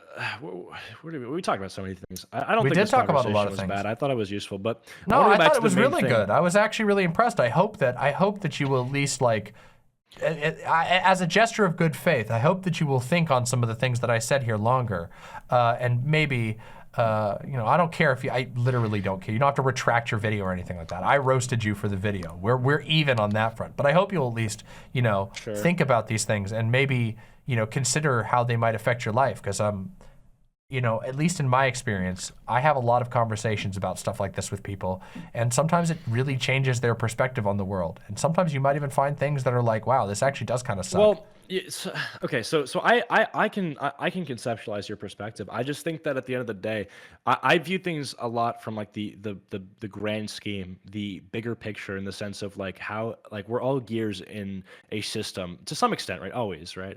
Yeah, I think that's true, but I think that we are all pieces of a system, but whether we choose to be a gear or you know, something else is up to us. Like I don't just play by rules just because they exist personally. Yeah, I mean a lot of people, yeah, of course, right? Yeah. Okay, maybe I'm specifically talking about like just like a big thing, right? Like yes, like obviously on like a small level, and even on a big level, people are gonna do things that like, you know, for good or for worse, like make them or separate them from the norm, right? Like people do crimes, people do horrible things, that, you know, makes them different. People do small lots things, of like good they paint things their too, nails, yeah. they do, yeah, of course, right? Yeah. The whole point is that like I'm talking about like we have a lot of things in our society that set up things to operate a certain way, and I think a lot of people in like the left wing sphere that you're probably a part in have a lot of they take a lot of time to try to combat like very specific, or maybe they would think they're big, like parts of these systems that they think does harm. And I think that like yes, there is some things that can definitely be looked at, like of course, like I think a big one is probably like criminal justice system, like that's a big part of like our society, and it definitely, you know, produces bad results. But then we have things like men and women's clothing stores, or like autism gender, and I have to wonder, it's like, does the fact that like these big systems of how most people, I would say, and this is I guess sure, you know, purely from my life, view things like gender and view things like autism and view the way that these words, their interplay and all of that sort of stuff, they don't need to be challenged, I think. And then there's a phrase but there's something here, which is that there's something here that is interesting, which is that those were your examples that you brought up. You were the one who was most sort of preoccupied on men's and women's clothing stores. I was talking about the bigger issues of gender, and in fact, in my original video, in a good way. I mentioned the men's and women's stores in a good way, like how the good they operate in the system with. Yeah, and what I was saying was I disagreed with you on those, but that wasn't my thing that I brought forward. Those were yours that you brought forward, and I was addressing them because I was having a conversation with you. But if you go and you look at my content, most of what I do is not talk about men and women's clothing stores. In fact, I don't really care about that at all. It's one of the least important things to me. I just recognize well, I mean, you did kind of rant about in. pockets for like 15 minutes. I ranted about pockets to make a point to you. Okay, and then the underwear thing as well. Whatever. Okay, fine. Your content. Yeah, sure. like man, bro, what? That was for you, man. Like, if you go look at my content about gender, I've done. I mean, my biggest gender-related content that I've done recently is a video that is titled "This Should Concern You," and it's a video about the ongoing, what I believe to be a rising genocide towards trans people in the United States of America. It's a pretty serious issue for me, and the reason why I believe that to be the case is because I lay out a whole case for it. You can watch that video if you want to. It's very, it's, the situation for trans people in the United States is fucking terrible. It's very important to me. Yeah. Of course, yeah, I understand that. I don't know. Yeah, I don't know. I'm reading your chat. They have me all. Okay. They've profiled me. I don't like it. Well, I mean, to be fair, like certain things, like scoffing at when I say that I've made a very serious video. No, I wasn't scoffing at you. I was reading chat. I swear, I wasn't. Okay, all right. Well, they might not interpret it that way. I understand. Yeah. I wanted to clarify that. No, I understand. Like, it's important. But I wasn't scoffing. So, like, I was just like this is not a my approach to gender generally is not a small issue thing. Once in a while, I will do a video like the one that you kind of jumped on there, where I'm talking about something. But part of the reason why I do that video is because I have a larger goal in mind. My larger goal being people need to think more critically about gender, because and that's just where I disagree. Yeah. Well, that's fine. I mean, that's part of why I made the video. Is the whole thing is I think critical thinking applies in a lot of healthy circumstances, which I think parts of the left political wing have done, extensive thinking on, like I mentioned, criminal justice system and a lot of economic things for sure. But I think when it comes down to like gender, right? And now we're trying to do autism gender. I think it really boils down to it just being don't do it like deep that. Like we're trying to do autism gender. No, some people have explained themselves a certain way, and there were people on the internet giving them shit, and I took the time out of my day to make a 9-minute, pretty short video to understand it, to stop people from having the reaction that you did. So like you kind of proved my point, which is that like people react really stupidly to a concept that they don't know anything about, and they get all up in hackles. They act very snowflakey about it, when instead of just going, huh, this is something I didn't understand. Wow, some people have found some use in this. It's not like because the critical you thinking use this on certain language. subjects. Well, you use this language like, oh, we're doing autism gender now. No, what is that supposed to mean? You're making like a thing like somebody's trying to impose. Nobody's trying to do that. Also, your commenters did this a lot. I looked through the comments and they were all like, no one's gonna tell me to be autism gender, and like, no one did, ever. Not even my video had nothing to do with that. You literally just said critically think this sort of stuff. Like nobody Of wants to course. do that. Critically think about things that deserve critical thinking. Autism, Wait, gender, but I believe it does deserve critical thinking. If exactly, people are, and that's why I made the video. I don't think it does, and and that's why I threw okay, like but you're a bunch of memes in the Minecrafter. Who video. cares? Like, who fucking cares? You're some random Minecrafter guy. Like, why should anybody give a shit about your opinion? Like, you know what I mean? Like, that's such a silly thing to say. Like, oh, you shouldn't. Do you think people should give a shit about your opinion? Like, what are you saying? Yeah, I do, and I think that people do. In fact, I have 400 concurrent viewers right now of people who do give a shit about my opinion. And the reason why they give a shit about my opinion is because I take my time and I actually think about things deeply instead of just hand waving them in a, I'll say, a little bit of a childish manner. Yeah. Okay. Well, because I mean, it's kind of a, I mean, you can critically think about like anything. It doesn't mean that it's like what? Obviously. Well, but okay, but are You're trying to lil bro me by saying like, well, I actually have 400 something people in the stream right now. It's like, okay, sick, awesome, but like, what is like that doesn't mean your opinion's worth more than mine. What the fuck? I never said it was worth more than yours. You literally did. Hold on. No. You literally said, who cares what some fucking dumb Minecrafter has to say? Like that's what you said. Yeah, because you said, you made the idea, you made the claim that we shouldn't talk about something, that's affecting people. And why does what expertise or what value do you have as a Minecraft streamer to claim what anyone should or shouldn't talk about? I didn't say you. Hold on. You did. You said, why should we critical think about this? It's kind of silly. It's like a very anti-intellectual position. It's like, for certain things, bro. Like, well, you don't think it's important, but some people do. And also it is, if you listen to my video, as I explain in the video, I think that it plugs into larger issues that are important. When people are like mocking people for using a term, that's a thing that happens all the time. Especially on like online culture. People laugh first and then they think second. And I think that's a really shitty way of living your life. I think it leads people to make very stupid decisions, to just immediately react with like, that's so dumb, before ever thinking about it. It took 9 minutes for me to explain the entire concept. That's not a whole lot of time in people's lives, but a lot of other people approached the concept that I was talking about, autism gender, and immediately just said, that's fucking dumb. They never took any time, which, you know what? Sure, if you really want to do that, that's fine, but I don't think that that's valuable. I think it's more valuable to take a little bit of time and try to understand someone's perspective. Okay, well, and then you might actually walk away learning. Why is it valuable? Wait, why is it valuable? Because wait, hold on. Do you not think some people have fucking stupid perspectives? Like what? That was the the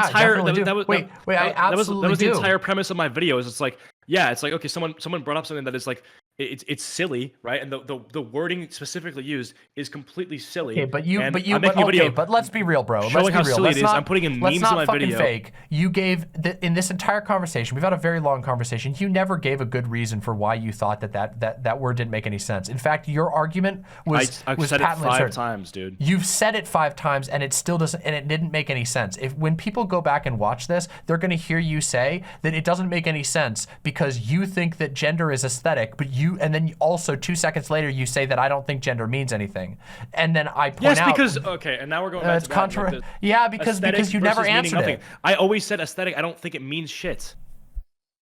Well, then I guess why do you care? If it doesn't mean anything to you, then why do you care? Care about what? Why do you care about me talking about it? If it means something to me, but it doesn't mean it's something to you, why would you care about me talking about it? Well, it's a free video. Well, yeah, it is true. It's a free video. So is mine. Okay. So why? Anybody can say that. That's a nothing. That's a thought-terminating cliche. It's a free speech. It's a free speech, man. Sure. What? It's free speech. And like you said, it's just content. Like you said something silly. I made a video calling it silly. I put memes in and there. then you came here. I made some points. And in your video and here, you failed to make it appear to be silly. And I have spent the last 2 hours. Well, we never even spoke about the etymology. We had some. We don't need to, because I was able to prove in this conversation that my entire chat has been able to see, and that thousands of other people will inevitably see. I was able to get you to admit, and you didn't even notice you were doing it, but I was able to get you to admit that actually the concept does make sense. Yeah, the concept. I'm talking about the words. Yeah, you were just, and the word made sense too. It was super easy. It took me less than 5 minutes to explain to you what I meant by that, which is exactly what the original video did. Etymology, so did you not? You are really not good at this. I told you that I don't think the etymology has anything to do with what we were talking about at the moment. Do you want to talk about the etymology now? Well, okay, so autism gender, that's the word, that's the phrase, autism gender, correct? Yeah. Okay, cool. So that in itself is implying, and I already said this in my video, like, I don't know why I'm repeating myself, but this is like, you're implying that autism is a factor that operates within the male-female spectrum. And we talked about this briefly with the attack helicopter thing. Oh, dude, come on. I did not say that. That is not something that I said. I did not say that gender operates on the male-female spectrum. You said that. That's your idea that you're projecting onto me. Did I say you said that? I didn't say that.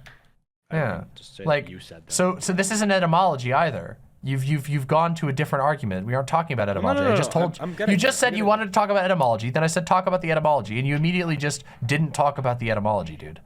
Right. Just admit it. Like, come on, autism gender, it does actually make sense. If you think about it for 2 seconds, you thought it was cringe to begin with, and you kind of flew off the handle about it. But in truth, it actually does kind of make sense. It does make sense to you. You admitted earlier on in this conversation that it actually does make sense. The concept, which you have to explain every time. But the word, autism, but the word is also, wait, the word is also very apparent. Autism, gender. They believe their gender is heavily affected by autism. It seems pretty straightforward. Maybe it's not etymology. Maybe I'm using that word wrong. Maybe you are. Etymology usually refers to where a word's like sourced from. Like, so like, for example, logos is a term. It's probably linguistics then. That's probably the right way of putting it.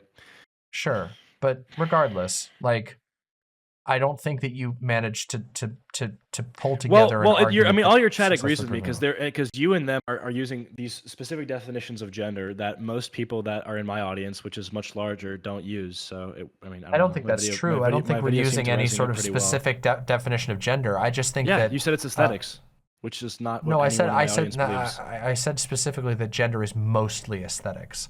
But I think that most people don't think about gender very much. And I think that if I was to take most people in your audience and do exactly what I did with you here, sit down and have a conversation with them, and I asked them some questions, they would start to agree with my position more than they originally thought. And the reason for that is because they don't usually think about gender. Most people, when they think about gender, all they think about is, oh, what does it say on the target sign? Yeah, exactly. I mean, you're literally just repeating what I said. Is that like that's the entire point? Is you think, oh, it's so awesome. That doesn't matter. That's like it saying does matter. Like, wait, hold on. Really? No. Do you think that? Do you think that? Let me give an example of this. Most people, when they say, "I'm going to the store to get some gas," and then do you think that like do you think that it's not valuable for a scientist to be able to talk about the various types of petroleum and also to talk about gas in a different context? That in colloquial language, gas means going to the store and buying gasoline, but in other contexts, gas means a gas, a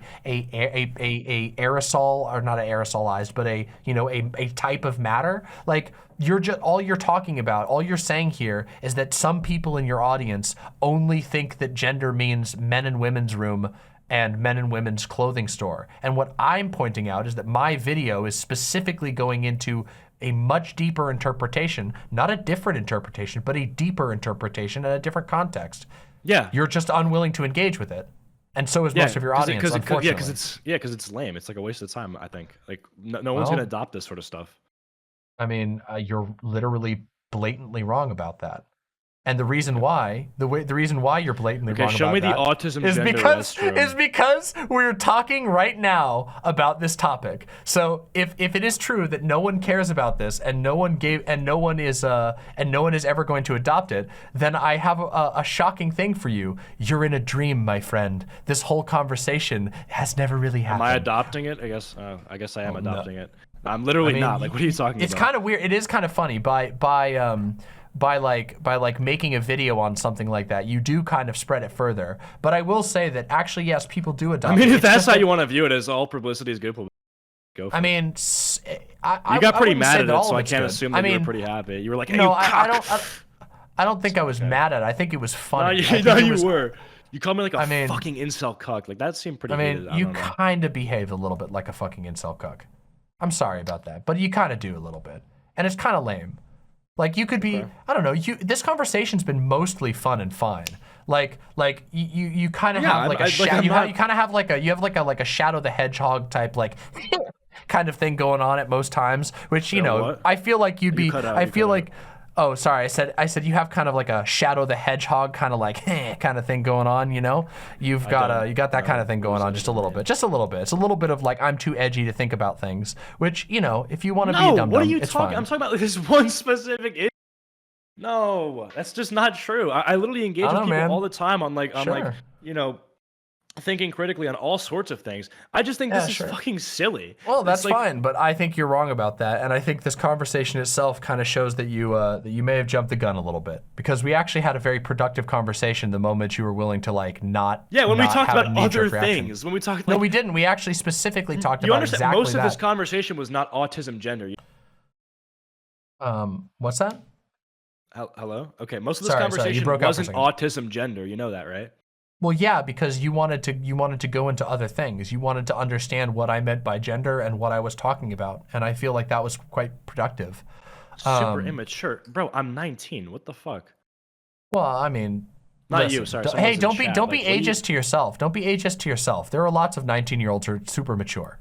You don't want to, you know, That's don't do the other 19-year-old dirty. I guess if I'm immature in the sense if I'm not going to engage with autism gender, then okay, fucking guilty as what I'm charged. trying to say here, all I'm trying to say, and what I was trying to say in my original video, which I don't think that my original video was like aggressive or I wasn't mocking anybody at all. My original video was literally just sort of patiently explaining a concept to people who asked me. If you actually go and watch the video, you even brought attention to it. At the beginning, that video was cut out of a larger live stream. Somebody asked me about it in chat. That's why I went on about it. So yeah, so like you reacted to that rather, let's just say you did seem a little triggered.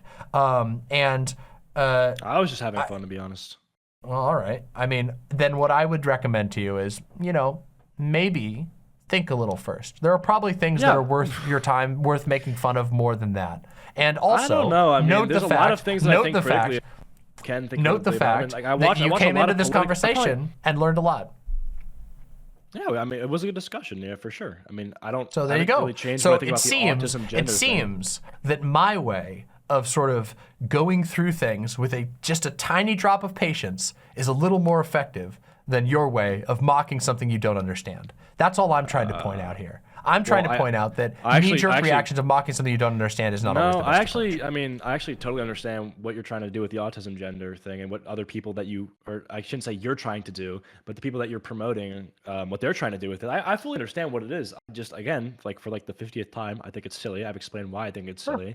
And everybody in my audience seems to think it's silly. Like the 30, 40,000 people that saw it agree. I mean, yeah, it's... All right, well, there you go. So maybe... I'm glad that you've come to the conclusion. I mean, that you're right about the concept thing. Like, I don't know why. Thank you. The concept should matter more. I think, because then finding. Well, but how do you talk about a concept without having a word for that concept? Like, exactly. How So the find fuck better words. What would you here? Give me one. Shit. I mean, I don't. I mean, I'm not autistic, so I don't know if this would be good for me. Yeah, but you've been talking so much about how I need a better word. Do you know how many words aren't like the perfect fit for other things? Like, come on. I think. Well, yeah, and there's a reason why autism gender hasn't Stream for sure. I agree with you on that. Well, it's never going to hit mainstream, and the reason why it's never going to hit it's mainstream. A terrible word. No, the reason why it's never going to hit mainstream is because autistic people make up a small percentage of the population. But that doesn't mean that what they say and what some of them say doesn't matter. Well, so do trans people, and trans people have had more of an impact on the language than autistic. Well, yeah, people. but that's because there's different things being talked about when you're talking about transgender versus autism gender. These are two different.